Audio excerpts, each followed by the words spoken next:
Chapter 148. The person playing host on Mount Lao was a former Beiliang army officer. His military exploits were not prominent, but after entering the business world, he began to soar and become the richest in the province. Even those 10-generation aristocratic families could not compare to him. He was known for his extravagant lifestyle. He once competed with a person with an imperial merchant background in the province in terms of wealth and attracted countless curses. His saliva was comparable to half of the spring god lake. This old soldier who had led Su Zhao's horse in the past was not conspicuous at first glance. He was dressed like an ordinary person and did not have any arrogance to speak of. When he saw His Royal Highness, his eyes filled with tears and he knelt on the flat ground of the ferry. No matter how Su Fengnian supported him, he was unwilling to get up. He just knelt on the ground and sobbed. Behind him, his wife and family members were dumbfounded. Su Fengnian knew the inside story. This old man surnamed Wang was not only admiring of the king of Beiliang, but he also revered the Wang Fei from the bottom of his heart. He was one of the lucky few old soldiers in the Beiliang army, who had personally seen His Royal Highness draw his blade at a young age. Although he was called a little soldier leading a horse, the Su family did not view him as a servant. The people who came from the Beiliang army had two extremes. They either struggled at the bottom and had a headache over the basic necessities, or they had a high position and wealth that was truly unattainable. This had to do with the dynasty's complex psychology of the Beiliang army. It was mixed with fear and jealousy, so there was a lot of rejection. This caused those who were labeled as part of the Beiliang army to hold back their resentment after losing the protection of the Iron Cavalry. It was not easy for them to put in more blood and sweat and finally achieve success. Often, their family, business, and politics would be especially cruel and ruthless. Wang Linquan, who was kneeling in front of Su Fengnian, was an example. In the Wang family, the family law was far more important than the national law. Governing the family was like governing an army. There was once a daughter-in-law who spoke carelessly and was directly kicked out of the family by Wang Linquan, regardless of the aristocratic family behind the daughter-in-law. Even her son was dragged to the ancestral hall to be whipped. Therefore, when the members of the Wang family saw the temperamental and shrewd head of the family kneeling in front of a young master, they were all scared out of their wits. The king of Beiliang and His Royal Highness would rest at Mount Mao midway during their travels. Naturally, only the local snake king of Mount Mao, Lin Quan, knew about this. All of this was secretly arranged by Lu Qiu'er, and there was no room for error. Su Fengnian looked up at a huge jade guanyin holding a vase at the peak of Mount Mao. It was said that Wang Linquan spent millions of silver taels and took 10 years to build it. This guanyin in the pure vase stepped on a yellow dragon and had the glare of a Vajra bodhisattva. Wang Linquan finally stood up and wiped away the tears on his face. He bowed and led the way for His Royal Highness. His posture was the same as when he led the horse for Su Xiao. Today, even if Wang Linquan was rich, he would never forget his roots. Wang Linquan saw that His Royal Highness kept looking at the guanyin statue at the peak of the mountain. He said softly, "Your Highness, the spring lake is strange. For thousands of years, on the second day of the second month, there would be a thick column of water shooting up into the sky.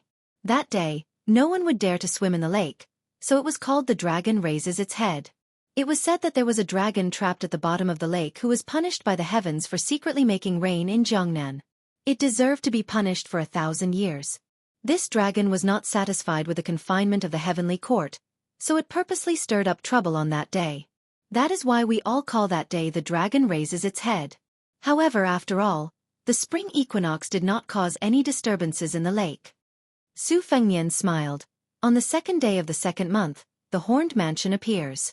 The eastern azure dragon first reveals its lofty appearance. That is when the dragon raises its head. Therefore, there is a saying in ancient books that dragons ascend to the heavens during the spring equinox. "Your Highness is knowledgeable." Wang Linquan, who was rich, praised from the bottom of his heart. He was not flattering him. The status of merchants in the dynasty was not high, but at Wang Linquan's level, even if he sat at the same banquet as the prefecture overseer, there was no need for him to bow and scrape. Wang Linquan was known for his seriousness and vengeance. It was as difficult to ask him to sing praises of virtue as it was to ask him to be compassionate. As a result, once he praised someone, whether it was a scholar who had written a splendid essay or an official who cared about the people, they would all be overjoyed and very confident. "So similar," Su Fengnian said softly. "Aren't you afraid that there will be gossip in the imperial court?" That it will affect your business? Earning 1 million or 10 million makes no difference to this lowly one. My children and grandchildren will have their own fortune. Since I can already provide for them to live without worry, this lowly one has no shame to my ancestors, Wang Linquan said with a smile. You are rather open-minded. Su Fengnian retracted his gaze and teased. It's all superficial knowledge that I learned from the great general and Wang Fei. I can't live up to your highness's open-mindedness. Wang Linquan's face was full of shame. The courtyard of the Wang family residence was deep, with pavilions and terraces, small bridges, and flowing water. It was a scene of Jiangnan's misty rain. The residence was still some distance away from the peak of the mountain, requiring 15 minutes on foot. After arranging accommodations for Yu Wei and the others, Su Fengnian and Blue Bird headed for the White Jade Guanyin constellation. Wang Linquan had his youngest daughter, Wang Chudong, lead the way. This 28-year-old girl who was born in Jiangnan wore a gown that revealed half of her soft bosom. Her upper chest and back were bare, draped in a transparent gauze. Her undergarments were faintly discernible. The quality of the silk brocade was extremely exquisite and gorgeous. This sort of dress was originally only popular in Dongyue. Now that it had been accepted by the noble women of the dynasty, and the famous poets had contributed charming phrases such as, leaving the white snow on the bosom for a long time, the dress became more and more popular, and the girl's posture gradually became bold and unrestrained. Chapter 149. Wang Chudong, the unbetrothed daughter of a rich family, stared at Su Fengnian with her eyes wide open. She was not shy at all. Now, she was chattering non-stop like a little oriole. Wang Linquan did not tell anyone about Su Fengnian's identity, so she only knew that the handsome young man in front of her was surnamed Su. She kept calling him young Master Su, and in the end, she just called him Brother Su. Su Fengnian did not mind. He smiled and listened to the little girl's clear voice. His mind was peaceful. Finally, they came to the square where the pure vase Guanyin stood. The white jade Guanyin had angry eyes and lowered eyebrows. It was vivid. Her right elbow was facing the spring god lake. She stretched out her 5 fingers and her palm was facing forward. It was as if she was giving charity without fear. Su Fengnian sat down with his legs crossed. The 2 young Kuei were lying on his knees. The little girl, who was known as the daughter of the Wang family, squatted beside him and said sincerely, Brother Su, Guanyin is amazing. She stood there and pointed to the spring god lake. During the spring equinox, there were no more water columns in the sky. When I was young, I was especially afraid of the 2nd day of the 2nd month. It was always thundering and raining. After I had Guanyin, I could sneak to the lake to fish, brew tea, and enjoy the snow. Brother Su, let me test you. Do you know what Guanyin's hand gestures are? Su Fengnian, who was well versed in Buddhism, raised his head and smiled. Fearless Madra. Wang Chuxue giggled. Correct. She saw that young Master Su was in a daze after he finished speaking. She was bored to death. She turned her head and inadvertently saw young Master Su's maid in green with tears in her eyes. She said in surprise, Brother Su, why is this sister crying? Su Fengnian came back to his senses and said softly, because this Guanyin Bodhisattva looks like a person. Wang Chuxue responded with an oh, and considerately stopped nagging. Jiang and I and the old god of swords Li Chungang also came to the square. Old man Li looked at it deeply and muttered, this Guanyin Bodhisattva's fearless Madra can be seen as a sword. The sword will is unparalleled. Jiang and I said calmly, I don't understand. Old man Li was dispirited. He glanced at Su Fengnian, who had a strange expression on his face, and asked curiously, what's wrong with that kid? Jiang and I hesitated for a moment, then lowered his head and said, this goddess Guanyin looks very much like the king of Baoyang's consort. The old god of swords was silent for a long time before reciting, walking alone, stopping alone, sitting alone, the green snake in my hand glides over the white line. 1 man, 1 gown, 1 sword, the tip of the sword giving off 3,000 rays of light. No one in this world can recognize me, they can only laugh like a madman. Only the mountain ghost and the dragon king know that an immortal is in front of them. Jiang and I frowned. You wrote the poem? The old man smiled and said, back then, people praised this old man's song of the azure dragon sword god. This is only a short section. If you want to listen, let this old man think about it. Jiang and I said unhappily, don't think about it. I don't want to hear it. Wang Linquan had mobilized a large force to prepare a sumptuous banquet and personally came to invite His Highness Shixi back to his residence. Even the northern Liang light cavalry on the 3 large ships were not left behind. The female servants carrying the food boxes came in an endless stream, smoothly delivering them to His Highness. Su Fengnian left the mountaintop. At the dining table, he was especially full of praise for the Spring God Lake specialty, stewed black chicken and turtle. The black chicken from Mount Mao was reared in the mountains. There were many herbs in Mount Mao, so the meat had a medicinal fragrance. Its skin, flesh, bones and mouth were all black. The turtle was the specialty of the Spring God Lake. It had to be over 100 years old. The turtle's shell was buried at the bottom of the lake all year round. Only those that grew an inch of green whiskers could be considered to have lived for 100 years. It was slowly stewed with the black chicken until the turtle's shell was tender. It was no wonder that the scholars and refined scholars highly praised it. After eating heartily, they praised it. You can't throw away the spring god, but half of it is this soup.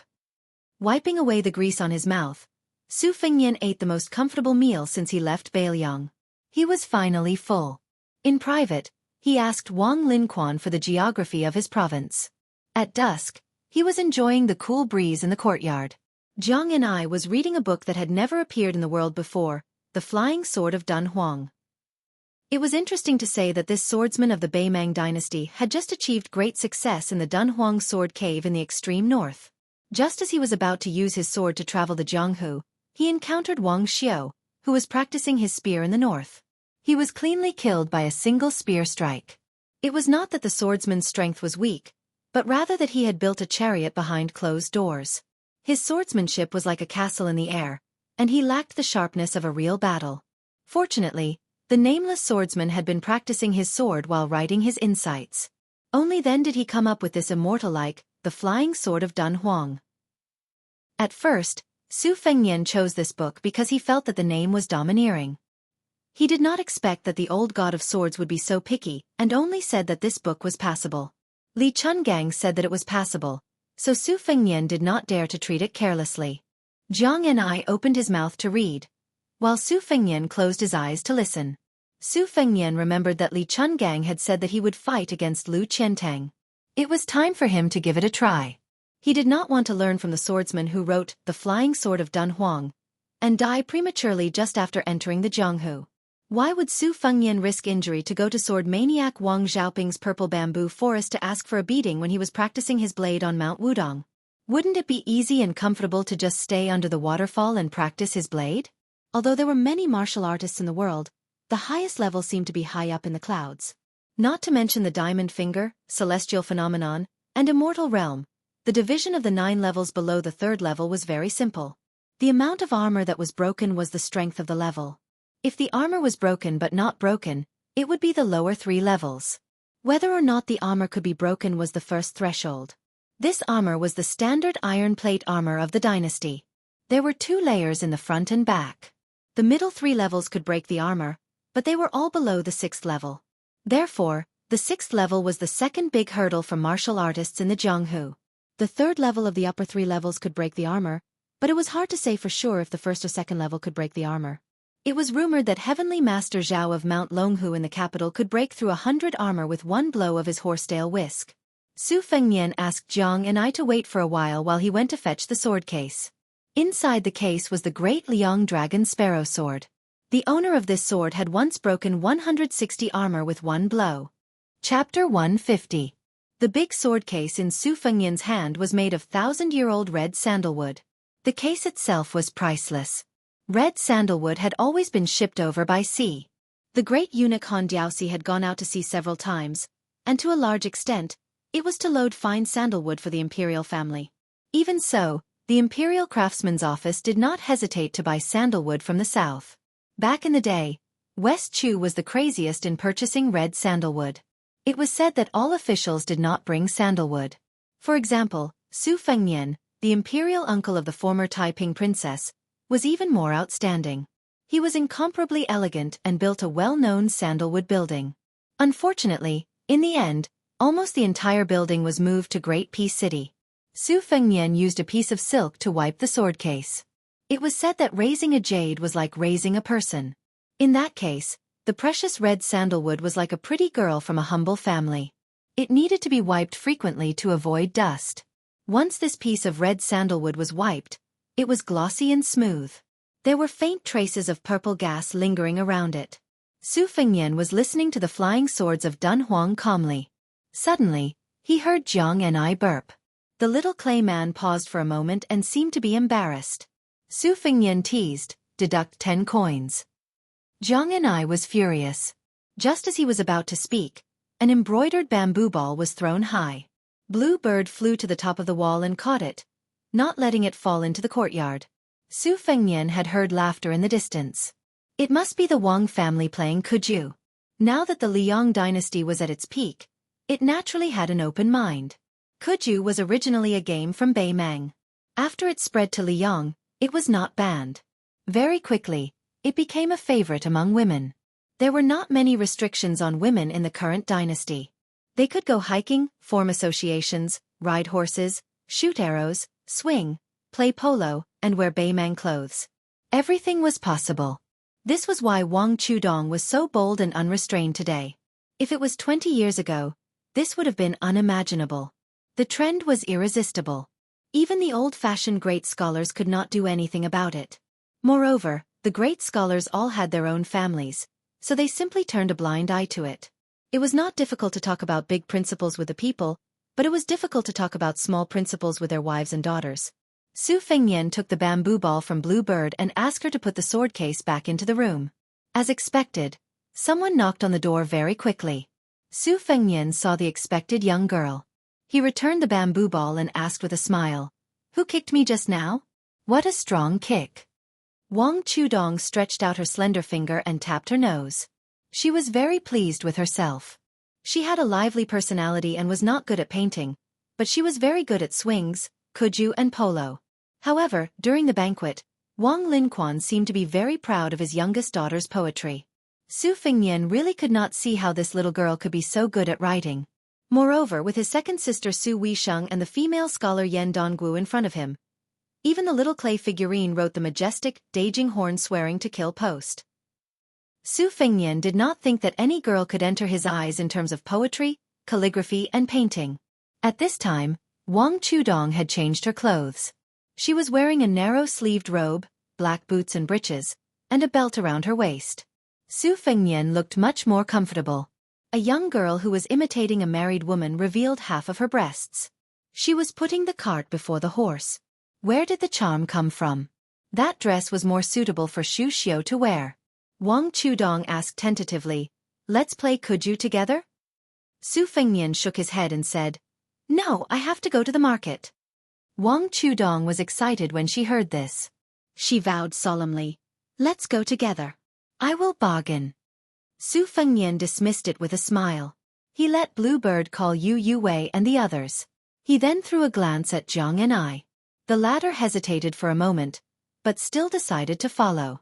She was unfamiliar with the place and the people.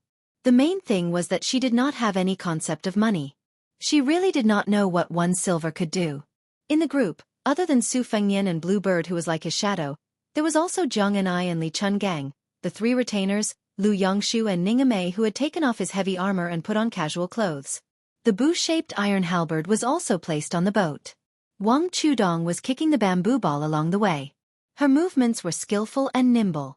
Her figure was like a swallow. It was very beautiful. When they arrived at the slightly deserted market, Su Fengnian did not expect that there would be a Qingfu silk shop on Laoshan Island. It was just nice to buy some clothes for Yu Wei and some dispensable rouge and face powder. Su Fengnian was generous and did not give Wang Chudong a chance to bargain. The little girl was unhappy. There was a lakeside tea house in the market with an excellent view. The water vapor of the spring god lake was rising and the fog was lingering. It was originally an excellent place to produce good tea, but it was only in recent years that the spring god tea became a tribute. Su Fengnian and Wang Chudong went to the top floor. Xianxia and Old Man Li were still wandering around the market. Yu Wei and Xu Xiu were shopping together. In the end, only he and the Wang family's daughter were seated. Ningame, Lu Qiantang and Yang Qingfeng formed a triangle. There were no tea guests upstairs, so it was unusually quiet. The owner of the tea house obviously recognized Su Fengnian and directly took out the best spring god tea. Wang Chudong volunteered to make tea for Su Fengnian. Her technique was mysterious, and her every movement was full of the style of a master. This made Su Fengnian have a whole new level of respect for her. The tea leaves that were picked before the Qingming festival curled up like a green conch or a sparrow's tongue. There was a layer of even fine white fluff on the edge.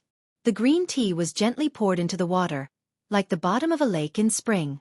Su Fengnian waited patiently. The little girl's tea was very pleasing to the eye. After Wang Chudong offered a cup of tea with both hands, she said seriously, "Generally, when the tea leaves are drunk for a few times, the fragrance will gradually fade. However, the spring god tea will gradually become better. The spring god tea of our Laoshan Island is better than the surrounding areas. The tea garden can only plant bamboo, plum, orchid, laurel and green pine. It is not suitable to mix it with an evil tree. Therefore the spring god tea of Laoshan Island has a long fragrance, but it doesn't have the fertile soil and green leaves." Chapter 151. Su Fengnian took a sip, but he couldn't tell what it was.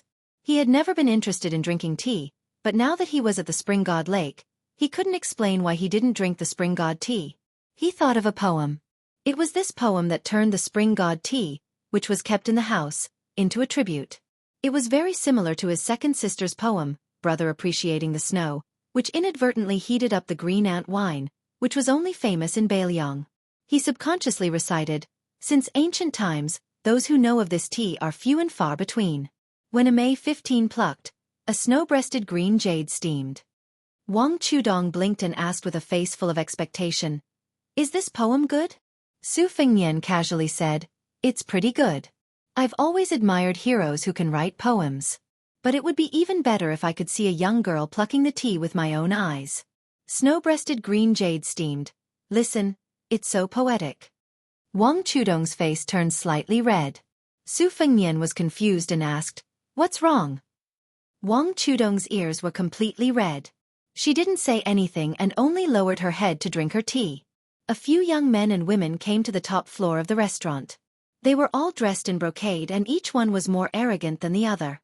The leader of the group was a young official with an official's aura. When he saw Wang Chudong, his expression changed and he walked straight over. Just as he was about to strike up a conversation, he was stopped by Lu Qiantang. Wang Chudong frowned and whispered, "This person is Lieutenant Zhao's son. He's idle and uneducated. He's very domineering and annoying." Su Fengnian didn't suppress his voice. He squinted his eyes and smiled.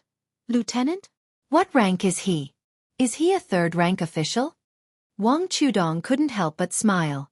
Her eyes were full of spirit. The gloominess and irritation she felt were swept away.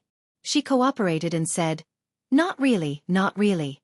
He's only a fourth-rank official." However, she was still a descendant of a rich family who grew up in the dangerous bureaucracy. She wasn't ignorant of the ways of the world.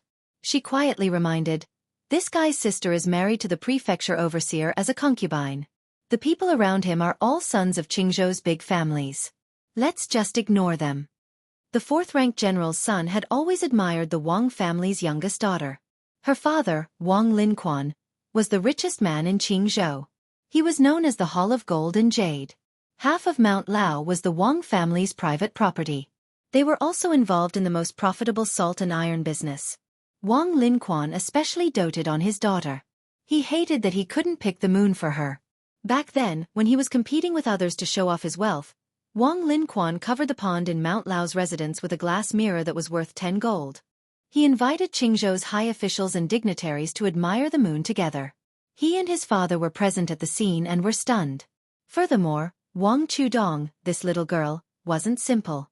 When she was young, there were several eminent monks and Taoist masters who read her fortune. They all said that this girl was indescribably honorable. The popular spring divine tea came from her mouth.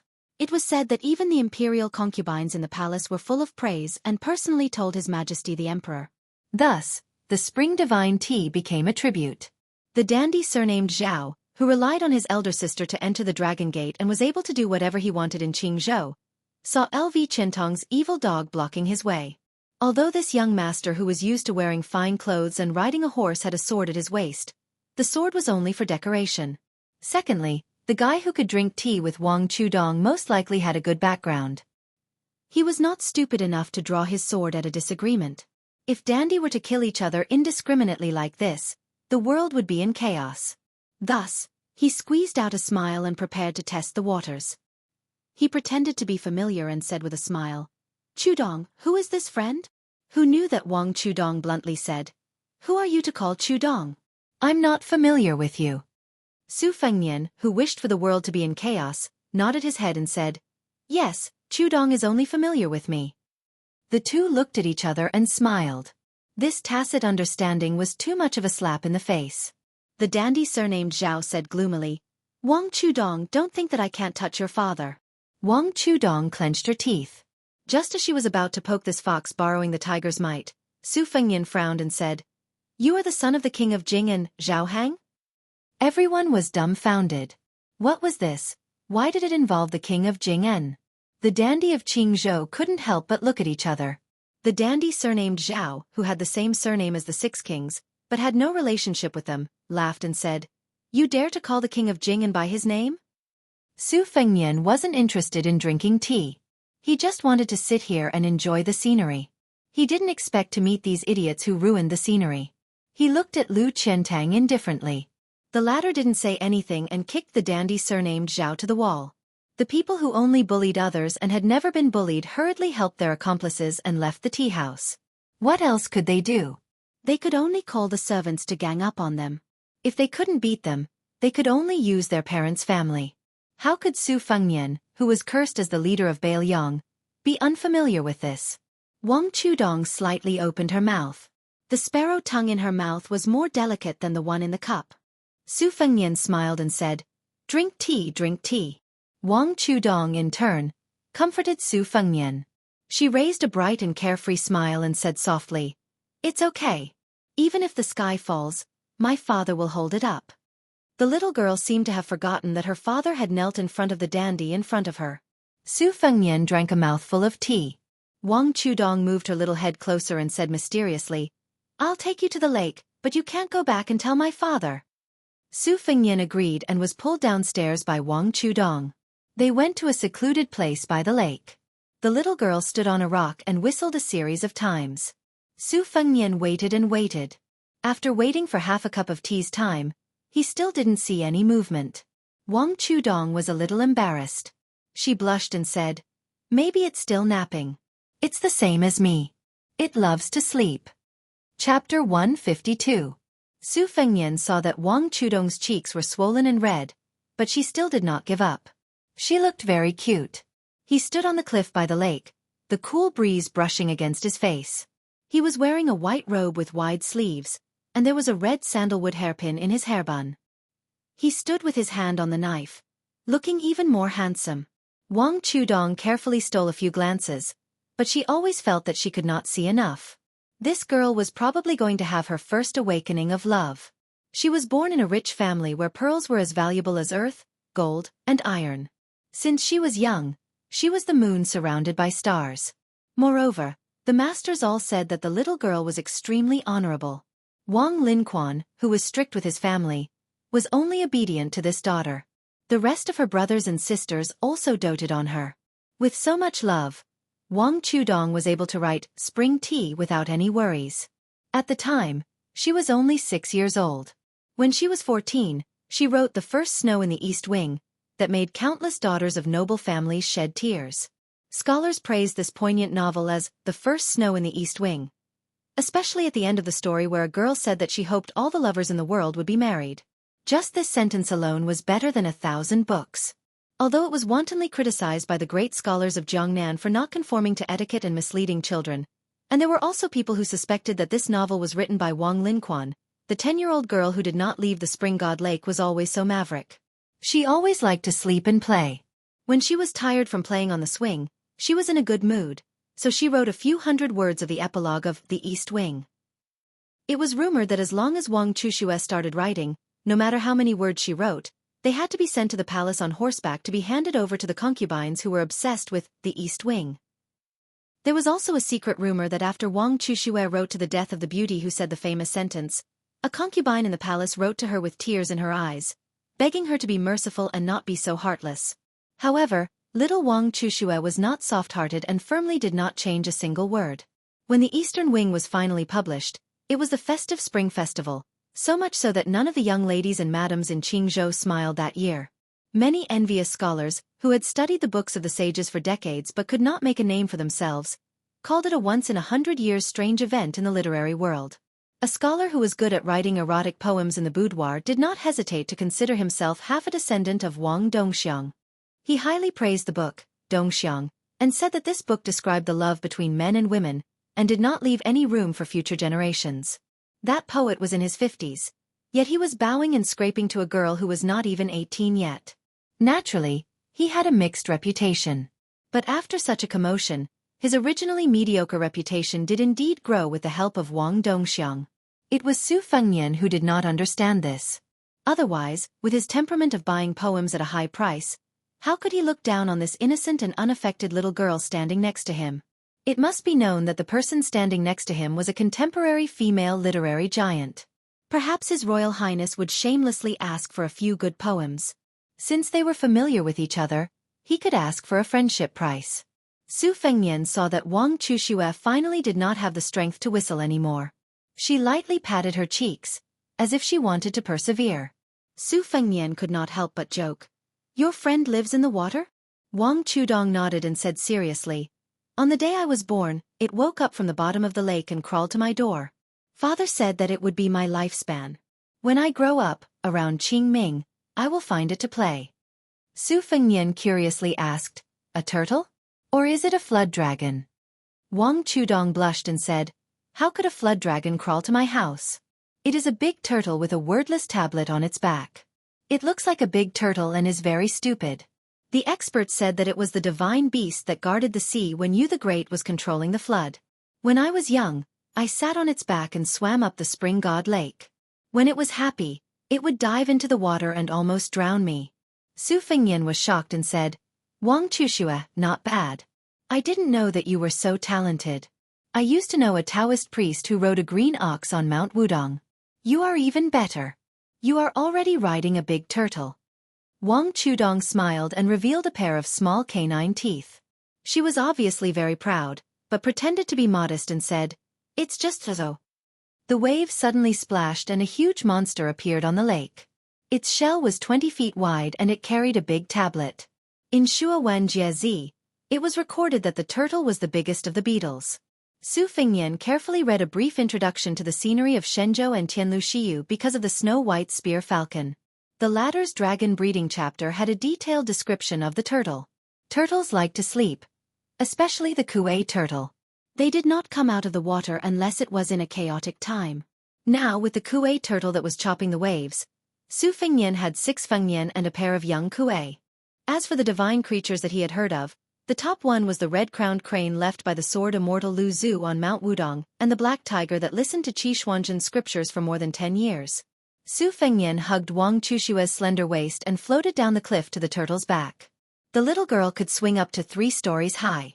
The onlookers were all shocked, so of course they were not afraid.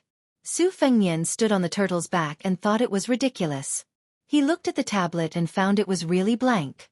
The turtle's ancestor was so huge that it was like a small boat. Su Fengnian estimated that it would be fine even if a dozen strong men stood on it. Tianlu Shiyu mentioned that riding the Kuei turtle with a tablet could lead to the celestial mountain on the sea. The emperors of the past dynasties had spared no effort to find its trace in the rivers and lakes. The leader of the eunuchs, Han Diaoxi, went to the sea to buy sandalwood. He might have the intention to find the celestial mountain. Wang Chushue squatted on the turtle's back and patted its head affectionately. She said, "Big Black, let's go play in the middle of the lake. Remember not to be seen." The turtle slowly swam in the lake, as steady as Mount Tai.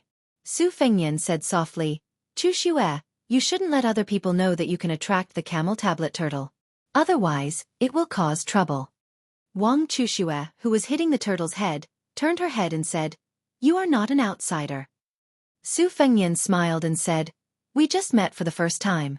How can I not be an outsider? I really wonder why you haven't been abducted by others until now." Wang Chushue made a face and said, "I know you are His Royal Highness, Su Fengnian. Other than the ancestors of heaven and earth, only the great pillar state can make my father kneel. The last one is you. I'm not stupid. Su Fengnian was relieved.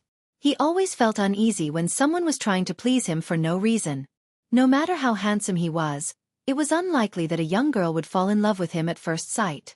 If it was because Wang Linquan had been beating around the bush for more than 10 years, it would make sense. With Su Fengnian's temperament, he must have made up his mind to stay with Wang Chuxue and leave Ning Mei and the others aside. Su Fengnian had a headache and said, "Then you dressed like that at the ferry in the morning. Did you want to prove whether that infamous His Royal Highness is really greedy for women's plump bodies?" Wang Chuxue didn't hide it. She nodded with a smile and said, "It's okay. Your eyes are just a little strange. You don't look like a lot of good-for-nothings who come to Mount Lao to play. Those silk dresses, thin blouses, and silk underwear were all borrowed from my big sister. I thought I would look good in them. Alas." Su Fengnian bent down and rubbed the little girl's head. He comforted her and said, "They are ugly, but when you grow up, you will look good in them." Wang Chuxue, who was squatting, said with a bitter face, "I won't grow tall." Su Fengnian laughed and took 2 steps back. He leaned against the stone tablet and felt a chill on his back. He placed the embroidered winter-spring thunder on his knees and looked at the night view of the lake. The 800-mile-long spring god lake seemed peaceful now, but it was hard to imagine that it was full of smoke and fire in the past. Some people were heroic with their feathered fans and silk headscarves, while some were dejected and defeated dogs. One could reach the ghost town of Xianxia by boat on the lake. Who was the 36,050 grand ritual of the cycle for? The court only heard of the king laughing when he won, and never heard of the defeated crying. Take the girl's father, Wang Linquan, for example. If he didn't have a treasure bowl in his hand, no one would have bothered to find out that Wang Linquan was the one who led Su Zhao's horse. It was interesting to say that few people in the Beiliang army had a good ending, but those who led the horse for the butcher were mostly rich and powerful. While Su Fengnian was lost in his reverie, Wang Chuxue had finished fooling around with the big turtle, so she sat facing His Highness in a daze. They sat opposite each other. He had a pair of knives on his knees, and she, who was only 28 years old, wrote "First Snow in the Eastern Wing" with a brush and a knife. Su Fengnian, who lived in northern Liang and had never heard of the Eastern Wing and the Little Prince's Eastern Wing, naturally didn't know that the character of the desolate woman in the book was the girl in front of him. Su Fengnian suddenly asked, "Wang Chuxue, since you are friends with the big turtle, why didn't you hold back when you were eating the black chicken stewed with turtle? I saw that you ate the most happily at the table." Chapter 153. Wang Chuxue pretended to be confused and looked to the side. She blushed and didn't dare to look at Su Fengnian in the eyes. She was so cute. Generally speaking, the bigger the turtle, the older the smaller it was. It was the best in winter, followed by spring and autumn. The worst was the summer turtle, which was considered as a mosquito by the gluttons. However, the turtle in the spring god lake was a special case. The older it was, the better it was. Wang Chuxue, the greedy girl, didn't hesitate at all. She moved her chopsticks quickly. Wang Linquan looked at her several times but didn't get any response. Su Fengnian found it funny. He was disgusted by her dress, but after the meal, he liked her a lot. Women were straightforward, innocent, and beautiful. No matter how beautiful a woman was, if she acted coquettishly, it would be a death sentence in Su Fengnian's eyes. Wang Chuxue seemed to want to change the topic. She didn't hesitate to use her trump card. She whispered, "The stone tablet Dahe is carrying has a lot of ancient characters in Xiaozhuan, but I can't understand them. I checked many ancient books and barely recognized a few sentences. It seems to say that there is a spirit mountain in the east of the East Sea. If someone learns this technique, he will be immortal. There is also a destiny, asking about divination, carrying the tomes of arcane, God's imperial ghost. As for the rest, I don't know anything about it." Su Fengnian nodded. Wang Chuxue got closer and asked, "Don't you want to see it?" Su Fengnian didn't ask as she expected. He held back his laughter and said, "I'll pretend that I don't want to see it." Wang Chuxue smiled, turned around, and patted the big turtle's head. The turtle didn't seem to be willing, so she continued to pat it. Perhaps, it couldn't resist the little girl's unreasonable patting. It roared and flashed. The wordless steel squeaked. The yang side of the steel caved in, revealing the Yin scriptures on the wall. Su Fengnian stood up, squinted his phoenix eyes, and took a quick glance at the stele. He memorized it quickly. He didn't recognize any of the ancient characters, but he remembered all the characters. No wonder Su Fengnian was so snobbish. Perhaps one day, this heavenly book would be a golden ticket to avoid death. After memorizing everything, Su Fengnian pointed to his forehead and said frankly, "I've seen everything clearly. They're all hidden here." The little girl really didn't understand the viciousness of human relationships at all. She didn't take it seriously and only said with admiration, "You really have a photographic memory? My father didn't lie to me." Su Fengnian smiled and said, "Why don't we also write something on the stone tablet for future generations to guess?" Wang Chuxue was stunned for a moment before she clapped her hands and said, "Okay."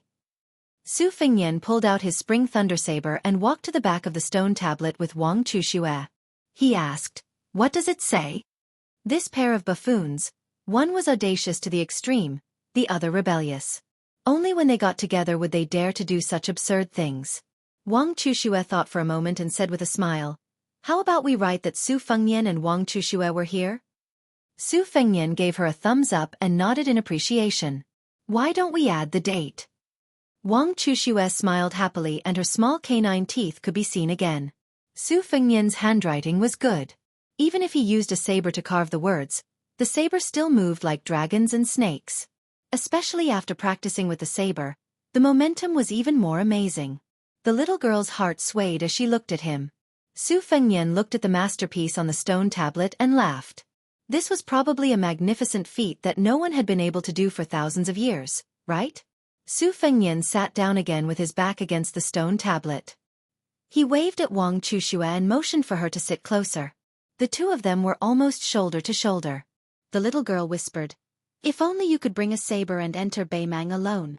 Su Fengnian asked doubtfully, "Why?" Wang Chuxue said shyly, "There's a man in a novel who did this. He used the head of the Beimang emperor as a betrothal gift." Su Fengnian thought for a moment. "That's feasible." Wang Chuxue lowered her head and said softly, "If that's the case, I'll write you 300 poems. Su Fengnian didn't think too much about it. He just smiled and said, "Then I'll still lose out. I'll have to exchange the head of a Beimang barbarian for a poem." Wang Chuxue still lowered her small head. Her side profile was graceful. Under the moonlight, the soft hair on her delicate ears could be faintly seen. Su Fengnian stretched out a finger and lifted her soft chin. He saw that her cheeks were red and her eyelashes were trembling slightly. Su Fengnian touched her lips with his finger and said frivolously, "Grow up quickly. I'll pick you again." She was pulled into Su Fengnian's arms. Su Fengnian said softly, "Why do you like me? Girl, you're really unlucky." Wang Chuxue played with her fingers. Her eyes were absent-minded. "I've known you since I can remember. Father said that you'll definitely be the most amazing man in the world. I've been listening and watching from Mount Lao. It'll be the same in the future. When I grow up, will you really come back to see me? How old will I be when I grow up? I'm 16 this year. Is 17 enough?" Su Fengnian rubbed his chin against her pink face. He smiled but didn't say anything. When she spoke, her breath smelled like orchids. It was even more fragrant than spring tea. Su Fengnian thought of her sparrow tongue and felt a burst of heat in his heart. "I'll endure it. A real man is able to endure what ordinary people can't." Wang Chuxue boldly reached out to touch the red mark between Su Fengnian's eyebrows. Her fingers gently rubbed against it. Su Fengnian explained with a smile, "I'm not learning how to put on makeup like you girls. It's the trace of Wudong's previous sect leader's cultivation. I've only just reached the 2nd floor, the highest 6th floor. I have to study Taoist scriptures day and night to guide my qi.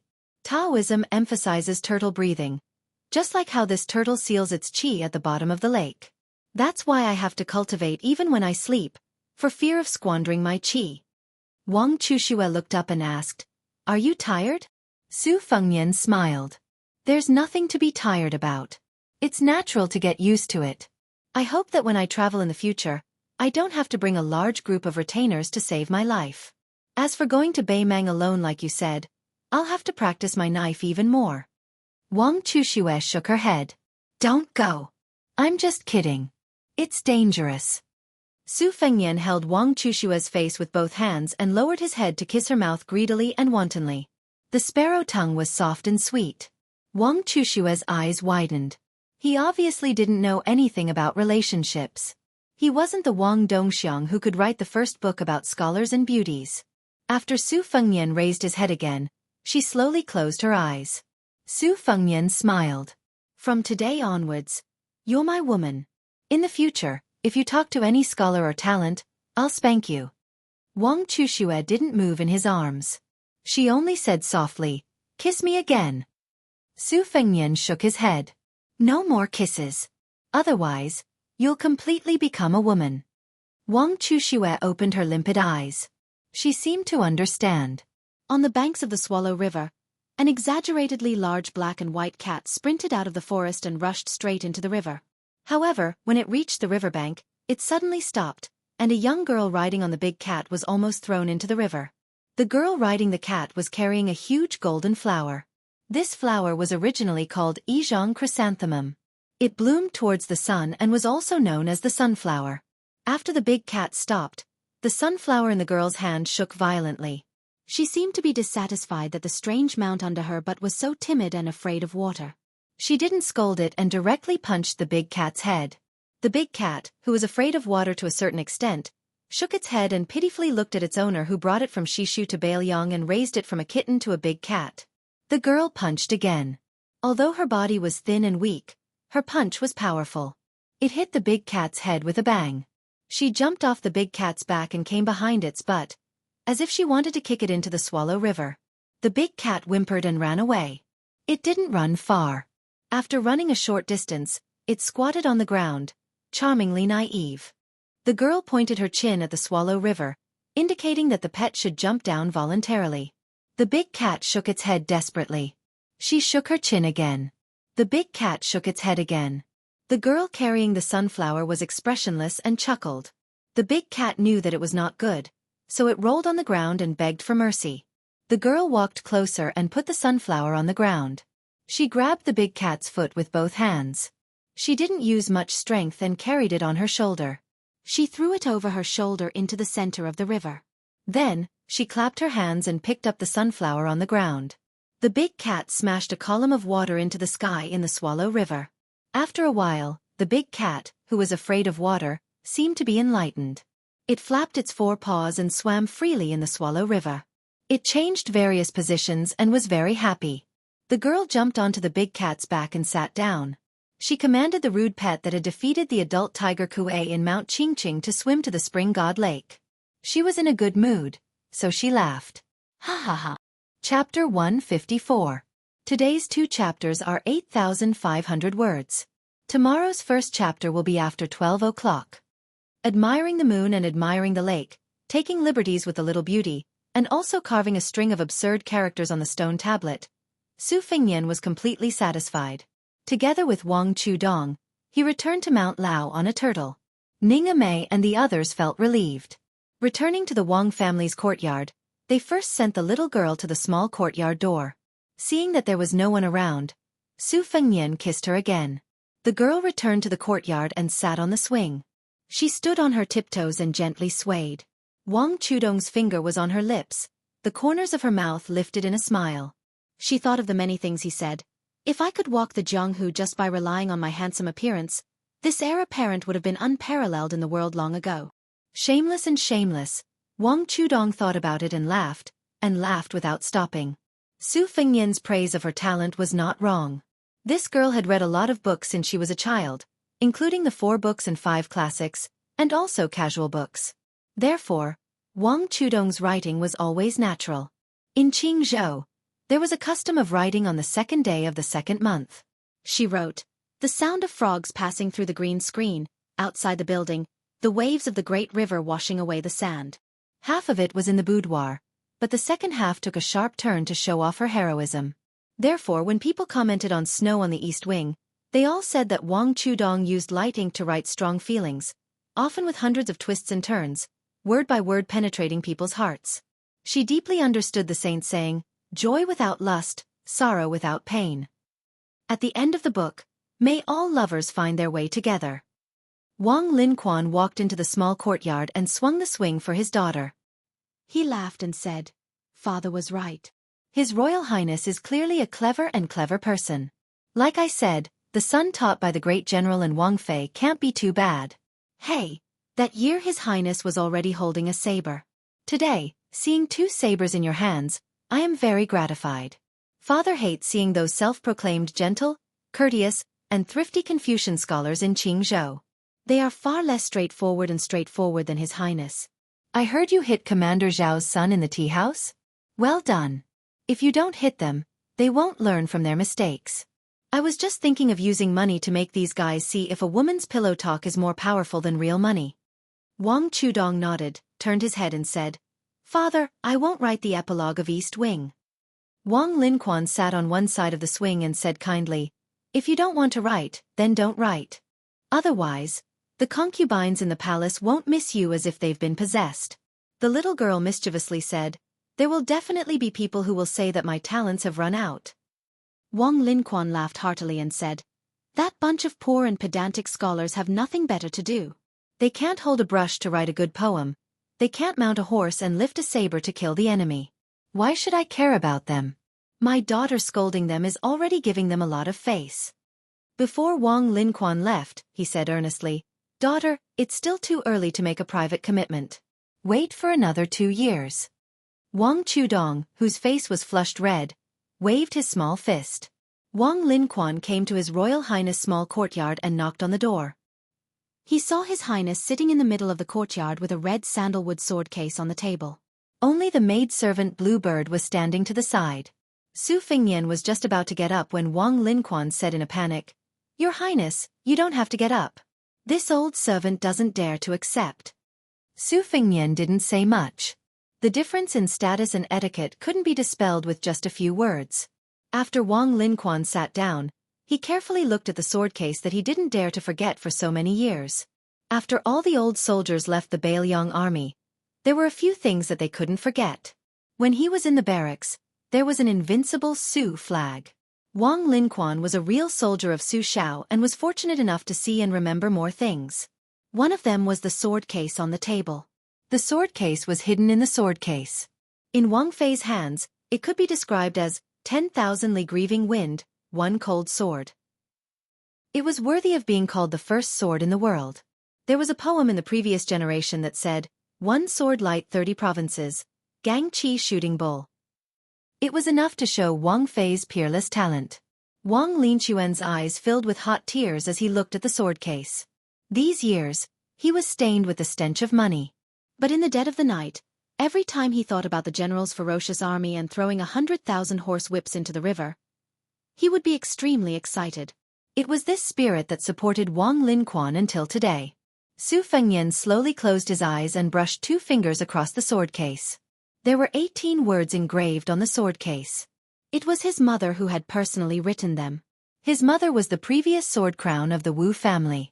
Although she had betrayed the family for Su Shao, many of the rules were still followed. After she passed away, the armored sword attendant Zhao Yute guarded the grave and buried the sword. It wasn't accurate to call it a cenotaph.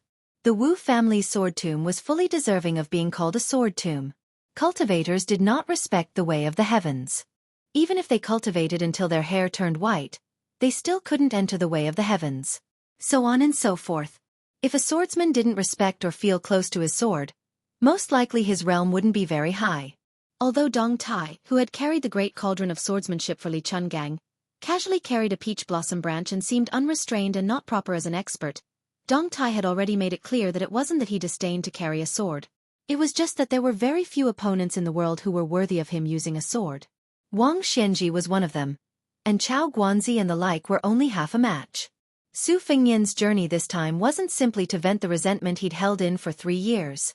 Other than secretly drawing the geography of several thousand li, it was also to connect with Wang Linquan and the other former Beiliang subordinates.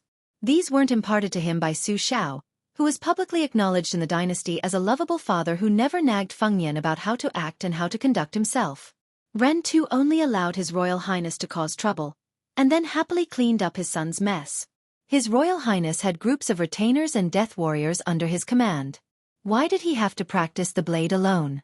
He didn't really want to simply be a fierce general who charged and broke through enemy lines. For this kind of thing, he had a younger brother, Huang Manor, who was born with divine strength.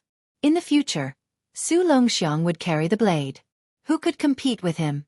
No matter what, it wouldn't be Su Fengnian's turn. Was it for old Huang's sake? Did he want to retrieve the sword case at the top of Martial Emperor's city for the old servant who had lost his front teeth? Part of the reason was, but the most secretive was the most difficult thing for the Su family to let go of. Chapter 155. Before the Su family rushed to Beiliang, the Wang Fei had gone to the palace alone. At the time, there were more than a dozen first-level aces present, half of them from the inner court and half of them from Jianghu. This was a taboo that those who knew about it kept quiet out of fear. It was a secret that had been covered in the dust of history in a short 20 years. Su Fengnian knew what the old emperor was planning. If Su Xiao did not have a son, so what if he was also the king of Beiliang? Su Fengnian didn't even need to be reminded of such a clumsy emperor's scheme. The 300,000 steel cavalrymen would eventually become the property of the imperial family in the future. As for the hidden aces of Jianghu, most of them had their families destroyed when the Su family rode their horses into Jianghu. Or they were the ancestors of the 10 great clans who wanted to avenge their country and family. They had dealt a fatal blow to Su Xiao when he was at his peak. Was there a better way to vent their hatred? However, they had not expected that the pregnant Wang Fei would go from being a sword in the mortal world to being a sword in the mortal world. When a martial artist surpassed heavenly phenomenon and became a swordsman on land, he could no longer be measured by common sense. In the long run, both sides had suffered great losses in that battle. There was no winner. The Beiliang cavalry, who had been loyal to the dynasty, had formed an irreparable gap with the court. The Wang Fei had fallen ill and died young. Su Fengnian had a book of life and death. It recorded the names of the dozen people who had appeared in the palace that day. 1/3 of them had died suddenly, none of them from old age. Su Fengnian was already 30 years old. In the future, he would want to kill these people with his own hands. Even if he could not do it in his lifetime, it was better than doing nothing. Su Xiao had not hesitated to become enemies with the entire Jianghu for the sake of the court's 100 years of prosperity. Su Fengnian wanted to flatten this Jianghu even more than Su Xiao. There were always some things that did not need to be explained. Su Xiao could bring him 20 years of stability. When he went out, he would be escorted by armored cavalry, and there were even death warriors in the open and in the dark. However, Su Xiao would also grow old one day. Su Xiao's heart was built by fighting for the country. Su Fengnian wanted to fight for the Su family and take over the Beiliang cavalry. This was not a small matter. Beiliang valued military service and revered martial arts.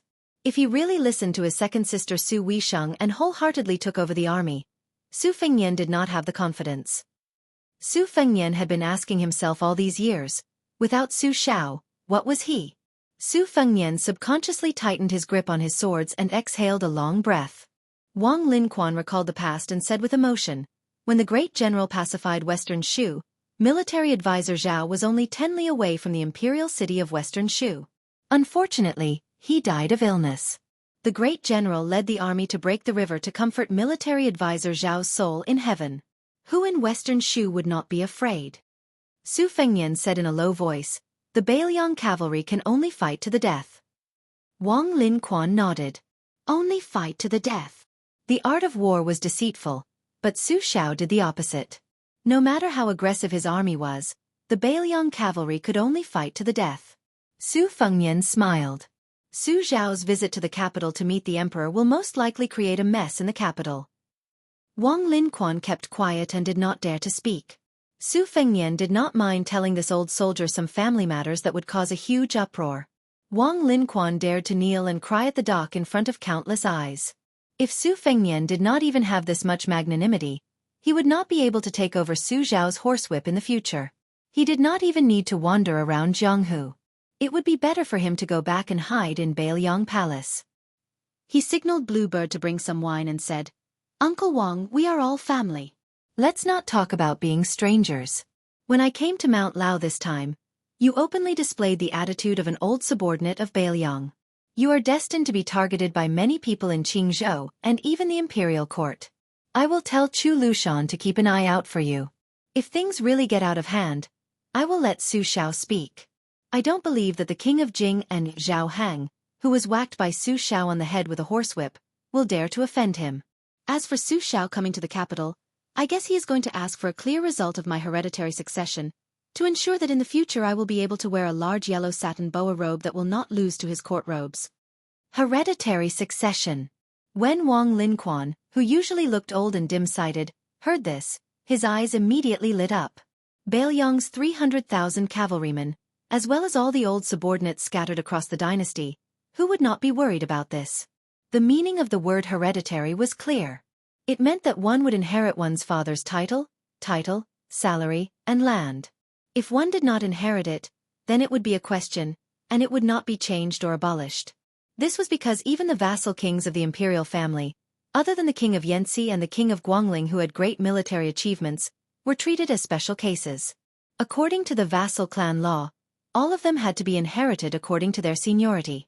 For example, the king of Jing and Zhao Heng's son, without great military achievements, could only inherit the title of a lower-level prince. Once Su Fengnian was recognized as hereditary by the imperial court, he would still be the king of Bailiang. This was why there was the large yellow satin boa robe. Only the 9 and 5 supreme sovereign and the 9 dragons 5 claws could be considered an imperial yellow robe.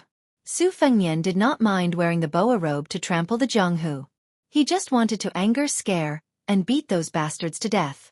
Wang Linquan only felt satisfied. At this moment, Blue Bird brought over some good wine. The old man drank a cup and wiped his mouth with a smile. Now, no one in Bailiang will dare to be dissatisfied. Su Fengnian drank all the wine in his cup and said self-deprecatingly, "But I only have the ability to break through 6 ranks with one blade. I really can't show it." Wang Linquan said disapprovingly, "His Royal Highness is a genius.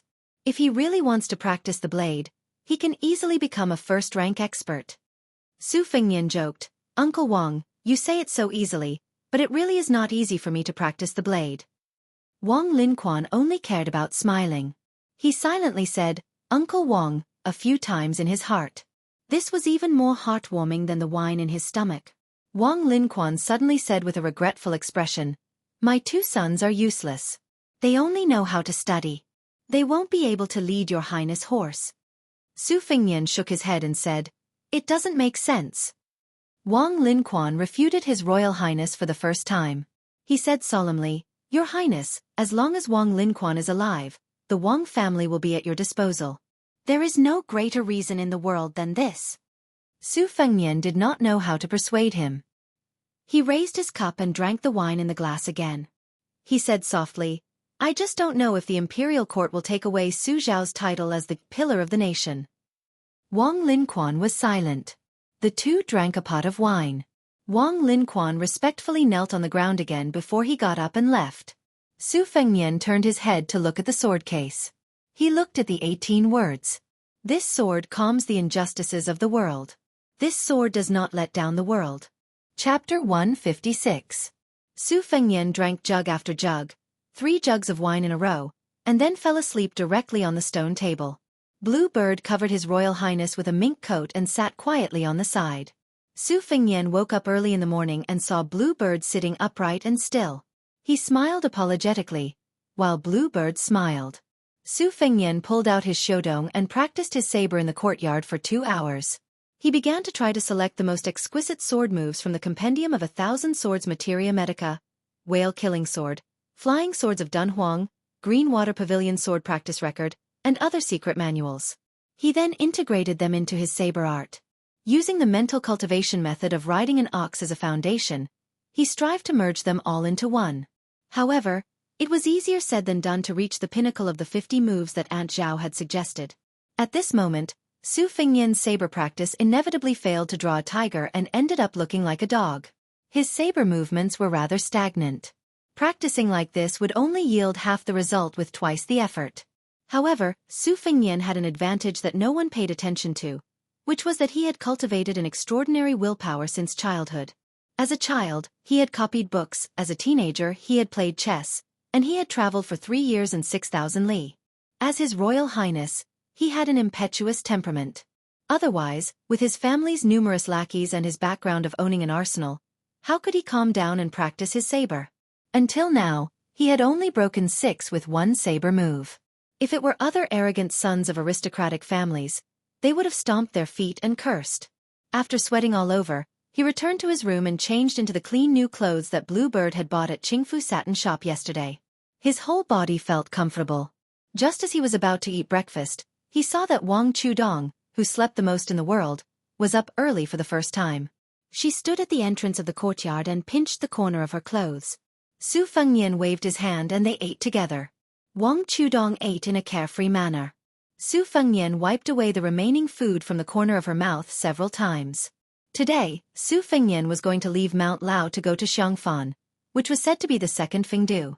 As the breakfast neared the end, Wang Chudong's expression became more and more miserable. Even with her shrewdness, she couldn't hide it. Su Fengnian also didn't try to persuade her. After eating, he took the little girl to the white jade guanyin. When Su Fengnian told her not to see him off later, Wang Chudong was completely heartbroken. She sobbed and wiped her face like a kitten. She said vaguely, "When I grow up, remember to come back and see me." Su Fengnian flicked Wang Chudong's nose and teased, "Look, your face is covered in tears. No wonder they say that a grown girl can't be kept at home.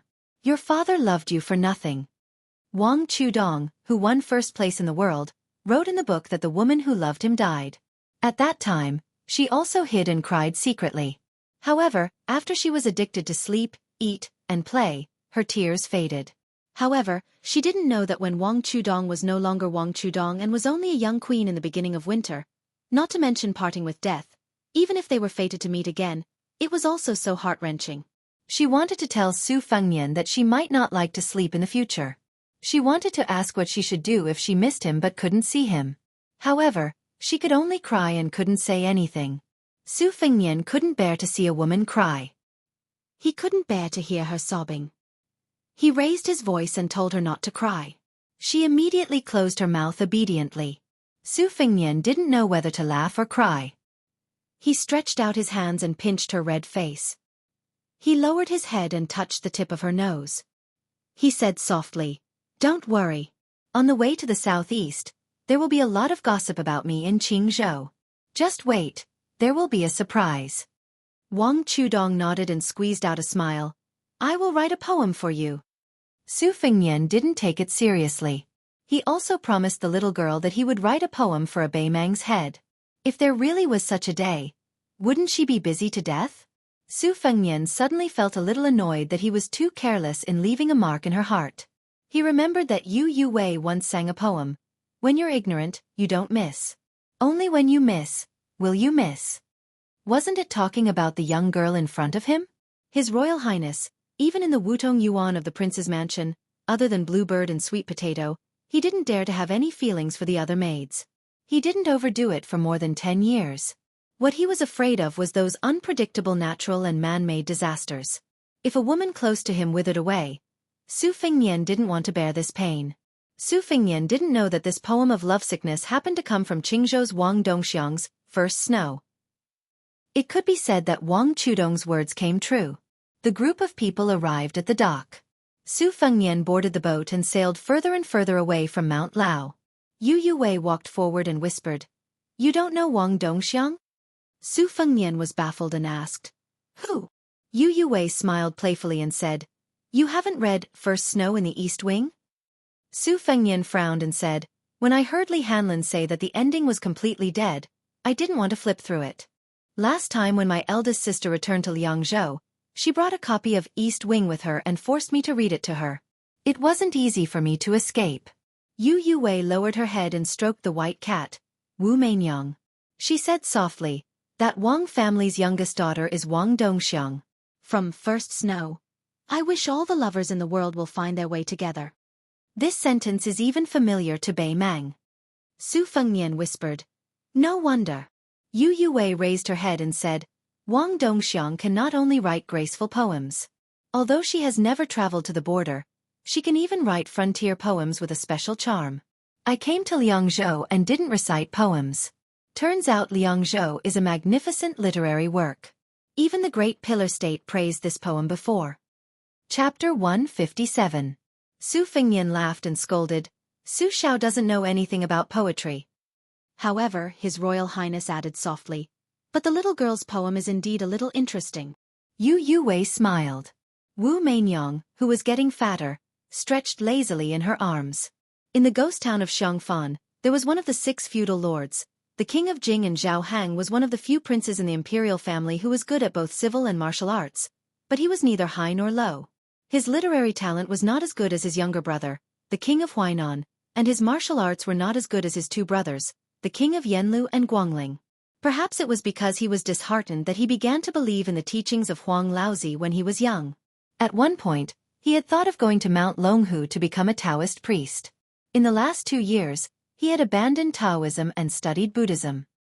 He had mustered a lot of people and had specially asked His Majesty for a special decree to go to the 2 Zen temples to burn incense. He had even taken the initiative to become a disciple of the black-clothed monk, Yang Tai Sui. Unfortunately, the sickly old monk had turned a deaf ear to him and had never paid him any attention. Zhao Heng was now studying the Western sect.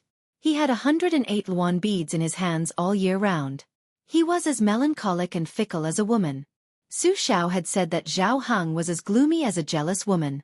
He prayed to Buddhism because he had committed too many sins in his early years.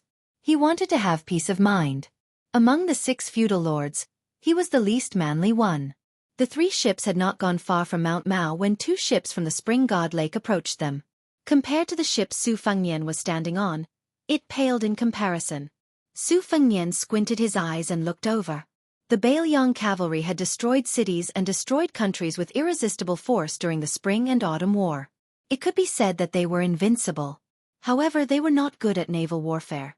Therefore, Su Fengnian had done a lot of research on the navies of various countries during the Spring and Autumn War. There were more than 40 types of warships of different sizes on the Spring and Autumn War, and he had dabbled in many of them. The ship in front of him was called the Yellow Dragon. In the Qingzhou Navy, it was only slightly inferior to the Green Dragon ship and the 6-toothed giant warship. When it passed through the sea, it was already an imposing and majestic object. It had 3 floors and a height of 6 zhang.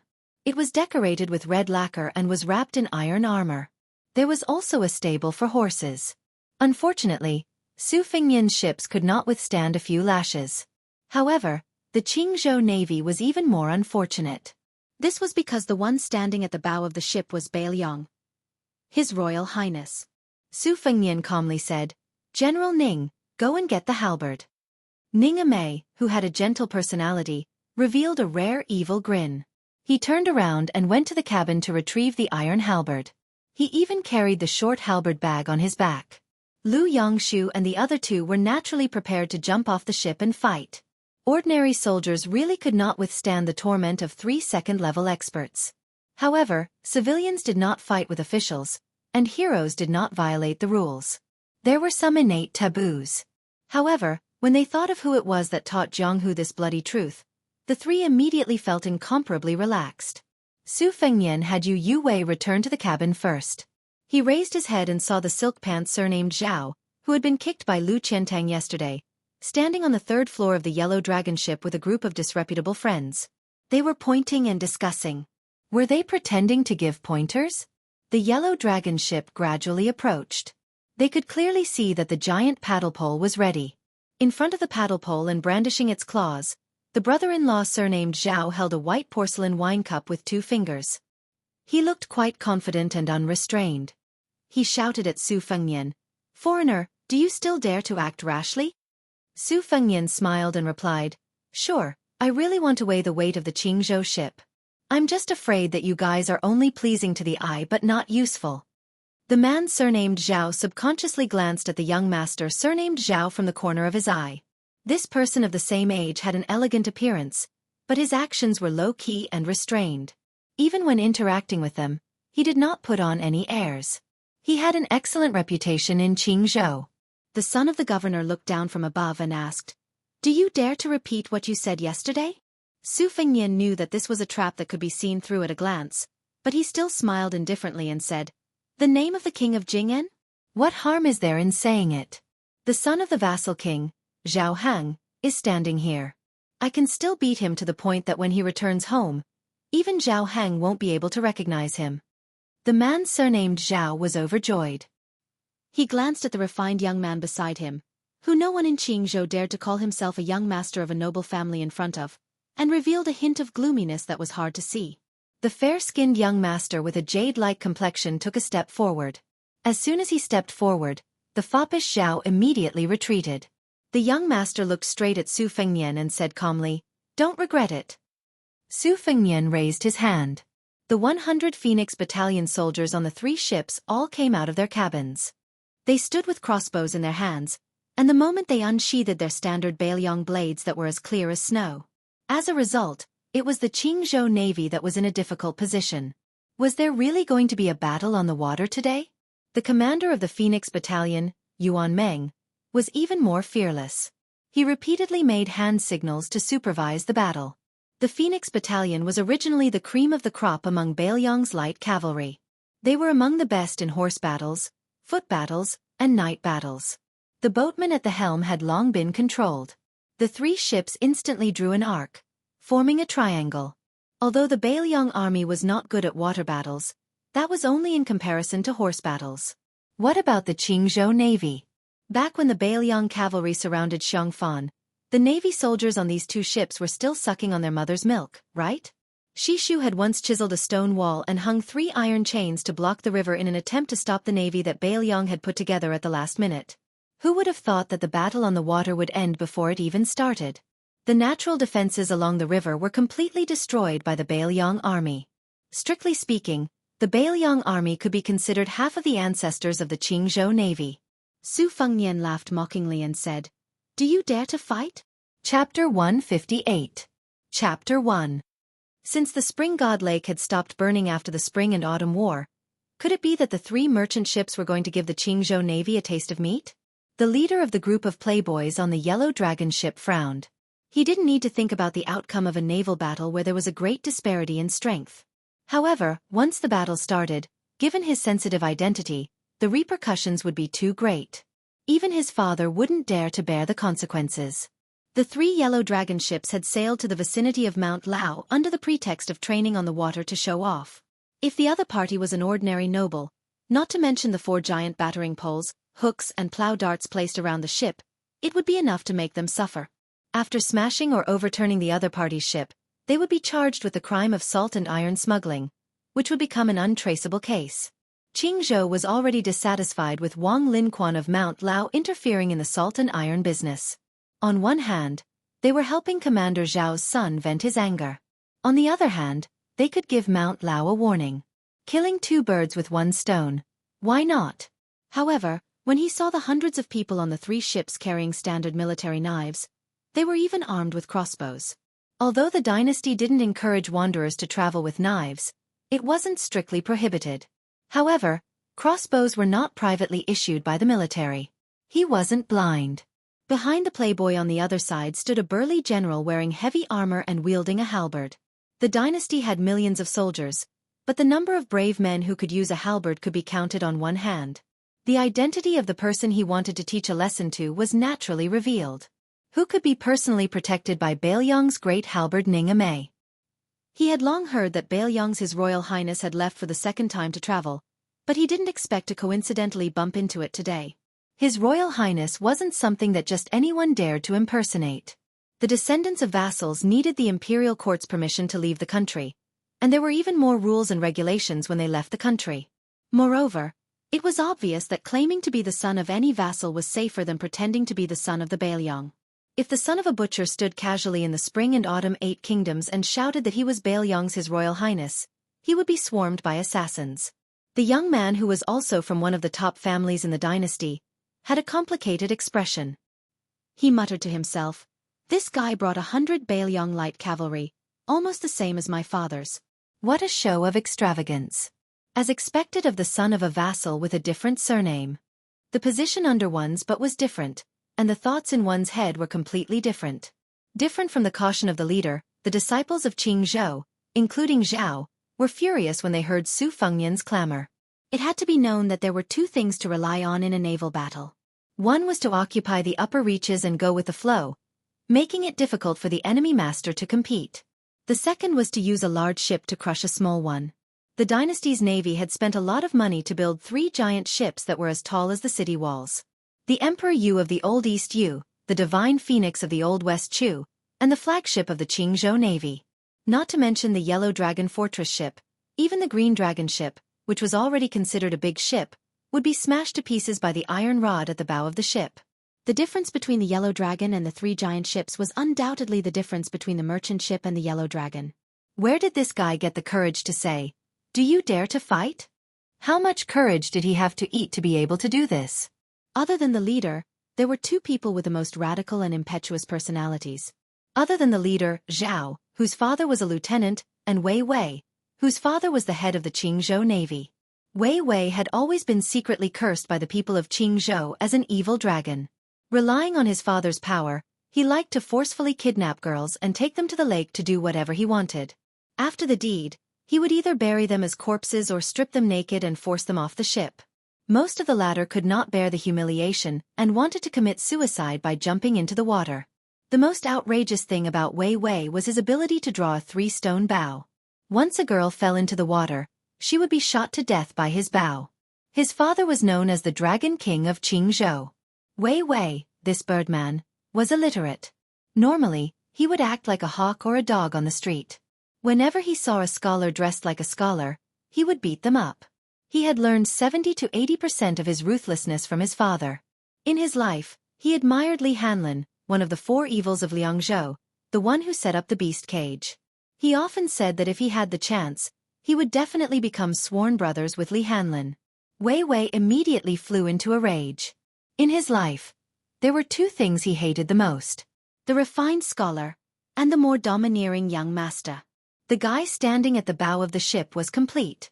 No matter how he looked at him, he did not find him pleasing to the eye. Daring to spout nonsense in his territory, he was tired of living.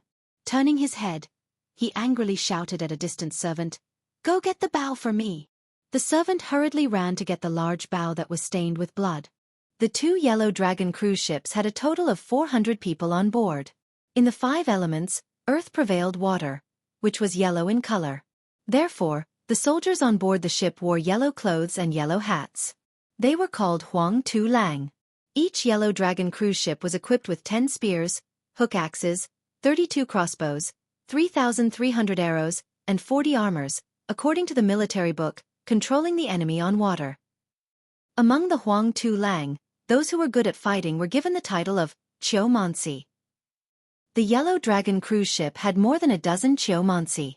Moreover, the 2 Yellow Dragon cruise ships were fighting with the wind. No matter how you looked at it, they were far superior to the enemy's 100 crossbows. Victory was in their grasp.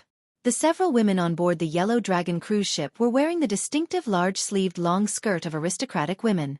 The large-sleeved skirt was first invented by Empress Zhao Ji in the imperial palace. Together with the phoenix coronet and other clothes, it was the common attire of the empress and the imperial concubines. In recent years, the imperial court had been lax in its governance, so the subordinates followed suit. The women on the cruise ship were wearing red, purple, pink, green, duck yellow large-sleeved skirt, just like a group of colorful butterflies and swallows. They were wearing luxurious clothes, so their mentality was slightly different from the young master brothers on the same ship. They did not have any strong hostility toward the man with the twin sabers. In their eyes, they only thought that he was a distinguished and elegant man. One saber was long, the other was short. The long saber was beautiful, the short saber was simple and unadorned. The style was completely different. Standing at the bow of the ship facing the 400 Qingzhou ship soldiers, he did not show the slightest bit of fear. Even more so, the man's graceful bearing was like a jade tree facing the wind. Let's not talk about whether he was an embroidered pillow or not, just based on his bold attitude, it made their hearts palpitate. They did not care about the 2 armies confronting each other with swords drawn and bows bent. 2 of the bolder daughters of Qingzhou's powerful families had already quietly cast flirtatious glances. Su Fengnian did not actually care whether or not the Qingzhou Navy could meet the enemy head-on. He was more concerned with observing the details of the Yellow Dragon ship. Whether or not the warships were mobilized in an orderly manner, whether or not the hooks and poles were cleaned and bright, whether or not the ship's boards and sails were wrapped in ox-leather armor, whether or not the ship's armor was complete. From this, one could tell that autumn was coming. The old Taoist priest Wei Shuyang stood by His Royal Highness's side to guard against a sneak attack. Su Fengnian turned his head and casually talked to Ning Mei about naval warfare, giving a concise evaluation of the Qingzhou Navy. This General Wu Dian, one of the four fangs of Beiliang, was not familiar with naval warfare, but when he heard what His Royal Highness said, his expression was grave and a little surprised. His Highness was clearly an expert in naval warfare. He explained the pros and cons and spoke tirelessly. This was not something that could be discussed on paper with just a few glances at the White Yin scripture. General de Ji smiled slightly and bowed. As long as the enemy dares to fight, I can break the ship's hooks with one strike of my halberd, preventing them from getting close. As for archery, the Yellow Dragon is 108,000 li away from our Beiliang soldiers. I earnestly request your Highness to allow me to lead the troops to gain the upper hand by a show of strength. I must let the Qingzhou Navy experience what is called valiance in battle. Chapter 159. Su Fengnian shook his head, saying teasingly, General Ning, we agreed to a battle, whether we fight or not is still up to those people on the other side to decide. If you make the first move, His Royal Highness, whose reputation has always been terrible, isn't afraid. At most, Su Xiao will get into a heated argument with Grand Secretary Zhang and the other Grand Secretaries in the royal court. But be careful, you might not even be able to become a martial honor general. Look at that tower ship general over there who is at the same rank as you. He's so proud of himself, I reckon he'll get promoted and become rich if he helps out with this matter. General Ning is already suffering by following behind me.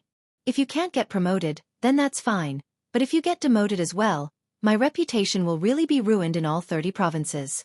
In the future, who will dare follow this heartless His Royal Highness around? The heavily armored and dignified Ning Mei roughly understood His Royal Highness' temperament. With a knowing laugh he said, That makes sense. It seems like tomorrow, I'll have to beg your Highness and Great General to give this general the title of Thousand Martial Ox General. It's not easy for me to leave home this time, so I have to give your Highness some face. Su Fengnian laughed loudly and said, I just have to. When Beiliang's light cavalry faced the enemy with rapt attention, they would occasionally observe His Royal Highness and General Ning's expressions.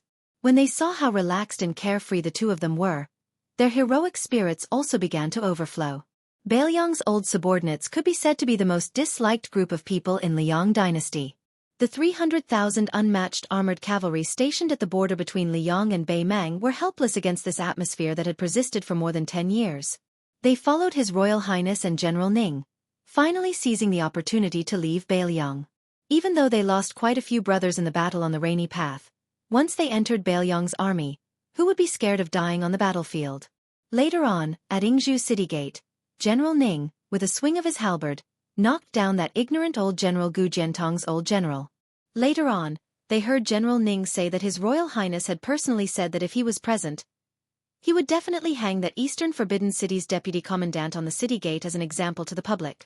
If at that time the Phoenix Battalion's light cavalry were still half believing and half doubting, but after going through the gates of hell, His Royal Highness had personally rescued them, and hearing that he dared to fight today, they began to believe more than they doubted. Regardless of whether His Royal Highness was reckless or not, this kind of domineering behavior was, in the end, worthy of the Beiliang's royal banner. That day, His Royal Highness had moved like an ape in the rapids, especially the way he held the iron halberd with the word bow in his hand. The Phoenix Battalion had all seen it with their own eyes and remembered it in their hearts. The few light cavalry soldiers who had been rescued from the water by His Royal Highness had recently been jesting with their fellow soldiers, and their words were always somewhat arrogant. Su Fengnian saw a sturdy young man on the Yellow Dragon ship take a huge oxhorn bow and draw it to a full moon. It was clear that his arm strength was not ordinary. That arrow was pointed directly at him. Su Fengnian, holding Xiaodong in his right hand, narrowed his pair of extremely beautiful red phoenix eyes and said quietly, I'm just waiting for you. On Mount Lao, Wang Linquan came to the study of his youngest daughter, Wang Chudong, to watch the battle together. Wang Dongxiang's snow study room was the tallest building on Mount Lao. Books were everywhere, scattered and disorderly, but she never had the maids tidy it up. The study room was a forbidden area, especially when she was writing poems. No one would disturb her. Every book was graded into different categories and given different nicknames. When she was bored, she would lie down in the pile of books on the floor and let the different categories of books fight each other. She would talk to herself and entertain herself, so she was never lonely. Therefore, the personal maid standing outside the study room could always hear such things as, Ah, The classics have won over the art of war. I punish you all by not being able to read the 46 military books for half a day. Oh, the Western Shu poetry collection and the Southern Tang poetry collection are evenly matched. Not bad, not bad. I will reward the great generals who lead their respective armies for 3 days each. The maids were already accustomed to their young mistress's unconstrained thoughts, and felt that they were lucky to have such a happy and carefree master. When their young mistress was bored of writing books, she would play polo with them. In particular, some of the maids had appeared in The First Snow in the East Wing. This was too magical. Scholars all over the world knew about them, so much so that many of Qingzhou's gentry came to marry a girl from the East Wing. Together with the old man who claimed to be a descendant of the East Wing, they were the two wonders of the literary world of Qingzhou. Wang Chudong stood on her tiptoes and looked at the confrontation of the boats on the lake. She asked worriedly, "Father, can we win?" In the end, the older the ginger, the spicier the ginger, Wang Linquan had a card up his sleeve. The Qingzhou Navy seems to have a lot of ships, but in reality, it's all for show. Qingzhou hasn't had any wars in the past 10 years, so this bunch of Huang Tu-lang is just putting on a show. His Highness' personal guards are different. They're 1 in 100, and they're proficient in horseback archery. 100 strong and valiant soldiers against 400 useless people who don't know how to fight. In the time it takes to drink a cup of tea, the Huang Tu-lang will throw away their armor. However, His Highness has to be wary of the political maneuvering in the imperial court and cannot defeat the enemy first. The Qingzhou Navy also does not dare to say that they are lawless. After His Highness has revealed his identity, they still dare to fight on the water. This is not a small matter where officials bully the people. It is a big taboo for the imperial court to cover it up. Now, it all depends on whether there are any discerning people in the Qingzhou Navy. If Wei Wei and the other scoundrels control the situation, they will most likely lose the water battle and then the imperial court.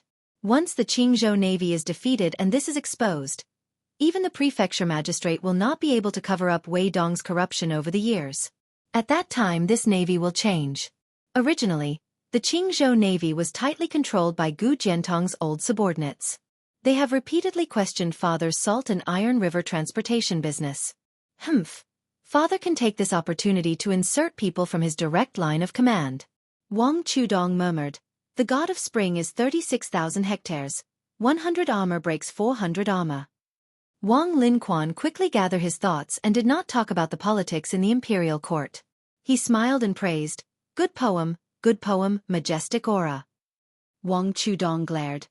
"How is this a poem? Your daughter is just randomly making it up." Wang Linquan shamelessly boasted, "My early winter relies on a horse to speak 10,000 words into a chapter.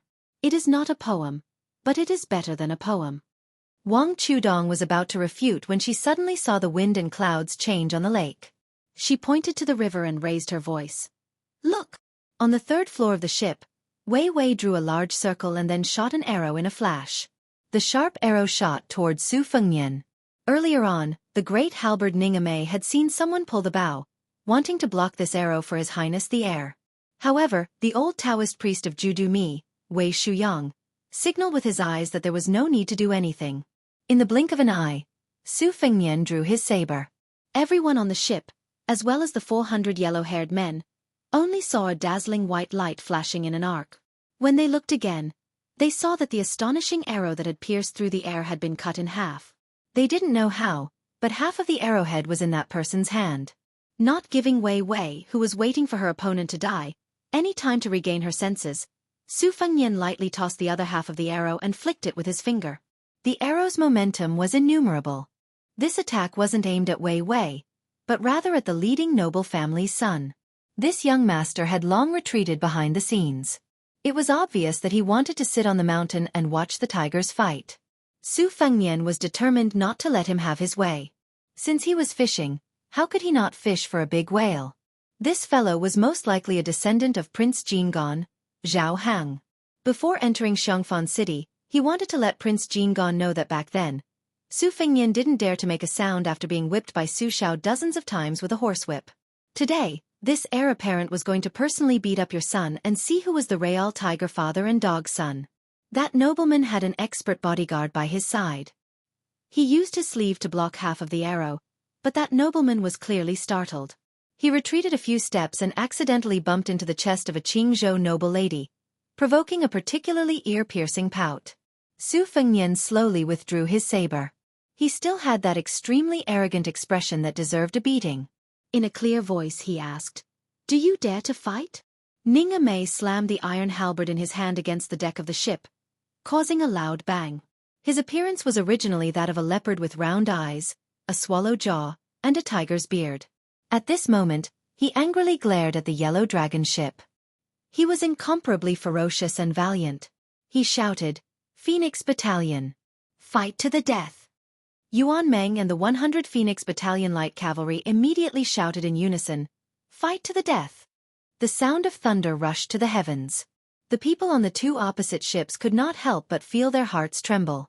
They looked at each other in dismay. They could see the deep fear in each other's eyes. The 400 men's hands and feet were trembling. They could no longer hold the weapons in their hands. Chapter 160. Chapter 2. Officials fight against officials. Have you ever seen the big shots throw away all pretenses and roll up their sleeves to fight in the government office? Don't they all talk about hiding a dagger in a smile and stabbing people in the back?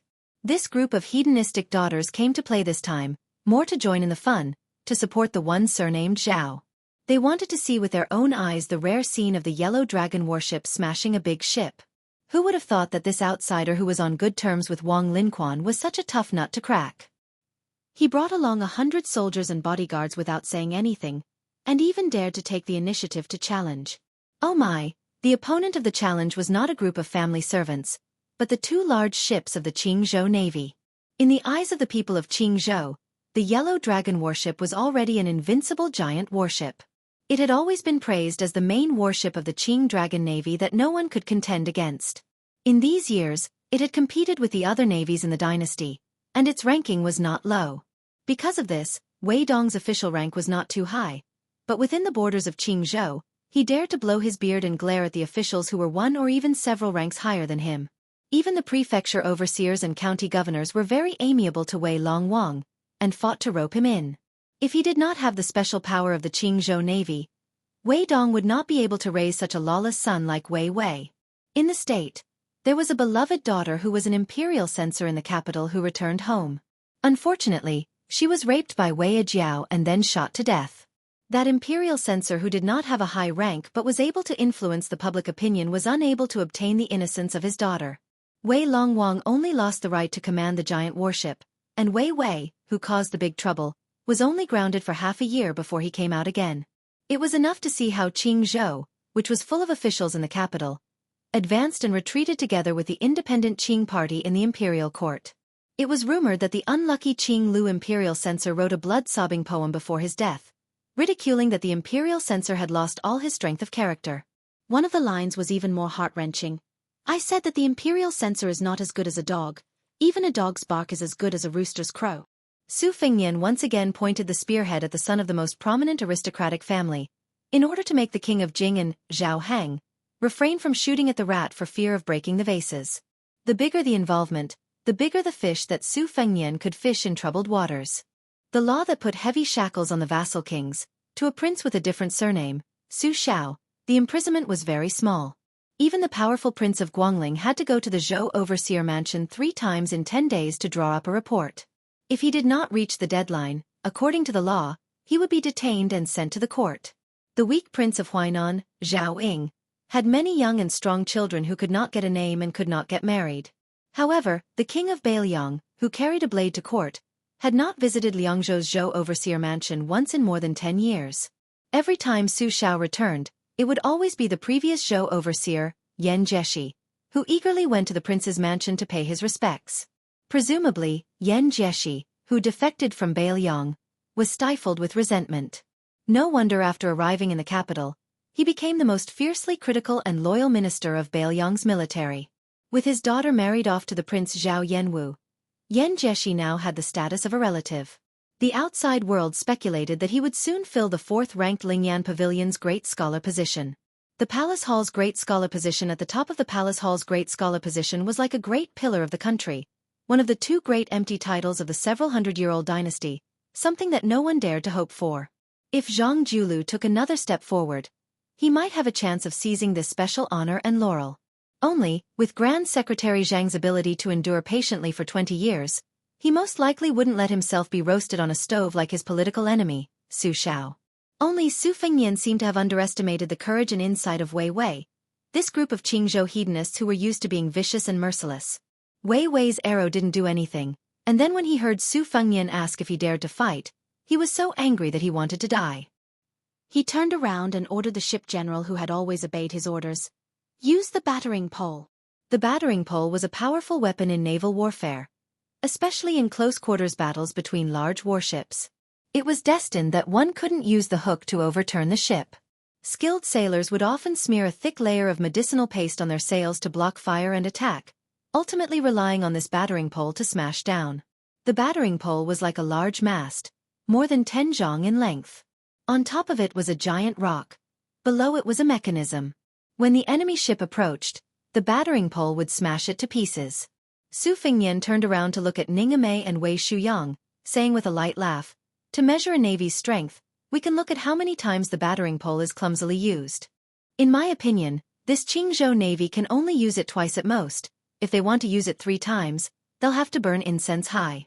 Compared to the Guangling navy, they are far inferior." While they were talking and laughing, the Qingzhou Yellow Dragon had already begun to prepare the battering pole. Under the command of the 2 generals on the ship, the helmsman and the Yellow Dragon responsible for battering the pole began to get busy under the command of Qiao Zhuosher. The men and women who were standing on the 3rd floor returned to the cabin.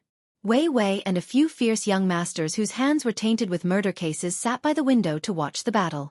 The young master who was scolded and beaten by Su Fengnian raised a cup of wine. He did not drink, but only continuously twirled the porcelain cup with his fingers. His face was as calm as water. He sat alone in front of the table. No one dared to approach him. This young master, who was usually known for his elegance and simplicity in Qingzhou, was like a coiled poisonous snake. The young ladies in silk and satin sleeves gathered together and whispered. Originally, there were 1 or 2 girls who leaned towards the Qingzhou Yellow Dragon, but unexpectedly, they were affected by the chatter of their companions. Their eyes were shining as they recounted the good things about the young master from other places. They talked about how heroic and elegant he was, how beautiful he had a pair of beautiful eyes, and how powerful he was when he wielded his blade. Those who were not firm in their stance immediately changed sides and could not wait to run out and cheer for the unknown white-robed young master. When the young ladies who were born in a rich family but lived a peaceful life gathered together, what they talked about the most was the interesting men they met. Apart from that outstanding young master, their family backgrounds were not inferior to Wei Wei and the others, so they naturally didn't need to care about their faces. Qingzhou, where interests were intertwined, was quite xenophobic. As a result, when Wei Wei shot the imperial censor's daughter to death, the Green Party in the court pinched their noses and helped clean up his mess. Moreover, Qingzhou's internal friction was very small. Therefore, no matter how rude and violent Wei Wei was, he could still be considered kind to the women on the ship. He didn't even mind being mocked by them about some embarrassing things. The common people said that he was an evil flood dragon on the river, but they were more than happy to tease him that he was not a dragon, but a worm. Wei Wei did not get angry and accepted it gladly. The Green Party, being able to have its current status, able to compete for power with Grand Secretary Zhang's bloodline, Great General Gu's army, and various old and new noble factions, was inseparable from the blind unity of Qingzhou's rich and powerful young masters. This was the foundation of the Green Party, whose scholarship was not prominent and governance was more mediocre. Wei Dong understood this well, and so did the province overseer Huang Fusong. The old foxes in high positions in the court were even more unswerving. Otherwise, why would they try to push for the marriage between Princess Sui Zhu and Huang Fusong's eldest son, Huang Fujie?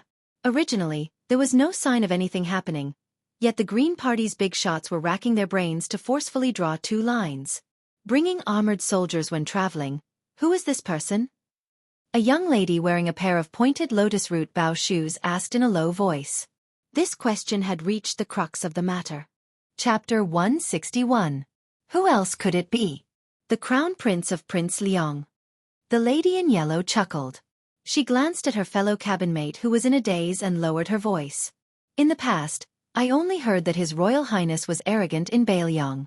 Now that I've seen it, I truly believe it. If it was our prince who went to Bailiang, would he dare to be so arrogant in front of Su Zhuguo's descendants? No way. Our king of Jing can't compare to the king of Bailiang. Now the king of Bailiang is going to the capital to meet the emperor. I heard from my father that he is going to ask his royal highness for an official robe. The other vassal kings don't even have a chance to enter the capital. That Su Zhuguo is more powerful. The lady with the oval-shaped face laughed. I heard that the king of Bailiang dotes on the women he fancies very much. Spending a lot of money to buy a smile is an understatement. When my second sister married to Bailiang, she sent me a letter saying that all the women in Liangzhou would be proud to be brought back to the palace by His Royal Highness. Look at Wei Chongzi, who only knows how to destroy flowers. We really can't compare. Can the king of Bailiang really be hereditary? The lady with small feet asked in surprise. Who said that a woman's virtue was if she had no talent? If she wanted to marry into a good family of equal social status, she would not be able to take care of her husband and children if she did not have talent. Even if the wives and concubines in the noble families fought, she would suffer. There was once a Yanji vice commentator who talked about the women of the world. She said that the women of northern Liang could rein in horses, the women of eastern Yu were graceful and talented, the women of western Chu were loyal, and the women of Qingzhou were the most attractive. This was not without reason. Qingzhou women could always gain a foothold in their husband's family after marrying out of the country. They could hold the position of the first wife and make the concubines suffer. Of course, this was inseparable from the power of the Green Party. The women of Qingzhou always had a naturally keen sense of the intrigues of the imperial court and the deceit of the Jianghu. The aristocratic families of other provinces who had ambitions for their official career naturally liked to marry a Qingzhou daughter-in-law to manage the household. It's hard to say. According to common sense, the imperial court is unwilling to admit that Bailiang can be overthrown. Otherwise, why does the law of vassal clans only mention that the king of Bailiang can be overthrown, but not the king of Bailiang with a different surname? Isn't it because they are worried that Bailiang is the Bailiang of the pillar state and not the Bailiang of the dynasty? The oval-faced socialite whose second sister was married to Bailiang was very passionate about the secrets of Bailiang's military and political affairs. This was considered a secret conversation in the boudoir. Whoever leaked it out would be breaking the rules of Qingzhou and would be seen as a traitor, implicating the entire family. She was not worried about this and could speak without restraint. She rested her chin on her hand and looked out the window, quietly waiting for the battle to heat up. In the imperial court, Grand Secretary Zhang, General Gu Jiantang, and especially that group of people who hate the pillar state to the extreme. They are led by a loyal old minister of West Chu, Sun Shiji. This old grand preceptor originally wanted to die, but when he thought about the fact that the pillar state still stands, he took up the position of an official. He clearly said that he only wanted to see the king of Bailiang's miserable end with his own eyes. As for our Qingzhou ancestors and the king of Jing'an, I don't need to say more. Would they look on helplessly as the Bailiang was passed down for generations? Yanzi, then tell us about the Bailiang and his royal highness. You know a lot about this matter. The voluptuous young lady curiously asked her oval-faced close friend with a face full of expectation. She was the most excited among the group of orioles and swallows. When she saw Su Fengnian break an arrow with a blade, she would have cheered loudly if her companions hadn't held her back. In the past, because of her family and the culture of Qingzhou, she snorted disdainfully at the pillar state and the infamous Bailiang heir. Today, she saw with her own eyes His Highness standing proudly at the bow of the ship. She was completely bewitched. She only felt that she should marry Su Fengnian. The more domineering the children of Qingzhou were, and the more she saw the insufferably arrogant children of Qingzhou, the more she felt that the Bailiang heir was superior. He even dared to provoke the heir of a vassal state, Zhao Sun, and threatened to beat the king of Jing'an until he couldn't recognize him. Wasn't that guy with the surname Su and the name Fengnian enough heroic spirit? All the men of Bailiang are scolding him, especially the group of young masters who would be considered insects in Qingzhou. They are even more reverent and jealous to the point that their teeth itch. Among the women, there are half praise and half blame. My second sister once saw the actions of the Bailiang heir from afar, and felt that it was quite interesting. Second brother-in-law often quarreled with my sister about this matter, saying that my sister was possessed by a ghost. Do you know what ruthless words my second sister said to shut brother-in-law's mouth? She kept them in suspense and smiled brightly. Among the women of Qingzhou, she was famous for being witty and eccentric. Since she was young, she was very good at teasing Wei Wei and the others. What did she say? The group of young ladies asked in unison. My second sister said, Husband, if you quarrel with me about this matter again, be careful that the next time I do boudoir, I will call His Royal Highness. She was the first to hold her belly and laugh. These words were really ruthless. The other women were also stunned at first, and then they all laughed until tears came out. They could leisurely and carefreely talk about boudoir and the ups and downs of being an official at the same time. But Wei Wei's group of young masters who were strung together by a thread had serious expressions. Earlier, when they wanted to use the baton pole to smash the boat, it was because they felt that the opponent was not important enough and treated it as a gathering on the lake to liven things up. Now, as long as they were not idiots, they could guess the identity of the opponent. It was the standard Baoyang blade that had once led a trend throughout the dynasty. That sentence of a battle to the death that shook one's soul. Wei Wei considered himself as the son of a noble family in Jianghu and was proud of himself. He made a mistake and staked everything on one throw, and made another mistake after another. He ordered the yellow dragon ship to batten the pole to resist the enemy. He even dared to humiliate the daughter of an imperial censor in the capital to death, so he did not mind being absurd one more time. Did he really think that Wei Wei was an idiot in the bureaucracy? Regardless of the result of this battle, as long as he did not kill the heir of Baoyang, Wei Wei's reputation of defeating the Baoyang army would be spread all over the country. Even the imperial palace would hear a thing or two about it. Who would not give a thumbs up and praise Wei Wei for being loyal and righteous even though he did not study? That year, his father was implicated by him and was unable to command the giant ship Crimson Banner. His father had been regretting it all these years. Today's feat might be able to smoothly push his father, Dragon King Wei, to the highest position in Jianghu. That white-robed heir of Baoyang with a blade was undoubtedly the best stepping stone. Different from the boorish Wei Wei, the heir of the noble family had a deeper thought and his face was gloomy. That person in the imperial palace had always liked to see the vassal kings fighting openly and secretly. Otherwise there would not be the imperial clan law that two kings could not meet. This time, instead of saying that the fight with Su Fengnian was a grudge between the two heirs, it might as well be seen as the continuation of the fight between his father and Su Rentu, two enemies for 20 years. His father had been seeking Taoism and Buddhism for so many years. He vaguely remembered that when his father went to Mount Longhu to request for imperial edicts, he was rejected several times. His Majesty even did not care about his face and severely criticized his father. One of his younger brothers was even demoted to a commoner and sent to the inner circle of the high walls of Fengyang with 60 people. If it were not for the good words of a concubine from Qingzhou in the imperial palace, forget about going to Mount Longhu to burn incense. Even his future as a hereditary prince would be a problem. Today's battle on the water, regardless of victory or defeat, what would happen to him and his father? His Majesty the Emperor's thoughts were profound. Since he ascended the throne, he was the best at balancing vassal kings and regions, civil officials and military generals, and parties. He really did not have the confidence to guess the Emperor's thoughts. Should he take advantage of the situation and behead Su Fengnian? As this shocking thought flashed through his mind, the heir of the king of Jing finally lowered his head and drank a mouthful of wine to hide the strange expression on his face. Chapter 162. Chapter 3. A total of 11,600 word. Gathering for the sake of benefits, it was easy to share the same bed but have different dreams. Wei Wei was currently thinking about how to make a name for herself in one battle. But her bottom line was that she wouldn't allow Huang Tulang to kill that person surnamed Su.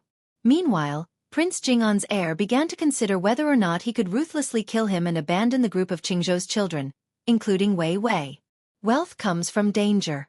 The life and death of other people were more important than the title of nobility. For the crown prince, there was no need to think about it. As a descendant of the imperial clan, the entire world is the private property of our Zhao clan. No matter who you are, even if you are a grand secretary or one of the 30 prefecture overseers, no matter how courteous you are on the surface, aren't they all looking down on you from the bottom of their hearts? Among the 6 princes of the vassals, other than the 2 princes who were allowed to inherit the title of prince according to the law of the vassals, the other 4 princes really did not have any extravagant hopes for the apricot yellow satin 5-clawed python robe. 4 claws and 5 claws, there was only a difference of 1 claw, but the real difference was more than 1,000 miles. The scary part was that if the 9-clawed python became the 9-clawed python, what would happen to the next generation? Now that the world was flourishing, where would they go to ask for military merit?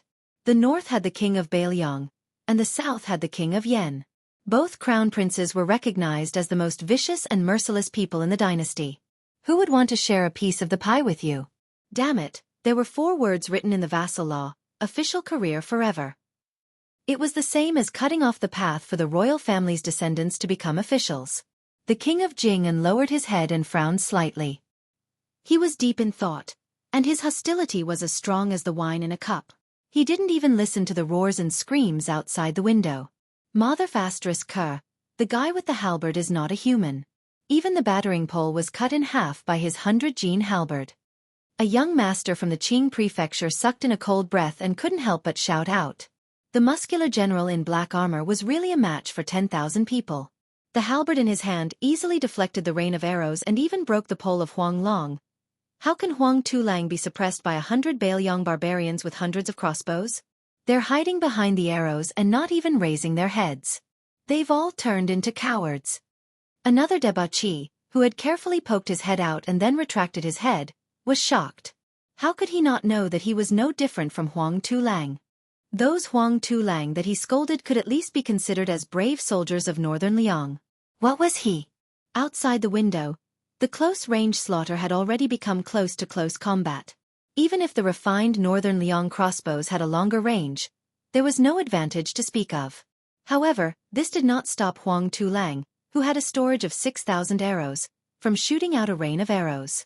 After a wave of arrows, the northern Liang light cavalry did not suffer many casualties. On the other hand, a wave of arrows accurately killed dozens of people. Everyone on the ship could clearly feel the vibrations caused by the northern Liang crossbows. This was the complete opposite of what the people on the ship had expected, where they would be able to overwhelm the enemy with numbers. That guy isn't afraid of death. He's only using his blade to deflect the arrows. The second son of the Shujian county chief of Qingzhou clicked his tongue in wonder. Birds of a feather flocked together. Those who could be brothers with Wei Wei, the evil dragon, were not easy to deal with. They were definitely not from an ordinary rich family. If anyone present casually flipped through the family tree, who wouldn't be able to find a few old ancestors whose names would go down in history? For thousands of years, the throne had been occupied by different people. The longest was 400 years, and the shortest was a few years. The only thing that didn't change was the aristocratic families. Su Xiao, who had achieved great merit in the Spring and Autumn War, was criticized the most for slaughtering millions of soldiers. Wrong. Those who could criticize the Pillar Country wouldn't bother to criticize Su Xiao for being heartless. Instead, they lamented the fact that there were no aristocrats after the Spring and Autumn War. More than half of the 10 aristocratic families that had been passed down for dozens of generations were destroyed. The seeds of learning were gone, and morality and etiquette were broken. This was Su Xiao's great injustice. To the sons of this old man, who thought they were responsible for the world's etiquette, this was Su Xiao's heinous crime that could not be redeemed even if he died 100 times. There were no scholars behind the Western Wall. How many ministers of a fallen country cried tears of sorrow and cursed Su Xiao for being unrighteous even before they died? Unfortunately, cursing could not kill. Therefore, His Royal Highness, Su Fengnian, found it hard to believe in the so-called loyalty and righteousness. He knew that it definitely existed, but he couldn't blindly believe it. The only thing he could rely on was the knife in his hand.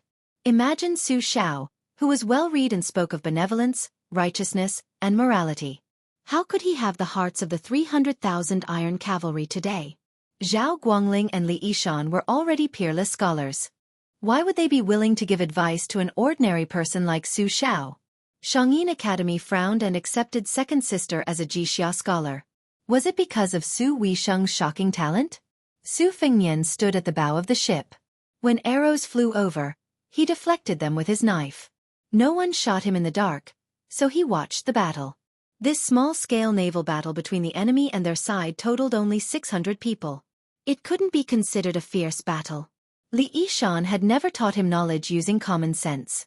If he could only look at the big picture through a tube, why couldn't he draw inferences about other things? Qingzhou's 40,000 navy, the navy that the Green Party of the imperial court greatly praised, was said to be able to fight with the Guangling navy. It was just an embroidered pillow. This embroidered pillow was ugly. It was really boring. Su Fengnian thought that after this battle, would it sound the knell of death for him a few times in advance? Chapter 163. Wei Wei glared angrily at Su Fengnian. She was angry at her father's navy for not fighting well. She hated Su Fengnian even more, But there was also a trace of fear that she did not dare to admit. If this Baelyang crown prince was really hereditary and wore a 5-clawed python robe, he would not only have 100 Baelyang soldiers behind him, but also 300,000 cavalrymen. How would her father, the Dragon King of the Lake, deal with that? Not to mention the future, if this battle was lost, the entire Qingzhou would be in an uproar, and the Green Party's leaders who were reading the secret letters from each family would be the scariest. The Green Party did not fight among themselves, but they were very decisive in dealing with useless people. Su Fengnian smiled at Ning Amei and said, "General Ning, lend me a short halberd." At this moment, Ning Amei already had nothing to do. The two armies were shooting arrows at each other. Unexpectedly, Huang Tulang was completely defeated. After a weak and powerless volley of arrows, he cowered in fear. What a coward! Ning Amei's iron halberd broke 2 poles in a row. He was a brave general who fought against 10,000 people on the battlefield. When he heard His Highness's request, he respectfully took out a short halberd from his backpack. Su Fengnian held Xiaodong in his right hand and took the short halberd in his left hand. He threw it out fiercely towards the window on the 3rd floor of the ship. Since Wei Wei dared to shoot arrows openly, Su Fengnian dared to shoot the king of Jing'an's crown prince with arrows. He even dared to use the short halberd to scare them until their legs trembled. The short halberd pierced through the window. The prefectural governor's second son, who was peeking at the battle, dodged quickly. He only had a cut on his cheek and the short halberd nailed into the ceiling. The group of Qingzhou's daughters, who were talking about the Baelyang crown prince, finally began to experience the impending battle. Their faces were pale, especially when they heard the prefectural governor's second son covering his face and howling in grief. It was as if his parents had died. If there was no one to support him, he would have rolled on the floor. Wei Wei, who was now in a desperate situation, grinned hideously and said, "Get the other ship to ram into them and kill those blind Baelyang barbarians." The general of the Yellow Dragon ship was about to leave when Wei Wei lowered her voice and said, "Remember, crash into the other 2 ships first." The general was taken aback for a moment before he suddenly realized what was going on. He heaved a sigh of relief and cried out in his heart. If he really killed that arrogant Baelyang young master, with his status, how could a small general like him have a good time? An inconspicuous scapegoat like himself, even 100 of them wouldn't be enough to slaughter. After the commotion, the cabin became extremely chaotic. The king of Jing'an's crown prince tapped his fingers on the table. The retainer who had blocked half of the arrow for him bowed and approached. His Royal Highness only said one word: "Kill." There was no need for His Royal Highness, who had grown up in Xianxia City, to give any instructions. The expert retainer already knew how to do things safely. In one of the cabins, the evil flood dragon Wei Wei had the greatest enmity with Su Fengnian, but she still didn't dare to use the yellow dragon to ram Su Fengnian's ship. Meanwhile, the crown prince, who had met Su Fengnian for the first time and didn't seem to have any deep enmity with him, was determined to kill him. Those noble ladies were even more interesting. They were quite frightened by the short halberd that pierced into the cabin. On the contrary, they felt even more admiration for the Baelyang crown prince, who commanded soldiers as if they were servants. The women of Qingzhou valued material gains more than benevolence and righteousness. It could be said that one sentence hit the nail on the head. The people in this cabin were divided into groups. On the surface, they were harmonious, but how could they accomplish great things? The Green faction was now relying on political trickery to govern the country. How many years could they last? Were there any discerning people who could see the clues? If there were benefits, they would gather. If there were no benefits, they would scatter. How different were they from snakes and rats? In the imperial court, Grand Secretary Zhang's words carried enormous weight and suppressed both civil and military officials. He had always tried to rope in the Green faction with words, but he wasn't willing to truly share important responsibilities. Perhaps this was the reason? For some reason, Jianghu was always absent-minded while reading in the cabin. Old Man Li sat to the side, taking off his boots and rubbing his feet. His fingers moved back and forth between his toes, and then he brought them to the tip of his nose to smell them. When he was hungry, he even threw a peanut into his mouth. This kind of expert demeanor really couldn't be any higher. The old god of swords saw that the Jiang girl's brows were sometimes tightly knitted and sometimes relaxed. After thinking for a bit, he laughed and said, "You want to watch this naval battle? If you want to watch, this old man can protect you out. Forget about a few hundred arrows. Even if tens of thousands of arrows pour down like rain, this old man will still guarantee your safety. Xianxia asked in a serious tone. Really? Li Chungang chuckled. You're exaggerating a bit. Tens of thousands of arrows fired at the same time. Only someone with godly abilities like Qi Xianxia at his peak can come out unscathed. With this old man's current heavenly phenomenon skills, he's still a bit lacking. However, all of this is because this old man doesn't have a sword in his hand. I'm not afraid of you, little girl, laughing at me. Xianxia asked closely. A sword expert like you can't achieve the level of having tens of thousands of swords without a sword in your hand. This time, the old god of swords surprisingly didn't boast about himself like old man Li. He only said softly, You can, but if you really have a sword in your hand, your state of mind will be greatly different in the end. When you master the sword one day, you'll understand. Otherwise, even if this old man talks until his mouth breaks, you still won't understand. Xianxia made an O sound and stood up. She didn't say why she wanted to take the risk to watch the battle, but she, who didn't have the strength to truss a chicken, just walked over. Old man Li tugged at his sheepskin coat and followed closely behind. When he reached the cabin door, he was already standing in front of Xianxia. Scattered arrows flew over. The old god of swords didn't need to do anything and they all flew far away. There was sword intent in Li Chuangong's name. These words weren't said for nothing. Perhaps this one-armed god of swords felt that the arrows were an eyesore, or perhaps he couldn't bear to see Xianxia in a state of panic. When the little girl saw the yellow dragon colliding directly into the ship beside her, Su Fengnian, who had instantly drawn his saber, led Ningmei and 4 retainers away. She subconsciously cried out in surprise. Li Chungang sneered. He took a step forward. He swept past everyone and stepped on the body of the yellow dragon ship. His figure drifted like an azure dragon. With one step, he overturned the yellow dragon ship into the water. Chapter 164. Wei Wei's order to ram the ship meant that he was determined to cut off all means of retreat. Among the children of officials, there were very few people who were as decisive and fierce as him. Born in a prestigious family, they saw a lot and received a lot. Usually they were not generous, but they were more calculative. Wei Wei was only seeking fame, hoping to win a good reputation for himself. If he helped his father in his official career, it would be icing on the cake, so he would not really feel sorry for Su Fengnian. His father, Wei Longwang, was just a dragon king in a small temple in the Big River and Big Lake. He was far from Su Shao, a dragon who could turn the world upside down. He heard that this big pillar of the country was staying in the capital at this time. If Su Fengnian met with misfortune, this kind of thunderous shock, second only to the anger of the emperor, Wei Wei knew how powerful it was. The king of Jing'an, on the other hand, wanted a 5-clawed python robe. The difference was like heaven and earth. Therefore, after some consideration, he was willing to take the risk out of desperation. If the attack failed, then so be it. On the Battle of Spring God Lake, who would pay attention to the hidden 10 steps 1 kill?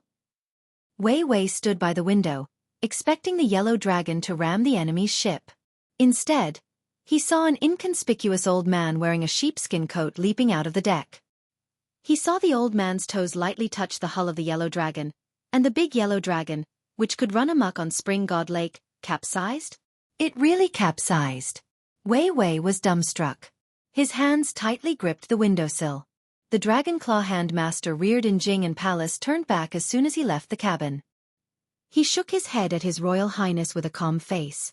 In an instant, the lake water surged violently, causing the yellow dragon ship to shake violently. Why? The king of Jing'an was relatively calm. A one-armed old man stepped on the yellow dragon ship and capsized it. The retainer, who was already 70 years old, smiled bitterly. One step. The crown prince clenched the wine cup with 2 fingers. One step. The master in Jing'an Palace, who was well-dressed and well-fed, nodded.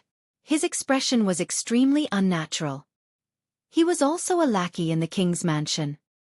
He knew that even if he was given 10 or 100 kicks, he would not be able to capsize a ship that could carry 500 tons of cargo. First-level master? The crown prince suddenly laughed. The retainer sighed helplessly. Not far off. The crown prince seemed to be much more relaxed. He was not discouraged by the one-armed man's feat. He asked curiously, "One-armed? Do you know of a one-armed master in Bailiang?" The squire shook his head. "I've never heard of him." He's probably a figure that Bailiang Palace secretly invited out of seclusion.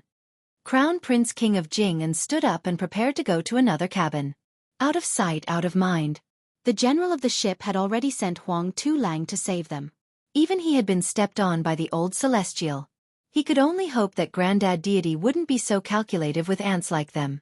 We all know how strong you are. Rest well and don't kick us a second time. Wei Wei knew that the situation was hopeless. It was over. His face was ashen. This evil flood dragon, who had never failed on the Spring God Lake, turned around and slumped back into his chair. Beside him was his best friend, whose face had been scratched by the halberd. He was crying bitterly. Wei Wei couldn't understand how 100 Bailiang soldiers could suppress 400 Huang Tu-lang to the point that they didn't even dare to breathe. He also couldn't understand how someone could beat the yellow dragon with the strength of a leg. Was the main warship of the Qingzhou Navy just a small boat? Su Fengnian didn't expect the old god of swords to make such a move. However, since he had created such a scene, he used the momentum to jump onto the yellow dragon ship. The Huang Tu-lang who were busy trying to salvage the people who had fallen into the water all ran away in fear. The old Taoist Wei Shuyang, the halberd Ning Amei, and Lu Yangshu all followed His Royal Highness and jumped onto the yellow dragon. They went up to the 3rd floor, which was originally used as a lookout. Coincidentally, they met Crown Prince King of Jing and who was about to leave in a hurry. Su Fengnian used the winter-embroidered scabbard to press against the Crown Prince's chest. The Crown Prince's personal guards tried to stop him, but they were instantly pointed at by Ning Amei's halberd and surrounded by Lu Yangshu and the other two. The dragon claw hand expert who had been pampered in the Jing'an palace didn't dare to move. Su Fengnian used a bit of strength on the winter-embroidered scabbard and pushed the Crown Prince, whose identity he had vaguely guessed, back into the cabin. The group of people inside, more than 10 of Qingzhou's most prominent young masters and daughters, all looked at the white-robed, white horse, and Bailiang butcher's son. The Qingzhou socialites widened their eyes in surprise, amazement, fear, and worship. Just their expressions and gazes were a moving picture. The Green Party in the imperial court was powerful. Who outside the borders would dare to challenge the tightly knit Qingzhou children? Not to mention that the King of Jing'an and His Royal Highness were standing in the circle. Su Fengnian smiled and asked, "Kid, you want to slip away? This yellow dragon ship is only so big. Where can you hide from this crown prince?" On the surface, the King of Jing'an's crown prince appeared to be extremely cultured. Obviously, he had received the teachings of the King of Jing'an, Zhao Hang. Even with Su Fengnian's scabbard pressed against his chest, he still had a look of indifference on his face. Indifferently he said, "I'm going out to get some fresh air. While I'm at it, I'm going to experience His Royal Highness's elegant demeanor." Su Fengnian slightly retracted the winter-embroidered scabbard, but he didn't put it back on his waist. Instead, he raised it and lightly slapped the face of the guy in front of him. This action was extremely humiliating. Su Fengnian's mouth was even more mocking as he said, "Don't think that this crown prince doesn't know who you are. Surnamed Zhao, given name Sun, the eldest son of the King of Jing'an, Zhao Hang. How can there be such a big gap between you and my crown prince?" Zhao Sun, whose cheeks were red from the slap, looked straight at Su Fengnian and calmly said, "The King of Bailiang's martial arts are unparalleled for thousands of years. My royal father is wholeheartedly devoted to Buddhism. Naturally, we can't compare." Zhao Sun's words had a hidden meaning, but it wasn't too big. Everyone could tell that the King of Jing'an's crown prince was simply saying that Su Fengnian's current glory was all because of his father, who carried the world's infamy as a butcher. It had nothing to do with His Royal Highness. Pa! Su Fengnian's winter-embroidered scabbard was especially forceful this time. King of Jing'an's crown prince Zhao Sun seeped out a trace of blood from the corner of his mouth. Su Fengnian smiled and said, "Well said, you deserve a reward. This crown prince will reward you handsomely with a winter-embroidered scabbard." Zhao Sun was still forcing a smile. Jing'an Palace's retainers were already prepared to risk their lives to save their crown prince, but Su Fengnian had already brushed past Zhao Sun and said softly, "I'll accept the Yellow Dragon cruise ship. I'll have to trouble you to jump off the ship and swim back to Xianxia. Tell Zhao Hang that when the time comes, the father and son will go out of the city to welcome the crown prince." Zhao Sun didn't even bother to wipe the scarlet blood from the corner of his mouth. He walked straight out of the cabin and slowly said, "Xianxia City will definitely welcome the crown prince." Su Fengnian didn't pay any attention to the King of Jing'an's crown prince, who was about to become a drowning dog. He first gave a warm smile to the group of dumbfounded young ladies, then turned his head to look at the capital's son, hedonist Zhao, who was cowering in the corner, as well as the fearful evil flood dragon Wei Wei. He pointed at the two with his winter-embroidered scabbard and smiled. One of you is the son of a fourth-ranked official. You formed a clique and made Zhao Sun deliver himself to your doorstep. Good job. The other is the son of Qingzhou's Dragon King. He dares to pull the bow and shoot arrows, and dares to ram the Yellow Dragon cruise ship. He's even more of a hero. Jianghu, who had followed the old god of swords to the third floor of the cabin, had a strange expression on her face when she saw this scene. Could it be that Su Fengnian was so domineering and rude to outsiders? Previously, in Beiliang Palace, she only heard that he made a move on the maids in the residence. After leaving Beiliang, he tormented Jean Lanting in the county town. When he arrived in Qingzhou, he wantonly played with the Qingzhou Navy. She originally thought that he only knew how to bully weak women. Su Fengnian wasn't in a hurry to deal with Wei Wei and the one surnamed Zhao. He turned his head to look at the young ladies of Qingzhou and said with a bright smile, "Which elder sister or younger sister knows how to make tea? Let's drink tea and enjoy the scenery together. I hate fighting and killing very much. If I frighten elder sister or younger sister, later on, allow me to use tea in place of wine and punish myself by drinking 3 or 10 cups. How about this?" The second sister, an oval-faced young lady from Beiliang, wasn't the slightest bit afraid of the crown prince. She volunteered with a smile and said, "I brought some spring tea before the rain and a set of tea sets. I haven't had the time to make tea yet." Su Fengnian treated the women on the ship as if they were two different people. He was so easy to talk to that it was a complete mess. He laughed and said, "It's fate, it's fate." Jiang Ni's small face stiffened. Look, this guy's foxtail was suddenly revealed. Despicable. That gloomy guy with a swollen face was despicable just looking at him. But this guy who was flirting with the group of young ladies as soon as he boarded the ship was the most despicable. Chapter 165. Every time Su Fengnian took a step forward, Wei Wei and the one surnamed Zhao would take 2 steps back, until there was nowhere to retreat. Su Feng came to the window and happened to see the heir apparent of the king of Jing'an and his retinue jump into the water. Su Fengnian narrowed his eyes, feeling deeply moved. At that time, Zhao Hang, the 6th prince, had the greatest influence. The Empress Dowager regarded this filial son the most highly. The faction of relatives and the leaderless civil officials hit it off. And it was at that time that Zhao Hang wrote the poem, "Raise an army of 1,000,000 to drive away the Mang slaves, immediately erect a monument on the first peak." That time could be said to be the most glorious period of Prince Jing'an's life. Who would have thought that the mantis stalks the cicada, unaware of the oriole behind? The second prince, who was originally the least favored, suddenly appeared out of nowhere. It was unknown how he obtained the full support of the eunuchs, chamberlains, and military generals. First, he secretly detained the Empress Dowager, then he launched a series of assassinations. Several powerful relatives died in one night. The posthumous edict appeared again. It was clearly written that the previous emperor wished for the second prince to ascend the throne. The second prince rightfully sat on the emperor's throne and became the current emperor. The 8 princes contended for the throne, causing a disaster. In the end, only one of the former crown prince died. In fact, in the eyes of those with discerning eyes, this could be considered as His Majesty the Emperor being merciful and lenient. It was much better than the deaths of all the princes and grandsons of the previous dynasties.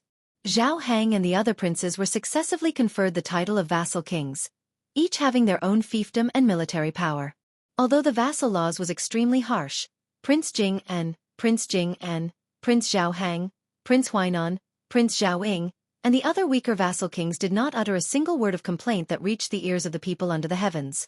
Although the vassal laws was extremely harsh, Prince Jing'an, Prince Zhao Hang, Prince Huainan, Prince Zhao Ying, and the other weaker vassal kings did not complain at all.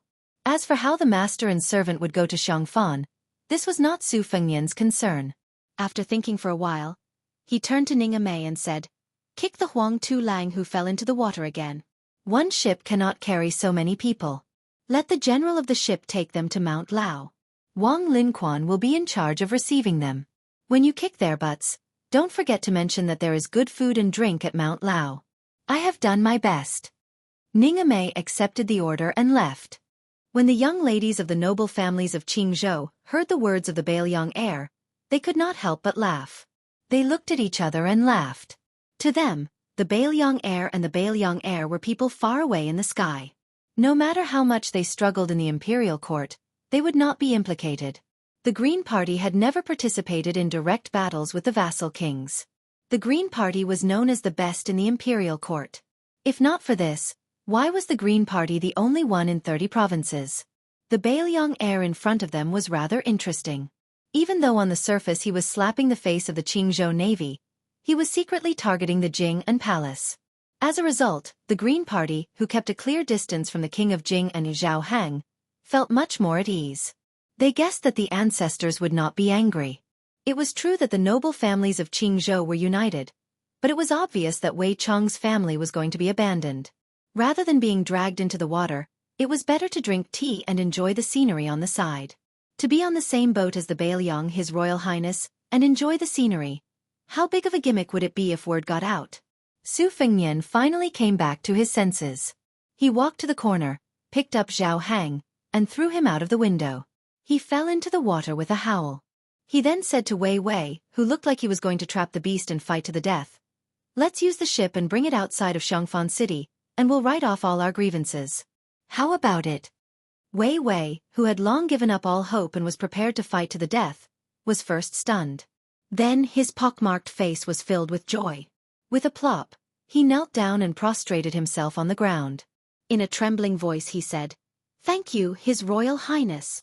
Su Fengnian used his foot to step on Wei Jiao's head and scolded jokingly, "You blind thing. I heard that you've been racking your brains to become sworn brothers with Li Hanlin. Don't you know who he's been taking the blame for all these years?" Although Wei Wei was kneeling and had his head stepped on, his heart felt more and more at ease. He raised his head and smiled flatteringly, "It's all my fault for not recognizing Mount Tai. A man who knows when to yield and when to stand tall." This was true on and off the bed. Even if it was someone like Wei Wei who only knew how to be an unscrupulous hedonist, there were masters in all three professions. Most of them were able to do something of their own. Su Fengnian smiled and said, "Get up. A man has gold under his knees. What's the matter with kneeling in front of me?" Wei Wei carefully stood up. Just as he let out a sigh of relief, the Beiliang heir's next sentence brought him back to his original state. "Your archery is not bad. It said that you practiced it by killing women. Go, shoot an arrow at the son of the governor. If you kill him, I'll introduce you to Li Hanlin. If you don't kill him..." Wei Wei was silent. Chapter 166. When Su Fengnian pretended to wipe the dust off Wei Wei's body, he said in a low voice, "Wang Linquan's silver is my silver. Wang Linquan's grandmother is my grandmother's mountain. Do you really think that Jianghu belongs to the Green faction? On this trip to Xianxia, there will naturally be people who will help you think of how to impeach this Xianxia, how to act arrogantly on the Spring God Lake, and how to insult the king of Jing'an and beat up Xianxia Zhao Sun. However, when you go out to shoot arrows, remember to be clean. This Xianxia can guarantee that the sisters at the table will not gossip. How about it?" Wei Wei bowed and left the cabin with large strides. Su Fengnian sat in front of the table and sat shoulder to shoulder with the oval-faced beauty who was raising her snow-white wrist to brew tea. He sat with the other Jianghu ladies who were sitting in pairs on long benches. Su Fengnian patiently waited for the spring god head to drink tea. He unscrupulously looked at the faces and figures of the wealthy ladies around him. Most of them were of average beauty. Only the tea maker beside him had a charm that was close to 81. Su Fengnian openly reached out and hugged her slender waist.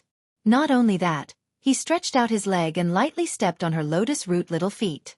He turned his head to look at the blushing Jianghu beauty and asked with a smile, "Dare I ask for elder sister's name?"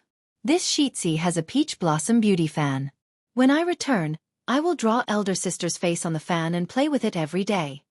Play with it every day? The table of red and green orioles and swallows all looked at the oval-faced woman. Their eyes were mixed with mischief and jealousy. Although the woman who was hugged by Su Fengnian had a good upbringing and had always been bold in her actions and words, she still couldn't take it when she was openly teased like this.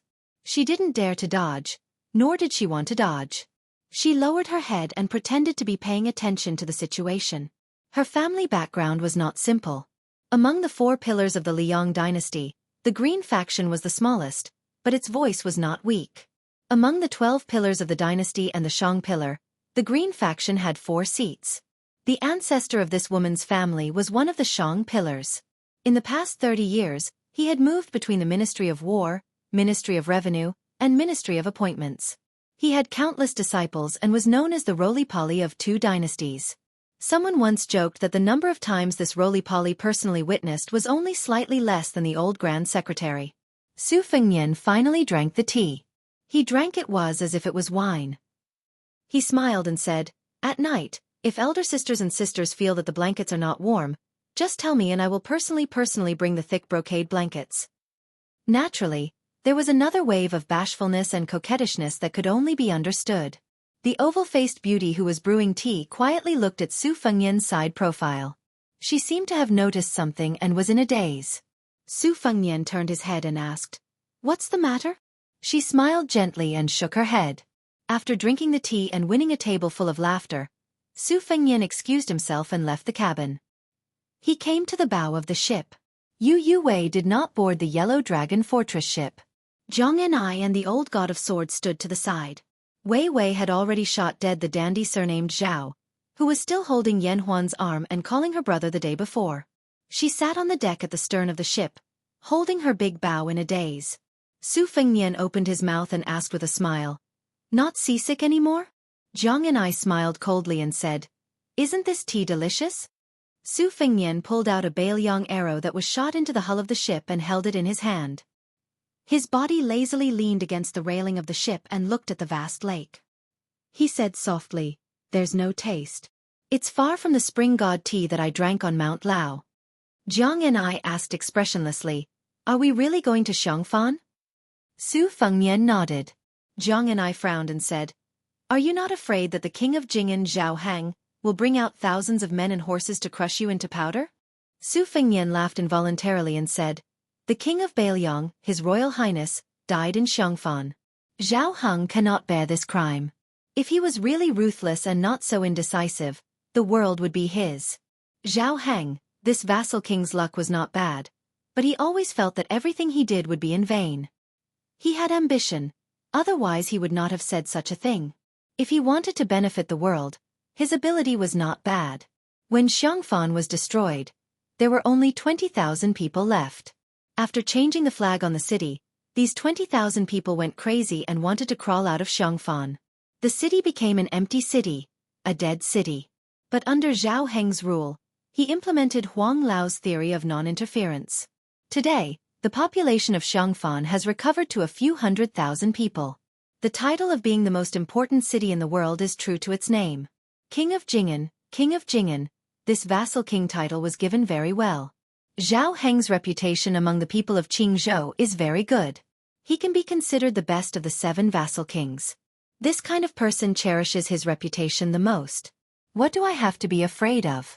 Maybe Zhao Heng will be worried that someone will frame him and will want to send troops to protect me. Little Mudman, do you believe me? Jiang Enai said with a face of disbelief. Are you talking nonsense? The old god of swords smiled faintly. Little Su is not talking nonsense. Su Fengnian bent the Baoyang standard arrow with both hands and suddenly smiled. I heard that there are still 100,000 wandering ghosts in Xianxia that are not willing to leave the city.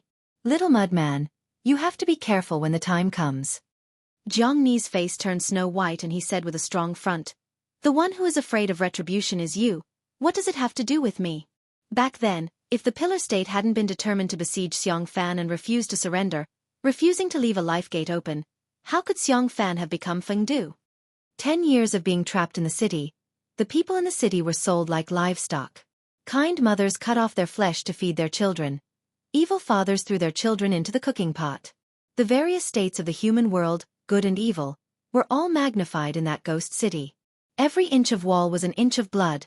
Every inch of grass was an inch of sorrow. The Yin energy in Xiangfan was unimaginable. 10 years of attack and defense. Under the strict orders of the imperial court, no scholars or historians were allowed to write about it. How tragic was the truth. Chapter 167. Su Fengnian joked, That makes sense. When you enter Xiangfan, remember to stay away from me. Otherwise, why would I cut down so many peach trees in Jean Lanting's residence? It's all because Grandpa Wei is a master of the way of 9 bushels of rice, so he carries a few more peachwood swords to slay demons. You better get close to him these days. Otherwise, you'll be haunted by countless ghosts. Women have a Yin body, so their yang energy is far inferior to men's. Even old sword godly won't be able to save you. Jiang Ni's face turned even paler. She stammered, wanting to refute and encourage herself, but she didn't know what to say. The little clay figurine's appearance had always been ranked in the top 3 beauties Su Fengnian had ever seen in his life. The first was, of course, the androgynous white fox's face. The second was a woman he had seen by the Luoshui River during his 3 years of travel. Until now, he could not tell whether she was a woman from a landowning household or the god of the Luoshui River. However, she was beautiful. She was a woman in her 20s, but her face was still like a pattern in the 19 chess books. No matter how delicate it was, it would not change much. However, the little clay figurine was different. She had been growing over the years. Her breasts, which were in line with the title of Princess Taiping in the past, were no longer Taiping. Instead, they were becoming more and more plump. Perhaps one day in the future, her face would quietly be comparable to white foxes. Su Fengnian liked to tease her, bully her, and plot against her. Part of the reason was that it had become a habit. The old god of swords couldn't bear to see Jiang Ni being deceived and frightened by this little scoundrel Su Xiaobei. He unhappily said, "Girl, this little bastard is deliberately deceiving you. Ghosts are like immortals. If you believe it, then there is nothing. This old man has traveled Jianghu and seen all kinds of strange people. When it comes to immortals, only old Taoist Qi can count. If Xianxia really has 100,000 ghosts who don't want to be reincarnated, how can hundreds of thousands of people survive these years?" Su Fengnian chuckled. He didn't mind Li Chuangong's sarcastic way of addressing him. He didn't care much about face. It wasn't something that His Highness was born with. It was something that he was forced to do. He continued to play with the arrow in his hand, whistling leisurely. What made the old god of swords feel defeated was that Su Xiaoshou's nonsense was obviously more lethal than his earnest and heartfelt advice. Little Zhang's beautiful little face was still pale, as if she was about to run to Wei Shuyong's side with the peachwood sword in his hand. She had not even reached Xiangfan yet. Jiang Ni, who had a deep understanding of ghosts and gods, said fearfully, "Then I won't enter the city. I'll stay on the ship." Helpless, the elderly god of swords could only roll his eyes and sigh. He thought to himself, that little bastard is really little Zhang's nemesis. Su Fengnian laughed and said, "When we reach Xiangfan, we will have to abandon the ship and take the land route. What will you do then? Stay on the ship for the rest of your life? Let me tell you, there are countless water ghosts who died unjustly in the lake.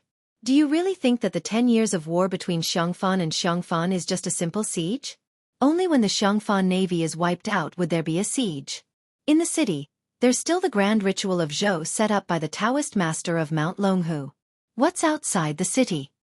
Jiang Ni was speechless. She wanted to cry but had no tears. Old man Li couldn't bear to listen anymore. He rubbed his crotch and planned to walk around the yellow dragon ship. This pair of foes could do whatever they wanted, and he wasn't willing to get involved in their quarrel anymore. Jiang Ni asked timidly, "The 36,500 grand ritual of Zhou set up by the Taoist master of Mount Longhu is very useful, right?" Su Fengnian glanced at Li Chuangong's back and said playfully, "Of course. The grand ritual of Zhou is the highest ritual in Taoism. Setting up 1,200 altars is already a grand scale. Generally speaking, it's only when something big happens in the emperor's family or the ancestral court of Taoism. The word ritual means the ceremony of pouring wine. To put it simply, it's the Taoist master inviting the celestial beings to drink wine. The grand ritual of Zhou before this dynasty was only set up for the prince with 2,400 celestial beings to pray for blessings and disasters. There's also the 3,600 grand ritual of Zhou for the emperor to protect the country and its people. Xiangfan was founded by the Taoist master's residence. The 36,500 grand ritual of Zhou was unprecedented in history. It's equivalent to inviting all the celestial beings in the heavens. Back then, the Taoist master's residence spent 900,000 taels of silver. If that wasn't enough, the Taoist master's residence would have moved out of Mount Longhu long ago. Jiang Ni nodded heavily and clenched his fists. His face relaxed a lot. Unexpectedly, Su Fengnian changed the topic and laughed sinisterly. But don't forget, just like you said, if the king of Jianghu wanted to deal with me, he would have needed 2,000 to 3,000 soldiers. It's obvious that the more powerful the enemy is, the more extravagant the situation will be. If the ghost city of Xianxia didn't have any evil spirits that were hard to subdue, why would the dynasty spend so much money? Jiang and I was scared silly again. Su Fengnian threw the bow and arrow to a Beiliang light cavalry downstairs who was collecting arrows. He walked towards Jiang and I and said in a low voice, "As for me, not only do I have Grandpa Wei's help, I also have many Taoist instruments on me. When we reach Xianxia, you might as well sleep with me. It's best if we share the same bed, but even if we don't share the same bed, we have to share the same room." Chapter 168. Jiang and I kicked Su Fengnian's knee and angrily cried, "I'd rather be killed by the ghosts than live with you." Su Fengnian bent down and patted his expensive white satin robe. He gave her a thumbs up and smiled, "You have backbone." Su Fengnian pretended to remember something and smiled gently with ulterior motives. "Yes, I remember now. The 100,000 wandering souls of Xiang and Fan are mortal enemies with Su Xiao, which means that they are my mortal enemies. After you were killed by the wild ghosts, you must have something in common. The more they like you, the more you can't be reincarnated. You can talk about my bad day and night together for 10 years, 100 years, 1,000 years." The little mudman stared at His Royal Highness, who was the most despicable, sinister and scoundrel. She choked with sobs and cried until her eyes turned red. Su Fengnian sighed quietly and restrained his expression. He reached out to wipe the tears on the little girl's cheeks.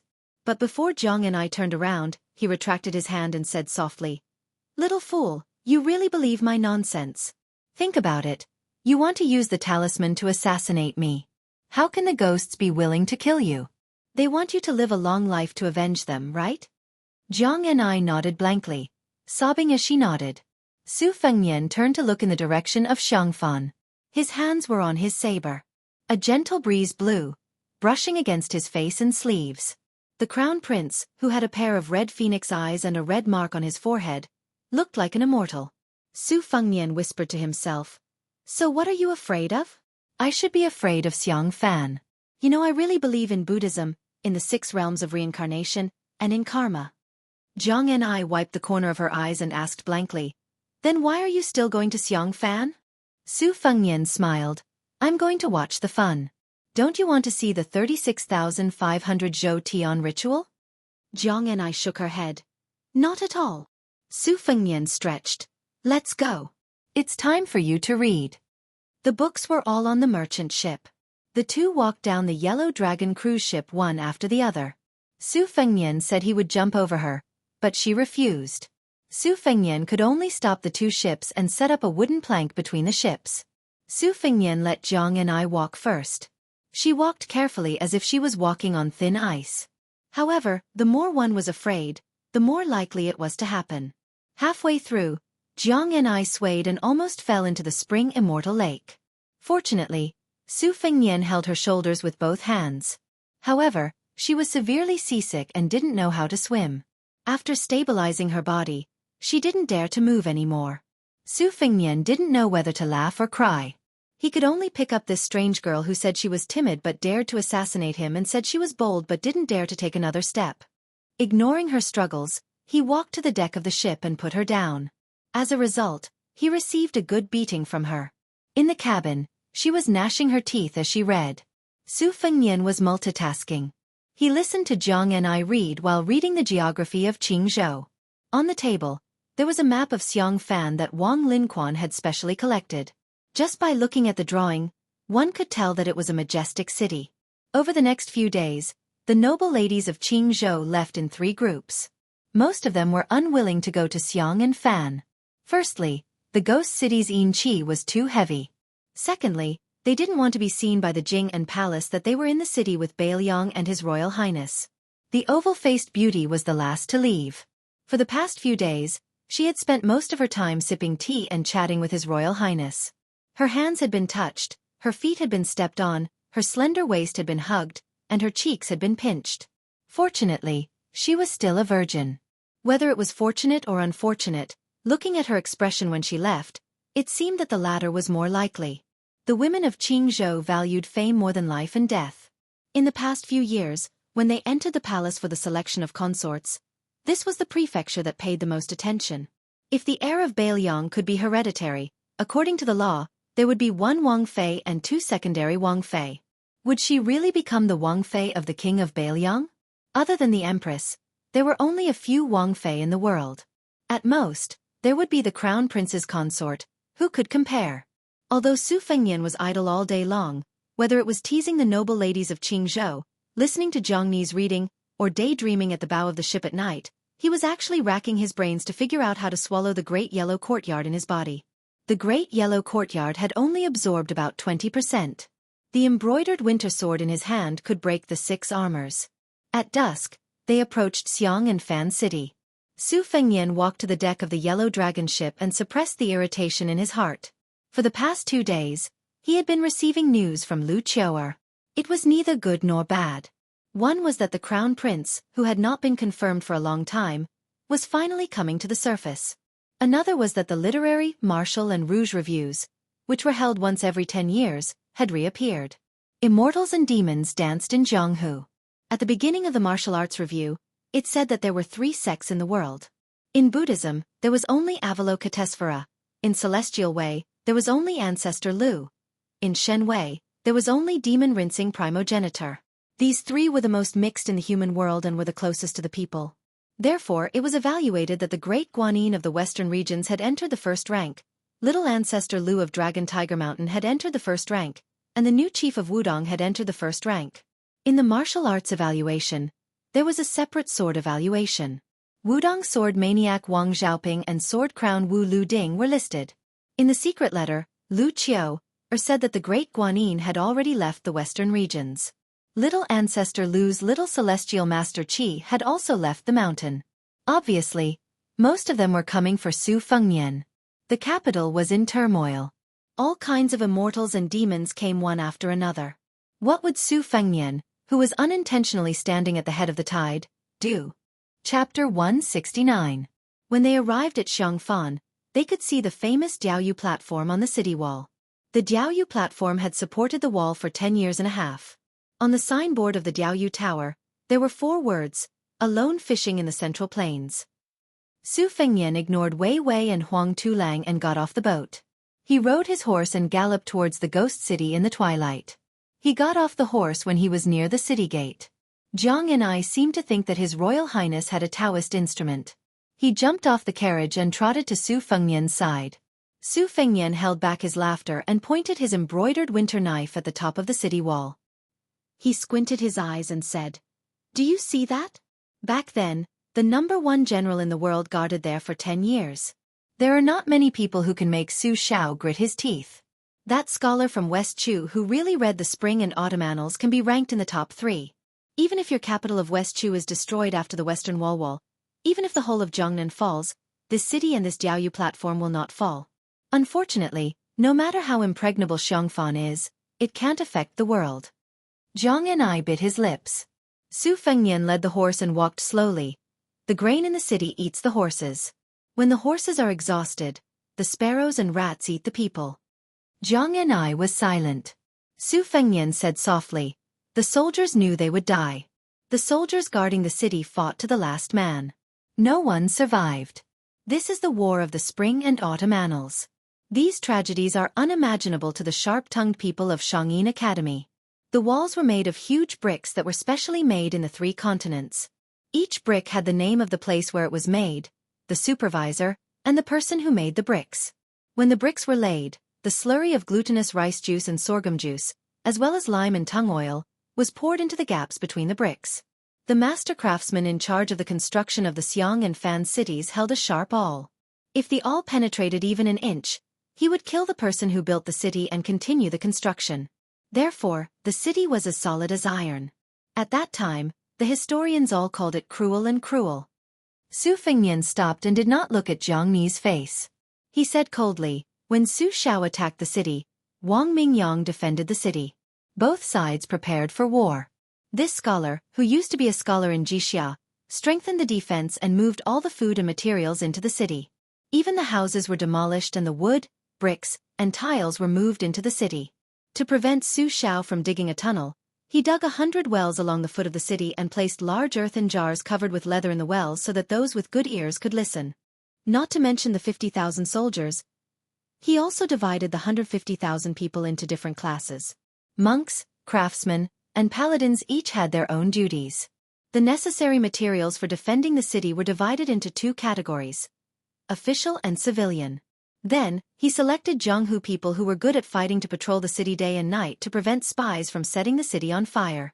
Wang Mingyang's military skills in the Xianxia Academy had been fully displayed in the past 10 years. Su Xiao once said that if everyone in Xianxia Academy was like this, he could even become a scholar in Jixia. Su Fengnian continued forward. To attack the city, one must first cross the river and cross the trench. Next is the most tragic climbing of the city. Climbing of the city is also known as climbing of ants. Looking at the top of the city, you can imagine the scene of thousands of people climbing up the ladder against arrows, boulders, wood, and oil. It was during this battle that the monks in the city invented the demon-subduing pestle, and the ox-nosed Taoist created the cauldron golden liquid that would fester the moment it touched the skin. In the alley battle after climbing the city, Xianxia gathered a large number of Jianghu people and heroes who swore to defend this important city for the three countries of the Central Plains. It could be said that they were united against a common enemy. Before the alley battle, they had defeated the Beiliang army countless times. If it were not for them, Xianxia would not have needed 10 years to break the city. 3 years would have been enough. People only knew that Beiliang's army was the best in the world, but they did not know that they were not bad at attacking the city on foot. In the Spring and Autumn War, they were unstoppable. Only in Xianxia did they lose more than half of their elites, including 300 cave masters who were good at drilling. This attack and defense took 10 years. As for who was right and who was wrong, only heaven knows. However, it was in these 10 years that Su Xiao, who would seek revenge for the smallest grievance, had a real feud with Jianghu. The moat was unusually wide. The drawbridge on the river was not closed. Xianxia was strictly guarded at night, but the drawbridge had been laid flat all these years. Even the main gate had not been closed for a single night. It seemed that according to the instructions of the celestial master of Mount Longhu, after setting up more than 30,000 great cycle ritual to expiate the sins of the 9 underworlds, the ghost gate was not closed and the wronged souls were allowed to leave Fengdu and Xiangfan. Legend has it that before the celestial master of Mount Longhu left the city, he personally went around the city to draw talismans. In the end, he even hung a Taoist talisman on the top floor of the Jianghu terrace. On it was written, "The heavenly spirits have returned to the heavenly spirits. The earthly spirits should return to the earth." He said that when the wandering souls of Xiangfan dissipated, this talisman would burn up. However, the heavenly talisman had been written for many years and still did not disappear. Without a doubt, it became a haze that could not be removed from the hearts of hundreds of thousands of people in Xiangfan. Su Fengnian led the horse forward. Under his feet were 2 young kuei. Beside him was Jianghu, who had a complicated expression. Su Fengnian subconsciously looked at the Jianghu terrace on top of the city wall. The moon was bright and the stars were sparse. The tower was magnificent. Su Fengnian turned his head to the little mudman and said gently, "Don't be afraid." Jianghu, whose palms were sweaty, lowered his head and grunted. His Royal Highness could not see the person in the tower when he raised his head, but the person in the tower could see Su Fengnian when he lowered his head. The person in the tower had a slender figure. He wore an ordinary Taoist robe and hemp shoes. He wore a Taoist bun with a wooden hairpin and held a horsetail whisk in his hand. The top floor of the Jianghu terrace was a forbidden area. There were several respected old Taoists of Mount Longhu guarding it. Even the king of Jianghu was not allowed to enter. When the great celestial master left the city, he made it clear that only the Taoist master's mansion could set foot on it. If the little girl and the little monk went to the Taoist master's mansion to make trouble, they would recognize this Taoist master.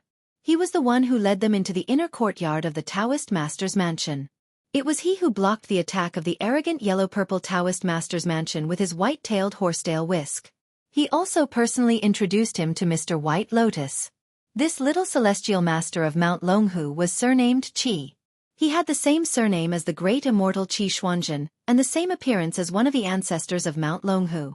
He held a horsetail whisk in his hand and was praised by the national master who ruled the world as Tai Gong sits in Kunlun. After he left Mount Longhu, all kinds of rumors snowballed as if the whole world was praising him. However, he was indifferent because he didn't care about these things. To him, these great principles that most people couldn't understand were not principles. In the world, brothers were blind, children were filial, and husband and wife were in love.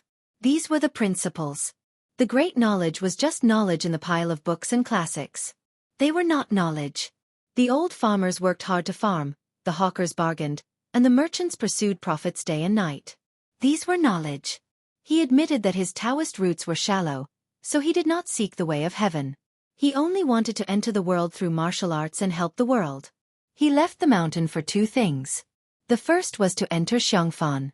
Before his master went into seclusion, he said that the heavenly talisman would burn. He wanted to confirm it with his own eyes. The second was to make a trip to Wudong to confirm whether the young chief could really shoulder the way of heaven. As for how to judge, it was very simple. The horsetail whisk in his hand could be used as a sword. If it could be killed, it was fake. If it could not be killed, it was real. He turned to look at the heavenly talisman that connected the world with a red rope and frowned. The heavenly talisman was shaking. Su Fengnian narrowed his eyes and saw a strange woman walking out of the city gate. She had 33,000 strands of worry on her head. She wore a snow-white monk robe and a white snake was biting on her wrist as a rope. She was barefoot, but her jade-like feet did not cause a speck of dust. She walked lightly on the suspension bridge. Outside the city gate of Xianxia, the ghost Qi was as heavy as snow and covered the sky and earth. She was the only one who looked like a bodhisattva, transcending all living beings. On the fishing platform, the heavenly talisman burned to ashes. 10,000 ghosts out of the city. The Taoist from the Taoist master's residence side. Mount Longhu has lost. Mount Lantua has won. Chapter 170. The woman's skin was whiter than snow. When such a celestial woman walked out of the ghost gate of Xianxia, Su Fengnian's horse lowered its head and neighed, its hooves pounding on the ground. Not only this animal, but the entire group of horses were doing the same. The young Kuei's scales stood up under Su Fengnian's feet. Its whole body was scarlet and its face was ferocious, as if it had encountered something dirty. Su Fengnian opened his eyes and looked over. He didn't know if the woman was a celestial or a mortal walking on the suspension bridge. There was no one stepping on the moat, but in an instant, the water was turbulent and boiling, as if thousands of soldiers and horses were passing by. The old god of swords, Li Chungang, showed a serious expression for the first time after leaving Liangzhou. With light steps, he swept in front of Su Fengnian and Jiang and I, standing at the end of the suspension bridge and facing the woman from afar. The white-clothed Guanyin continued to walk forward until she reached the middle of the suspension bridge. The old god of swords stretched out his only arm and took off the dagger talisman. The two of them faced each other. No one saw her move on the suspension bridge, but the moat suddenly exploded. The mirror image of what everyone saw was distorted, and only the white-clothed Guanyin remained clear and independent. Su Fengnian finally saw the woman's beautiful face that seemed to be shrouded by thousands of snowy mountains. He was stunned. The woman was as beautiful as a painting, and he knew who she was. Monk Long Shou, who claimed to be from Mount Lantua, said that he wanted to bring him to the western region. This monk in red robes and cassock was very otherworldly, so Su Fengnian specially went to the Tide Listening Pavilion to read the secret scriptures. The woman in front of him was the top Buddhist figure list, the master of the Red sect of Tantric Buddhism. She had a long list of titles, such as Great Compassion Dharma King, Bodhisattva Mending Acupoint, Master of 6 Jewels. She was an old woman in her 40s. Su Fengnian thought that she was already old, and even if she had the skill to retain her youth, she would not be that pure and youthful. However, the woman in front of him was a little too tall, and her face was no different from a woman in her 20s. Her eyes were compassionate, and she was born with a red mole in the middle of her forehead. Su Fengnian thought that if he had known that the master of Mount Lantua was so beautiful, he would have bargained with her. Dual cultivation? No problem. As long as the master was willing to leave the western region, Liangzhou's environment. His Royal Highness had mountains of gold and silver mountains. Would he lack of a bed? Su Fengnian calmed himself down and stood side by side with Li Chungang. He said softly, "This person is the Dharma King of Mount Lantua, also known as the Bodhisattva of 6 Pearls. It is said that she has Avalokitesvara Guru, Lotus King Guru, and Rathvajra Guru. Can you defeat her?" The old god of swords held the divine talisman with one arm and was all smiles. If he didn't know the identity of the old man in the sheepskin coat, He would have mistaken him for an old fellow who didn't respect himself and was blocking his way to take advantage of his beauty. Li Chungang lowered his head and spat out a mouthful of green gang qi that Su Fengnian could see with the naked eye.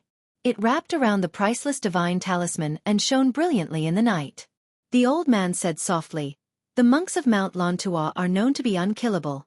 Back then, the red-armored man fought with an old man with a pestle for 3 days and 3 nights.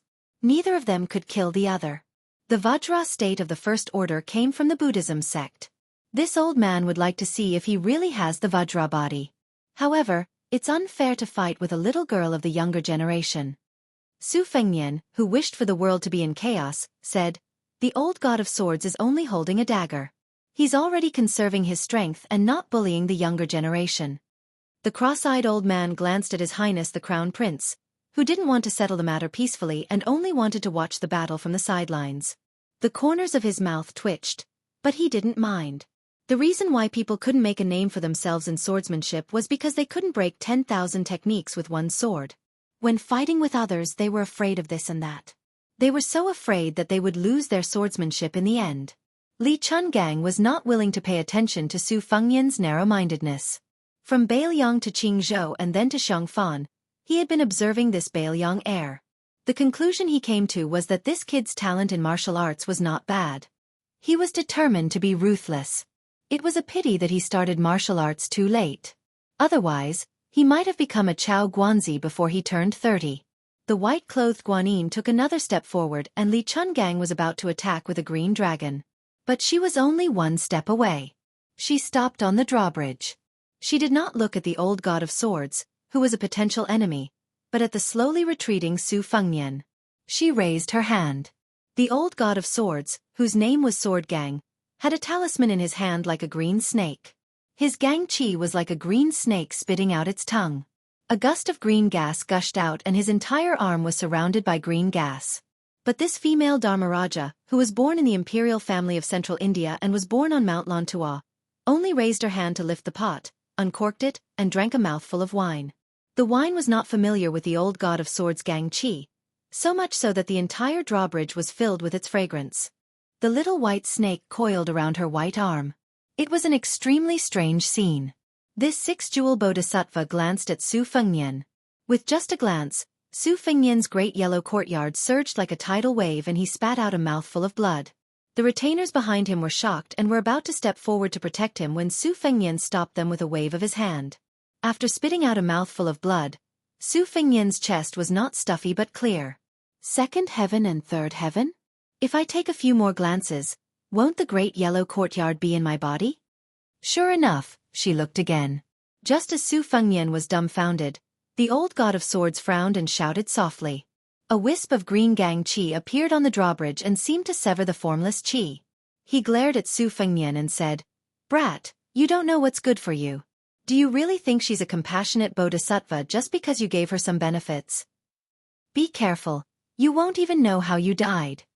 The white-clothed Guanyin shook her head slightly, put away the wine pot, and walked forward silently. "Brat, you and Jianglas retreat." With that, the old god of swords stomped his foot. With the sole of his foot as the epicenter, a deafening ripple of dust appeared. Su Fengnian pulled Jiang Ni and floated backward. The spotless female Dharmaraja ignored the formless sword qi from the old god of swords and walked forward barefoot. Just as the sword qi was about to reach him, a big monk in a red kasaya appeared between the old god of swords and the white-clothed Guanyin on the bridge. He had a wooden expression and managed to block the rings of sword qi. His kasaya fluttered in the wind as he stood tall. Su Fengnian sighed quietly. This monk, Long Shou, who had said that he would wait for 31 years, had appeared. If it was just a 6-jewel Dharmaraja, Su Fengnian believed that with Li Chuangong's strength and the second-rank retainers behind him, it would not be impossible for them to trap this Guanyin of Mount Lantua, let alone kill her. Although the red-clothed monk was not a first-rank Dharmaraja, in this delicate situation, he was the biggest variable. Moreover, Su Fengnian did not have any ill feelings towards the monk in front of him. He had always respected eminent monks who had achieved the Tao. If they really fought to the death, regardless of the outcome, it would not be a pleasant thing to watch. The red-clothed monk put his palms together and bowed his head. "My master has entered the world without any intention of fighting. I hope that His Royal Highness will not blame him." My master has come out of Xianxia to release 100,000 evil spirits from purgatory. He has accumulated immeasurable merit for his royal highness. Su Fengnian felt that these words were preposterous, but he believed them without a doubt. Both Buddhism and Taoism had recorded that there were 100,000 evil spirits in Xianxia who had been cooked by their relatives. Their resentment was so great that even the 36,500 grand ritual of the cycle could not eliminate them. Thus, the two sects made an unwritten bet that whoever won would enter Xianxia and whoever lost would leave Xianxia. This would not change for 100 years. If Mount Longhu won, the two Zen temples and the monks of Mount Lantua would not be able to set foot in Xianxia for 100 years. If they lost, Mount Longhu would have to withdraw the grand ritual of the cycle and move out of their Taoist temples. They would not be able to preach in the city.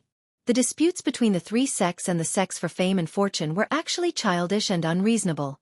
Jianghu muttered, "She's so beautiful. She looks like Goddess Guanyin." Su Fengnian smiled bitterly. Goddess Guanyin observes the sounds of all living beings in the world. Ordinary people can be liberated by listening to her sounds.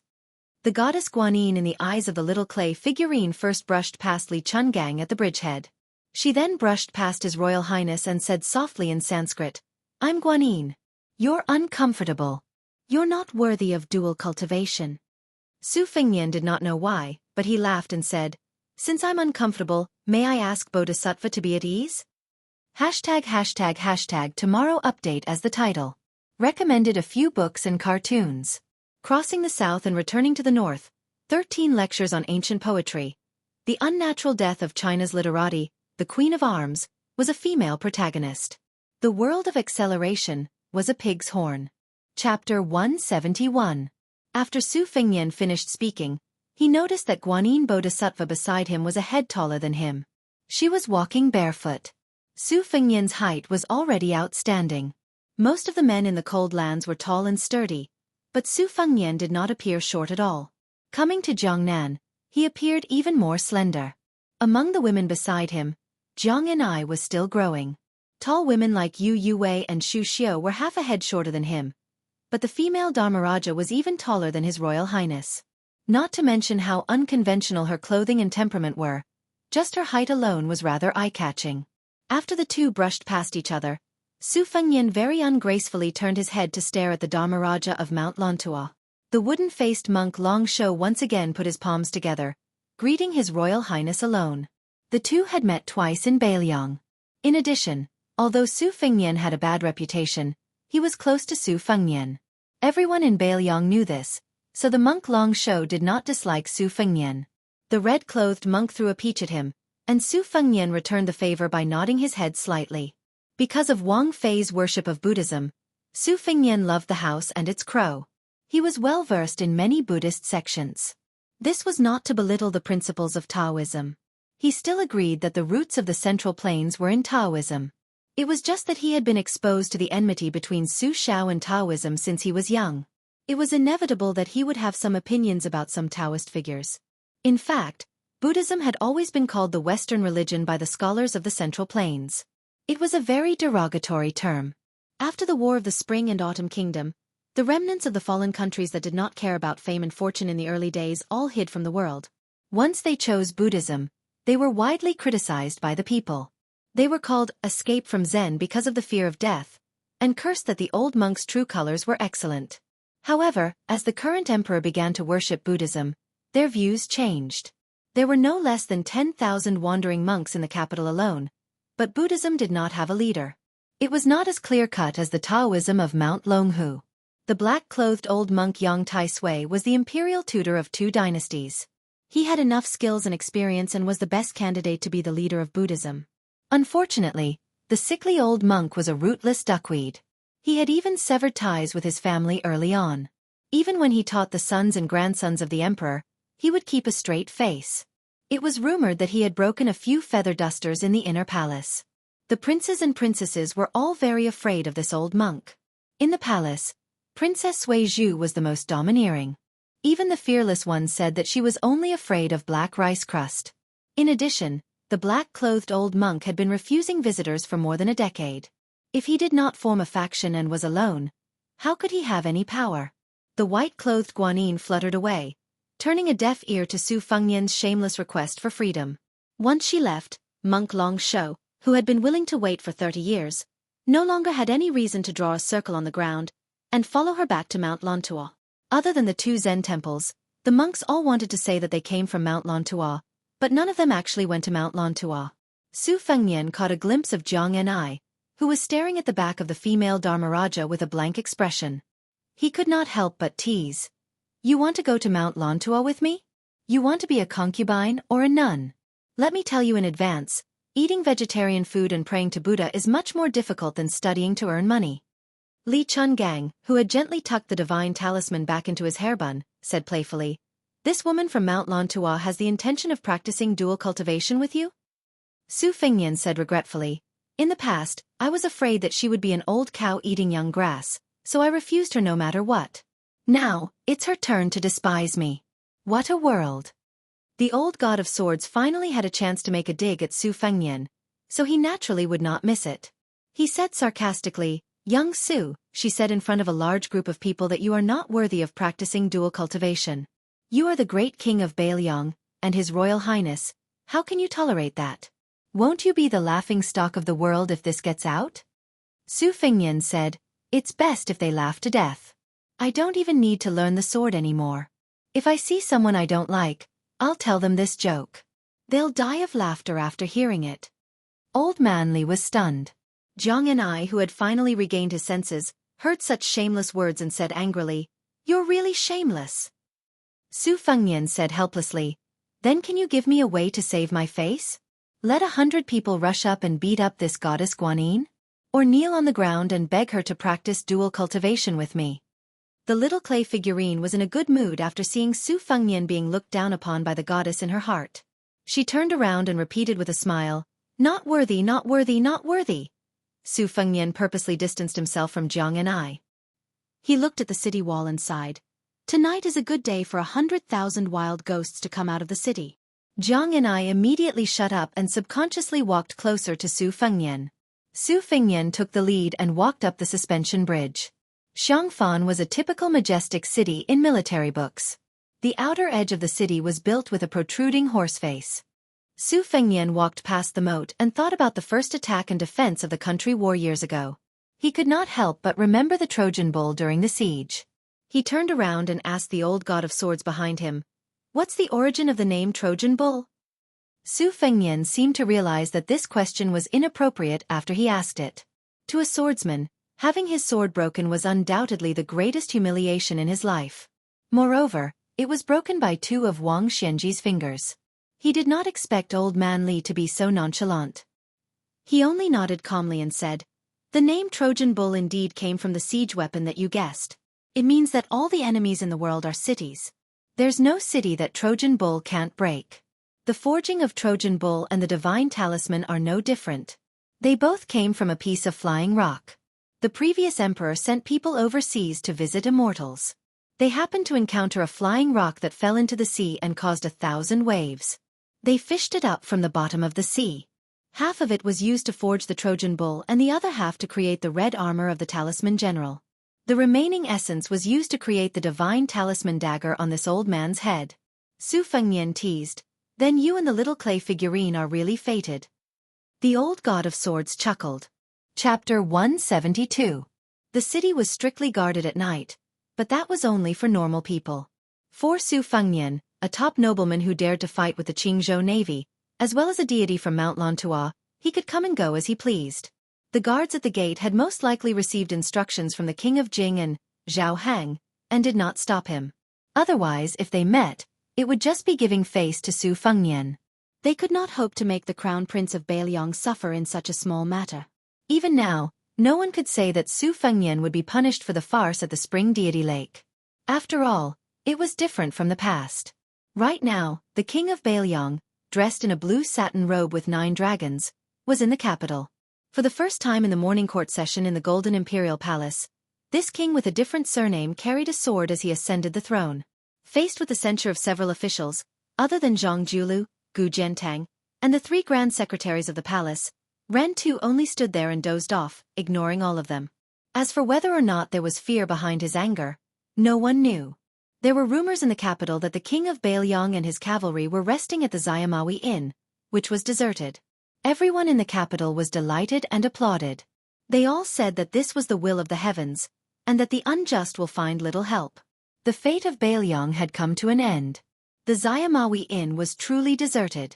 In the inner courtyard, the king of Bailiang, dressed in the garb of a rich man, was drinking green ant wine with an old monk in black. The wine was something that Su Xiao had specially brought from Liangzhou to Graydon City. The old man in front of him, nicknamed the Sickly Tiger, had been forcefully dragged over by Su Xiao. In fact, over the years, the green ant wine had been sold in the capital because of his second daughter, Su Weisheng's brother appreciating the snow. However, the king of Bailiang had personally brought the strong wine for thousands of li. The gift was light, but the affection was great. This could be considered a way for Su Xiao to express his attitude to an old friend in a foreign land. You, Yang Taisui, did not treat me as a friend. Even when I entered the city, you had to keep an eye on me for the emperor. However, Su Xiao still treated you, old bald donkey, as a friend. That year, you treated me as a farewell. The spring chill in the capital had long been eliminated, and the chirping of cicadas did not stop. However, Su Xiao still seemed to be afraid of the cold. He raised his hand and exhaled. He sighed and said, "When I left the capital, I remembered that the dynasty had 1,864 post-house stations. Now that so many countries have been annexed, can there still be half left?" The black-robed old monk said calmly, Great Peace City, the world is at peace and stability.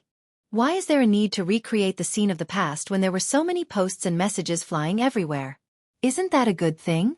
Everyone knew that Su Xiao had an inseparable feeling for the post house because the Liang dynasty did not attach much importance to the construction of the post house back then. After Su Xiao took control of the military power, he proposed 10 policies. Among them, the post house and horse policy were developed to the greatest extent in his hands. There were also a few policies that had died midway before they could be popularized because of the end of the spring and autumn period.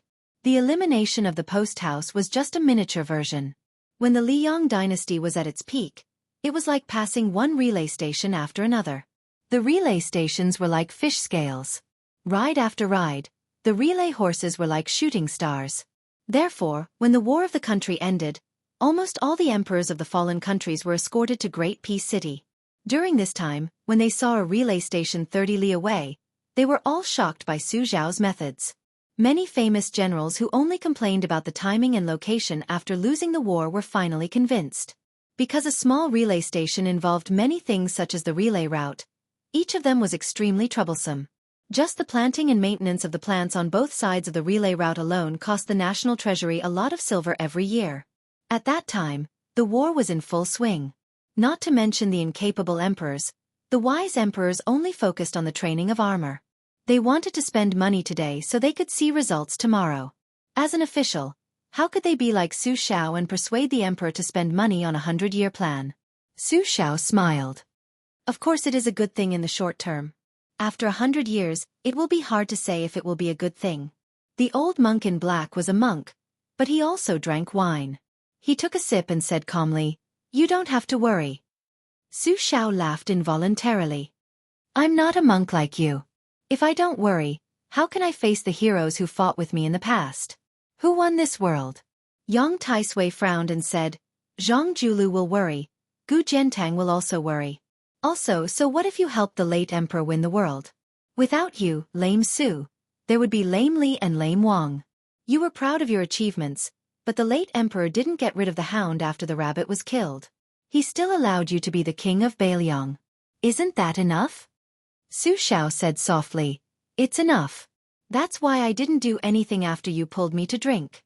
The favor I owed you and him back then has been repaid." At this point, the old monk in black felt guilty and stopped talking. His expression was slightly lonely. When that woman first entered the world, the sword case only had 9 words carved on it. This sword pacifies the injustices of the world. When the late emperor learned of this, he smiled and said that without this sister-in-law, there would be no Su Xiao, and there wouldn't be his great country. The dragon sparrow sword of Liang was worthy of these 9 words. That extraordinary woman only carved the last 9 words before she died. Every time the old monk in black thought of it, He felt guilty because he was the most guilty person in the world. The old monk asked, "Then why did you still invite me to drink?" Su Xiao snorted and said, "If it weren't for my wife persuading me all those years after I came to Beiliang, saying that a bald donkey like me had difficulties, I wouldn't have bothered with you no matter how magnanimous I am." Yang Taisui smiled bitterly. Su Xiao drank a mouthful of wine and sneered, "In the next court assembly, if Gu Jiantang dares to instigate a bunch of bastards to use underhanded tricks, don't blame me for pulling out my blade and hacking him." Yang Taisui frowned and said, "Even if Gu Jiantang is empty-handed, you can't beat him. He's the #1 sword user in the world." Su Xiao asked in return, "If I hack him, he dares to retaliate. Back then, when I beheaded his direct descendant and hung him on the city wall, he dares to stop me? He didn't dare back then, and now that he's getting older and older, he dares even less." The old monk in black chuckled and said, "Seems like he doesn't dare." Su Xiao smiled and said, "Isn't that so? How was this the king of Beiliang wearing a 5-clawed python robe? He was clearly a scoundrel in the marketplace. No wonder he could raise such an unscrupulous son like Su Fengnian." Su Xiao smiled and asked, "If I really hack Gu Jiantang to death, what will you do this time?" Yang Taisui said calmly, "I've already repaid the loyalty and righteousness I owe back then. Since you can invite me to drink today, I can invite you to kill someone and leave the capital tomorrow." Su Xiao laughed and said, "You bald donkey, at least you still have some conscience." The old monk in black remained silent. No one in the world was more trustworthy than this sickly tiger. The pot of green ants was quickly emptied. The old monk said softly, "You've caused the princess to live uncomfortably in the past, and now you've implicated your children, especially that Su Fengnian. Don't you feel any guilt?" Su Xiao smiled calmly and said, "We're not a family. Once you enter a family, you won't eat a family meal. What's there to live uncomfortably? It's all fate." The old monk sighed. Su Xiao asked, "Do you know about the 6 jewels guru of Mount Lantua?" The old monk nodded and said, "When this person first started cultivating, he didn't talk to the outside world, unlike the rest of the world. He achieved the great moksha state of motion and stillness early on. He's a great sage in Buddhism. He leaped into the 8 jewels realm at the same time as the new chief of Mount Wudong. They're both rare bodhisattvas of flesh." Su Xiao nodded and frowned. The old monk asked, "I heard that this red sex Dharma king went to Xianxia, aren't you worried?" Su Xiao muttered, "How can I not be worried? She's dual cultivating with Fengnian. I'm worried, but not dual cultivating. I'm even more worried." Chapter 173. It had already been 10 days since the king of Beiliang, Su Xiao, had arrived in the capital. In these 10 days, Su Xiao had not paid a visit to anyone, nor had anyone come to the Damayai courier station to present their name.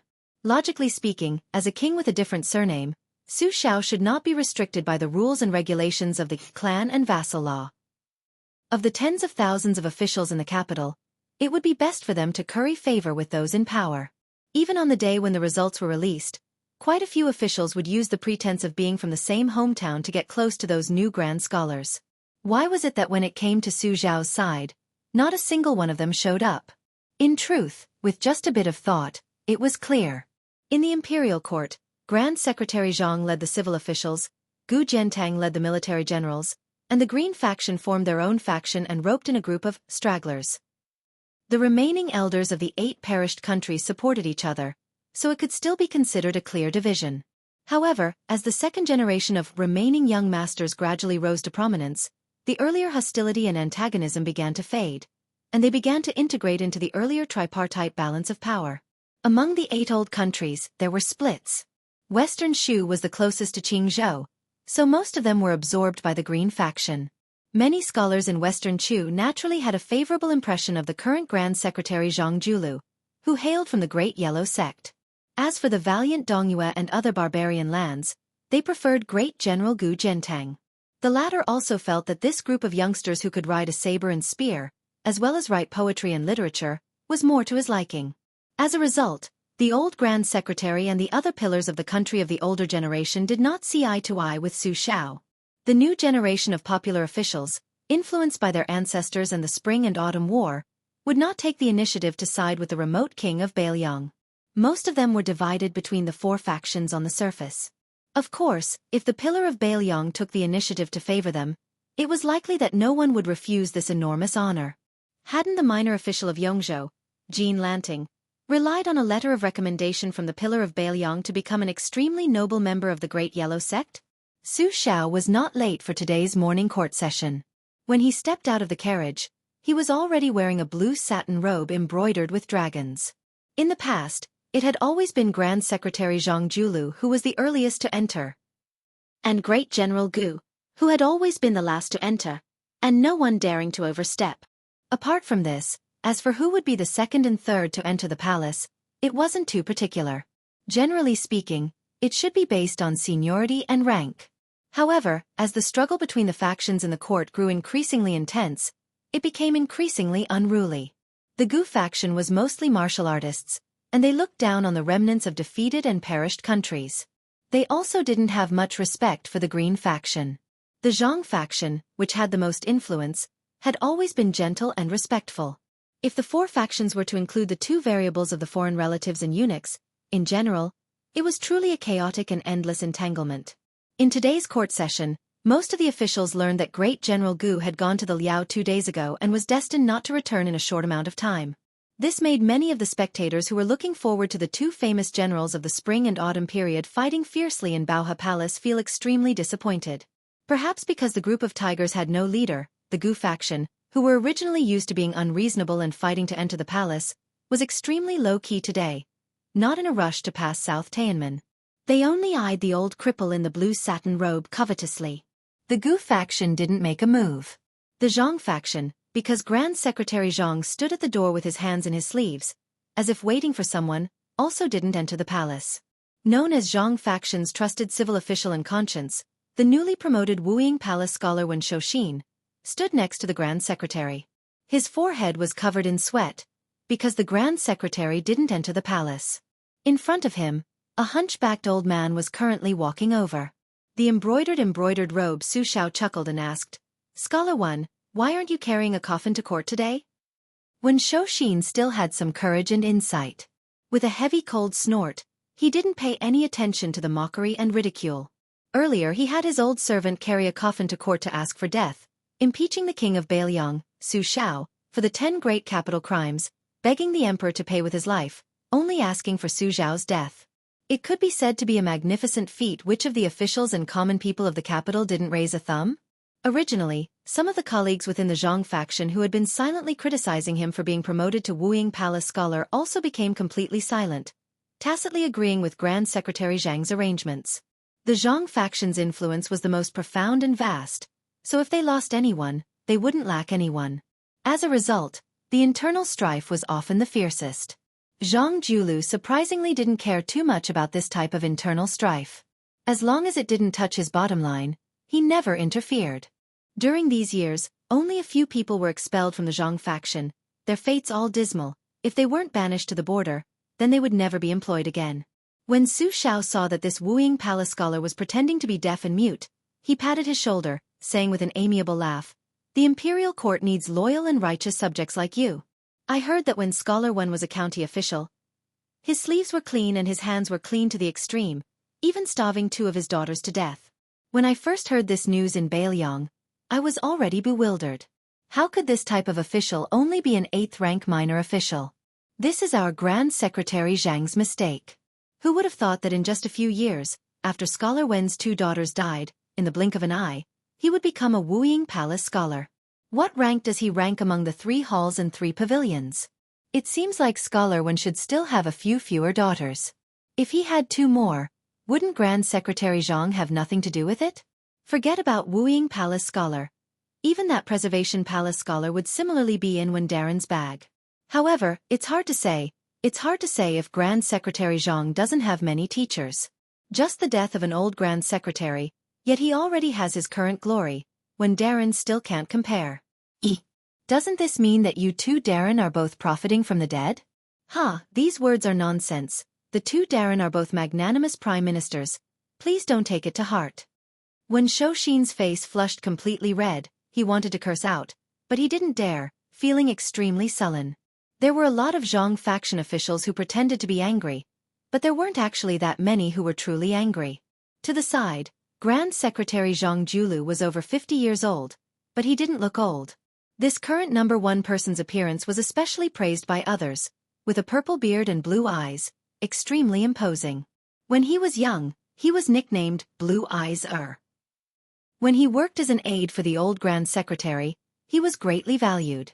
However, the old Grand Secretary was patient, willing to spend 30 years to carve this piece of unpolished jade.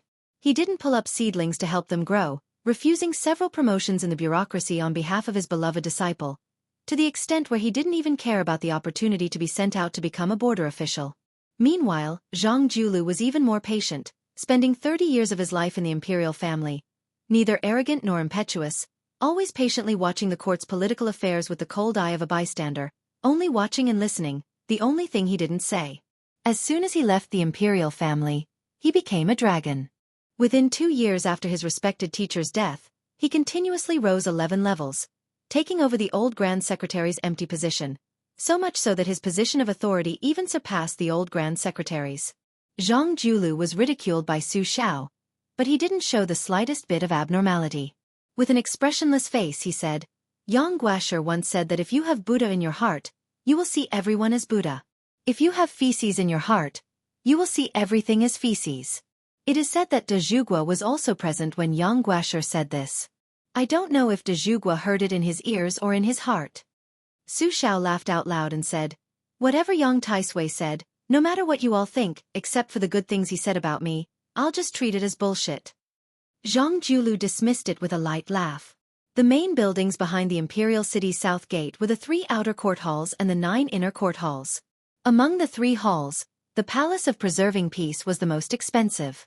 The common people in the marketplace called it the Hall of Golden Imperial Audience. They thought that all court meetings were held there, but that wasn't the case. The Palace of Preserving Peace was usually used for all kinds of major ceremonies. His Majesty would usually hold court in the Tianqian Palace or the Hall of Cultivation Spirit. It was probably to show his respect to the King of Beiliang, Su Xiao, that the 2 morning court meetings were held in the Palace of Preserving Peace. The roof of the Palace of Preserving Peace had a total of 18,000 dragon patterns. The roof of the Palace of Preserving Peace, the roof of the Palace of Preserving Peace, the roof of the Palace of Preserving Peace, the roof of the Palace of Preserving Peace. This was only the scale of the Palace of Preserving Peace. Spread out, the number of dragon patterns in the imperial city was innumerable. The huge platform of the Palace of Preserving Peace had the character Earth, facing the south. Starting from the south of the imperial city, the central axis of the Palace of Preserving Peace, the 3 halls were lined up in a row. Not a single tree was planted. To meet the Son of Heaven, the imperial road was long. The eunuchs and imperial bodyguards were hidden in the shadows of the strictly guarded buildings on both sides of the road. It was as if they were the only ones walking in the world. Therefore, when the blood-soaked Su Xiao met the emperor for the first time, he was counting the number of steps to dispel his fear. If Su Xiao was like this, it was needless to say that the other courtiers who attended court for the first time were trembling with fear. Accompanying the monarch was like accompanying a tiger. Especially since the 2 successive emperors of the dynasty were both heroes and great strategists. The monarch's scheming had reached the peak of perfection. No one dared to say that they were familiar with figuring out the emperor's will. This made the courtiers feel as if they were walking on thin ice. Today, the blue-eyed Jianghu intended to let Su Xiao be the first to attend court. Su Xiao also did not decline his responsibility, and took the lead to walk through the towering palace gate. It seemed that other than Jianghu, everyone had forgotten that as long as the Palace of Preserving Peace's Grand Secretary was empty, the civil officials had to respect the Great Pillar State as their leader. Chapter 174. Ever since Wudong's old chief, Wang Zhongluo, passed away, the incense that was already not much had decreased by a bit. Fortunately, the close to 1,000 old Taoists, middle-aged chancellor, and Taoist children behind the memorial arch were used to living a poor life. When the house leaks, it will be repaired. When the clothes are old, it will be repaired. When the clothes are old, it will be repaired. When the house leaks, it will be repaired. When the clothes are old, it will be repaired. When the house leaks, it will be repaired. When the house leaks, it will be repaired. When the clothes are old, it will be repaired. At this time, a young Taoist was squatting behind the memorial arch of black tortoise Dongxing and sighing. Beside him were a few mischievous Taoist children from the nearby Taoist temple. Each and every one of them were fighting over this Taoist priest to tell them some love stories from the book.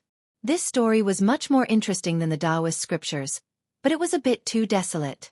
Why didn't the men and women in the story have a good ending? Listening to the storyteller beside him nearing the end of the story, he became more and more worried. Didn't they force themselves to be beaten by their master with a plank to escape from the Taoist lesson and sneak out? Grand Marshal Granduncle, why are there so many riddles, drinking games and poems in this book? Don't tell me they were all thought up by one person. If it's true, how much knowledge does the person who wrote this book have? Isn't he almost comparable to Grand Marshal Granduncle? A little Taoist child who had only been on Wudong Mountain for less than 2 years asked timidly. The little Taoist child was born with red lips and white teeth. He was full of vigor. Propping his cheeks with both hands, he stared at his master's martial uncle.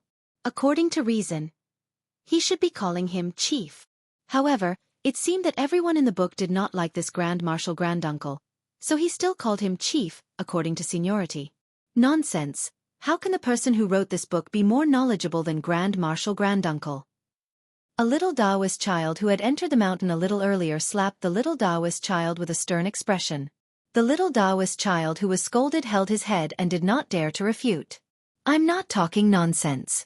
If the person who wrote this book and I were to debate about Taoist principles, I reckon he would not be able to win. However, when it comes to love and affection, I am 108,000 li away. This is the principle of specialization. In the future, when you study scriptures with your masters and encounter problems, don't think that your masters are always right. If I still say that you are wrong and you are still unconvinced, you can go down the mountain to find out who is right and who is wrong. If one day you feel that you have found the answer and that I and my masters were wrong, you can return to the mountain and tell us that we were really wrong. If you feel that you were wrong, don't feel ashamed. Remember that our Wudong Mountain gate will never be closed. The young Taoist smiled and rubbed the head of the youngest Taoist. His smile was warm. Grand Marshal Granduncle, I think it's wrong for Master to hit us whenever he's unhappy. What do you think? The little Taoist asked innocently. The young Taoist laughed softly and said, When I was young, I was also hit a few times. However, now I know that most of the time it was my own fault. After a while, I no longer care about it. Master and senior brothers are not saints without temper. It's inevitable that they will make some mistakes. In Wudong's 1,000 years of history, there are hundreds of thousands of recorded Taoists. However, there is only one statue of Xuanwu Tianzuan. We, including me, are all ordinary people. We have to allow others to make mistakes and allow ourselves to make mistakes. Don't be stubborn. Otherwise we will not be happy. It's not easy for us to come to the world. If we are always angry, even if you are a high and mighty emperor, it will be boring. Moreover, we are born in the world. Glory, splendor, wealth and status are nothing more than passing clouds. The Tao is made of gold and the medicinal pill furnace is filled with spring. Wudong is my pillow and my pillow is Wudong. That is enough.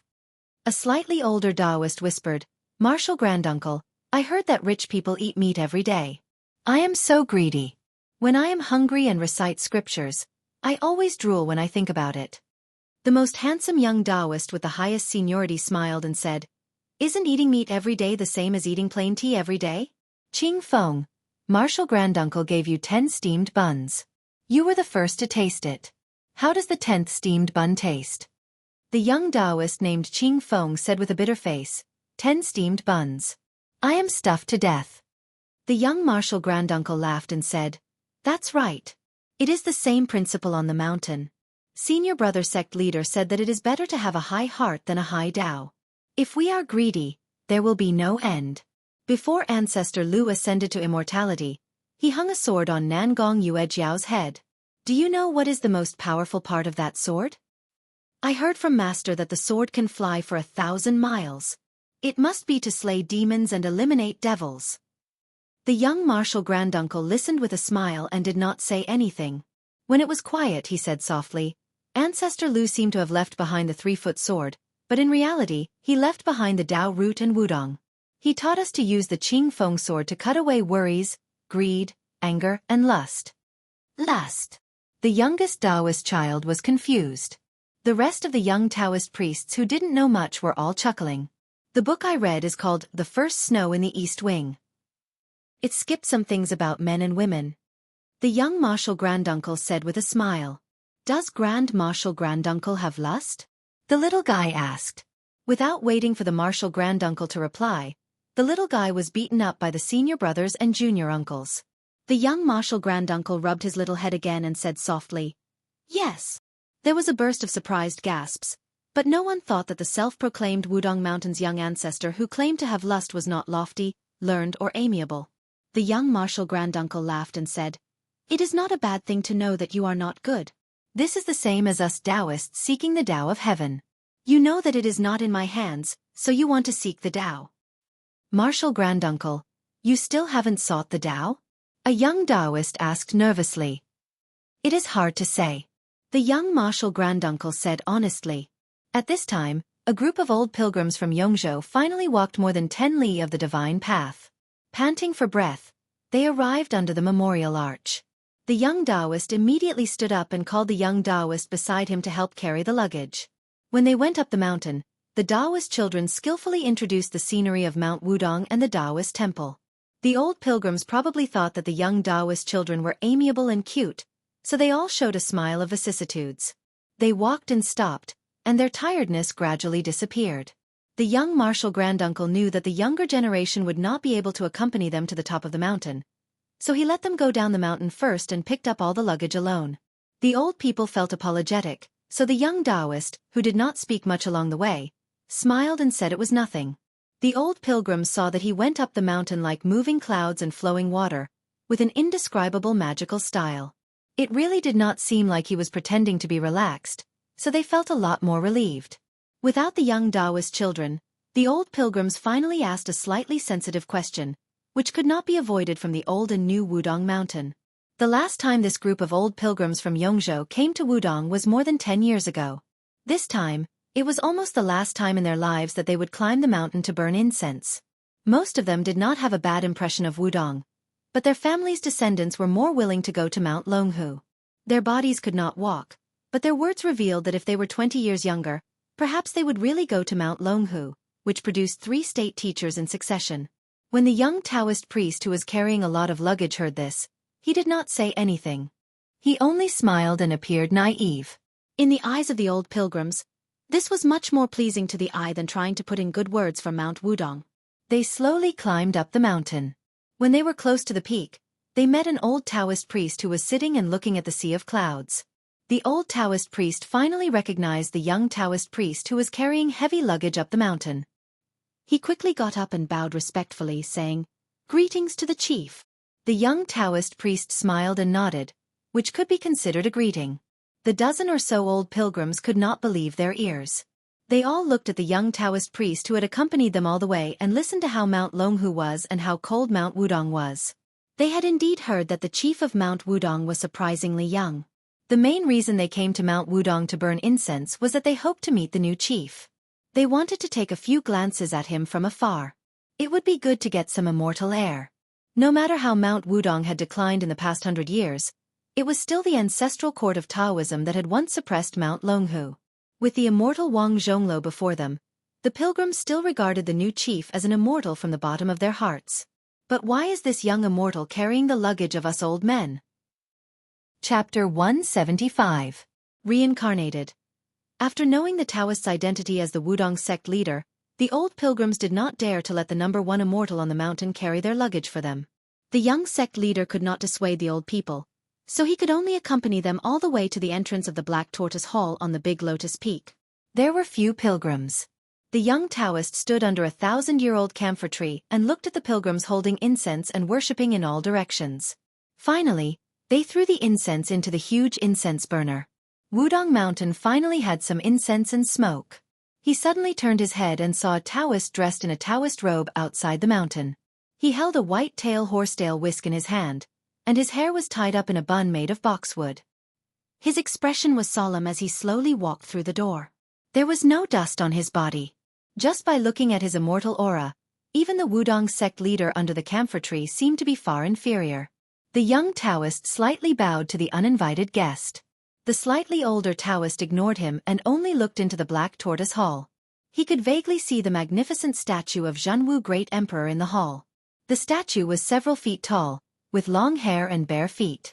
He wore golden armor and stepped on a black tortoise. The Taoist looked at the red bronze statue and then looked at the incense burner outside the hall.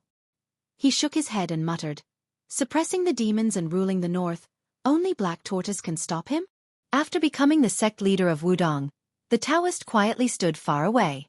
He heard the Taoist's question but did not directly answer. He only asked with uncertainty, "Probably." The foreign Taoist frowned. "Even you are not sure?" The young sect leader smiled and asked, "Mount Longhu said that you are the reincarnation of 3 generations of grandmasters. They also said that back then, Grandmaster Lu split the Azure Gall sword embryo into 3, and you obtained one of them. Tell me, is this true or false?" Unexpectedly, the Taoist shook his head without hesitation. "It's false." The new sect leader of Wudong was probably shocked and was speechless.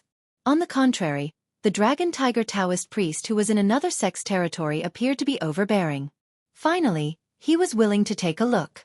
He looked at the number 1 person of Wudong whose aura and demeanor were not as good as any of the Taoist priests in the Taoist master mansion. He asked, "You're called Hong Shixiang?" The fellow called Hong Shixiang nodded his head, squatting down on the stone steps, exchanging glances with each other. Although the Taoist of Mount Longhu in front of him had an overbearing aura, it takes 2 to clap, isn't it? The person squatting there was neither red nor white in the face, as if he had seen a guest from afar, the kind that was half unfamiliar with him. Therefore, he was neither pretentious nor warm, nor did he have a cold expression. Thus, the confrontation between the two was not as tense as before, but instead, it was as if a chicken was talking to a duck. The visitor of Mount Longhu knew that he was called Hong Shixiang. Since Hong Shixiang knew about the Qingdan sword embryo, he naturally knew that this person with a great background had the surname Qi and the name Xianxia. Other than this name being unforgettable, it was more because this person with the surname Qi was not only famous in Mount Longhu and the Taoist Master Mansion, but also in the entire world of Taoism. Qi Xianxia was a genius that was second to none.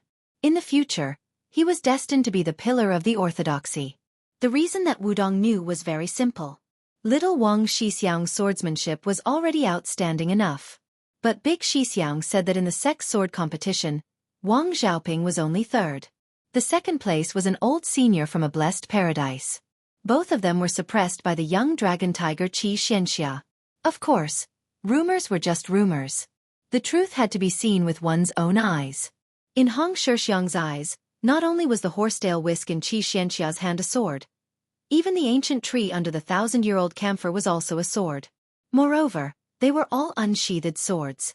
There was a popular saying in the Jianghu, "I don't hold a sword, but I have thousands of swords." It was probably a vivid portrayal of Qi Xianxia. Hong Shixiang, who was squatting on the stone step, sighed heavily. Look, the foot of the mountain was full of powerful people and terrifying things. How dangerous! As for why Qi Xianxia came up the mountain, Hong Shixiang was not really an idiot who did not understand the ways of the world. There were not many Taoist temples in Wudong, but there were also quite a number of them. It was inevitable that there would be some small conflicts between Taoist temples. If someone was not convinced, they would visit the temple every now and then to argue. In private, if the young Taoist lost in words, they would use their fists to reason. When he was young, he would ride a bull and wander around the mountains. He would always meet some juniors who had arranged to settle this privately, in a secluded place on the mountain. In the past, he was very happy to watch from the sidelines. Now that he was the chief, he could not clap his hands and cheer. He could only wait until the fight was over and then mediate. On Longhu's side, other than Qi Xianxia, no one else was suitable to come to Wudong. The 4 great Taoist masters were old. Even if they won in a war of words, it would not be glorious. Among the young Taoist masters, Mr. White Lotus was invincible in debate. However, if Hong Shixiang did not care about what Mr. White Lotus said and agreed to it, Mr. White Lotus would probably be helpless. Qi Xianxia was different. Was he really going to fight? Qi Xianxia said that his Qingdan sword embryo was fake. However, no matter how Hong Shixiang looked at it, this guy's edge was hard to resist. Qi Xianxia looked at Hong Shixiang's awkward expression. It did not seem to be fake. Although his state of mind was still calm, he had expected countless situations. He did not expect that the new chief of Wudong would be such an unambitious and irresponsible person. If he did not see Hong Shixiang carrying the luggage for the pilgrims when he went up the mountain, Qi Xianxia would have smashed the statue of Jianghu the great emperor. This was something that could be done with a few strokes of the horsetail whisk. As for whether Wudong and Longhu would become enemies because of this, Xianxia did not care at all. In the Taoist master's residence, for hundreds of years, they had a complicated attitude towards Lu Dongxian. No matter how good Lu Dongxian was in poetry and sword, he was still an old immortal on Wudong Mountain. There were countless immortals in Longhu Mountain, and there were also a few great Taoist masters. However, they did not seem to be as approachable as Lu Dongxian. Xianxia had long felt that compared to Lu Dongxian, the Taoist masters in Longhu Mountain's Zhao family's genealogy were more like clay statues in a Taoist temple. They were rigid and distant. They could not drink heroic wine or write soaring poems. They only looked high and mighty. Chapter 176. For a moment, the atmosphere outside the Hall of True Martial Arts was a bit cold. The older Taoist priests kept their distance. Only a few naive and ignorant little Taoist children gathered together to criticize the foreign Taoist priests. In the eyes of these children, whether the young martial granduncle was the leader or not, he was still the number one in the world. Wasn't the king of Beiliang His Royal Highness domineering enough? Wasn't he still subdued by the martial granduncle? Of course, this was mostly because they hadn't seen the scene of Su Fengnian beating up Hong Xixiang. But then again, even if they had seen it, the little Taoist children would only think that the martial granduncle was magnanimous and didn't lower himself to the same level as ordinary people. Xianxia took the initiative to ask, "Was the deed of thorough comprehension written by you? Was it not written by your senior brothers?" Hong Xixiang didn't answer the question. "There's nothing to entertain on the mountain, I'll give you one later." Xianxia frowned. Hong Xixiang suddenly asked, "Is the scenery of Jiangnan good?" Xianxia was silent. Hong Xixiang asked, "I heard that Longhu is quite close to Huding County. The weather there isn't cold, right?" Xianxia seemed to be annoyed by this kind of boring question. His tone became colder. "Why don't you go there yourself?" This time it was Hong Xixiang's turn to be silent. Probably thinking of Hong Xixiang's statement that he had never left the mountain, and then associating it with the occasional secret from the Taoist master's residence, Xianxia's expression became strange. He hesitated, then sneered. "Huding County isn't cold right now, it's just that there's a big joke. Your king of Beiliang's eldest daughter Su Weisheng's improper conduct has angered everyone there.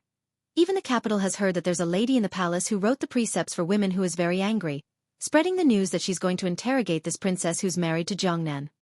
Hong Xixiang raised his head and asked seriously, "Interrogate what?"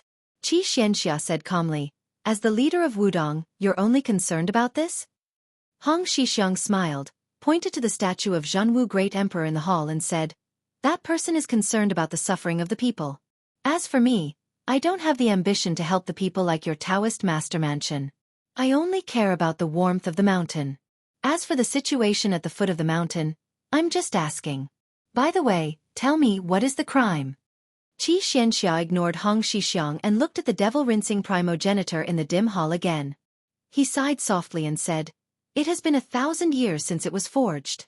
Xianxia turned around and said, "My path is different from yours. I will go to the Great Void Temple to take the ancient sword that ancestor Lu hung on the eaves. I don't know what crime she was charged with. All I know is that when the princess went to Mount Longhu to burn incense, she was stopped outside the mountain." Hong Xixiang stood up. He took a step forward. Back then, this young martial granduncle had stepped into the heavenly phenomenon realm. Today, he took a step closer and snatched the horsetail whisk from Xianxia, the sword chief of Taoism. On Mount Wudong, the long-awaited arrival of wind and thunder was welcomed. Su Shao of the Great Pillar State led the civil and military officials on the central axis. At the end of the imperial road that ran through the square, he looked up and saw the towering hall on the three-story platform. The Palace of Preservation of Peace was the center of the dynasty, the center of the worship of thousands of dragons. To the entire world, the Palace of Preservation of Peace was just a square inch away. There were no more than 100 people standing here. However, the rise and fall of the empire depended on the people here and the government orders here. Even the slightest breath here would determine the health of the huge empire. The majestic platform on the third floor had a railing carved from white jade, thick red wooden pillars, green eaves, and a golden glazed roof. It was extremely majestic and beautiful. A few years ago, the rear court of the imperial palace was burned down in a fire. Many palaces needed to be rebuilt. The stone and wood within a few hundred miles of the outskirts of the capital had long been cut down and excavated. Su Zhao's Baoyong transported countless giant stones and ancient trees here. One of the cloud dragon stone used as the stone steps of the rear eaves weighed 300 tons. One could see the extent of the labor and cost. At that time, complaints were heard everywhere. The remonstrant officials were even more excited, as if they had been injected with chicken blood. They accused Su Zhao of being a treacherous official, saying that the king of Baoyong was flattering and demanding excessive taxes. There were even people who said that if Su Zhao did not die, the country would not be in trouble. However, the remonstrant officials who boasted of being untainted were really untainted. Su Zhao was still the Su Zhao who could get whatever he wanted, a high and powerful official who could not be moved. Walking on the central axis of the empire and reaching the end, one did not need to lower one's head. As long as one approached, one would see a huge wall of 9 dragons embedded in the ground. The 9 golden dragons were vivid and lifelike, as if they were about to soar into the sky in the next moment. On the left and right sides of the wall of 9 dragons were stone steps leading to the main hall. The civil officials walked on the left and the generals on the right. In the hundreds of years of the Liang dynasty, there had never been a fool who had walked on the wrong path. The older generation of officials all knew that every time Lame Su stepped onto the stone steps on the right side of the wall of 9 dragons, he would pause for a moment and mumble to himself, but no one had ever heard him clearly. Su Zhao was born a martial artist, so every time he went to court, he would walk on the right side. No different from the first time he entered the capital. The imperial court had given him the title of Pillar of the Nation, and now it seemed that there was a bit of a drama going on. It was no wonder that the imperial court had been a chaotic mess back then, with people crying, kneeling, and furious. At this moment, the vast majority of the civil and military officials behind Su Zhao had never discussed politics with this prince of a different surname. So many of them were paying attention to Su Zhao's movements after he walked up the steps. As expected, Su Zhao glanced back at the southern imperial gate. But no one knew what the butcher Lame Su was thinking. Su Zhao thought that once he walked through that gate, he would truly have no choice. Normal people who approached the imperial gate would be questioned. Those who could walk into court would have a lot of glory and wealth, but as for how much they had to pay, that was a difficult question for each family. Even the ones sitting high on the dragon chair in the main hall found it difficult to ask. Since the founding of the Liang dynasty, it had never stopped. In the early stages of the restoration of the imperial gate, the assassination of Emperor Huanling by eunuchs in the Jianghu palace, and then the attack on the Eastern Palace in the 6th year of Jianghu. Then there was the case of the scarecrow of Crown Prince Shen He, and the case of Emperor Runtai's sudden death from overdosing. Then there was the case of the moving of the imperial palace and the fight over the 3 official temples 50 years ago, and then the recent case of the white dress. The white dress. Su Zhao muttered to himself and then walked toward Baohe Palace. His eyes were cold. At the Maui embassy, he had already learned that not only had Feng Yan provoked the Qingzhou navy on the Spring God Lake and been questioned by some people, even his eldest daughter, Su Weisheng, who had married off far away in Jiangnan, could not live a peaceful life. The group of bastards behind him really thought that his sword was just for decoration. On this day, Baohe Palace was in a great uproar. The world had only heard that after the court was dismissed, Su Zhao of the Great Pillar of Country had not even left the palace gates when he used the scabbard to cripple a 3rd-rank official.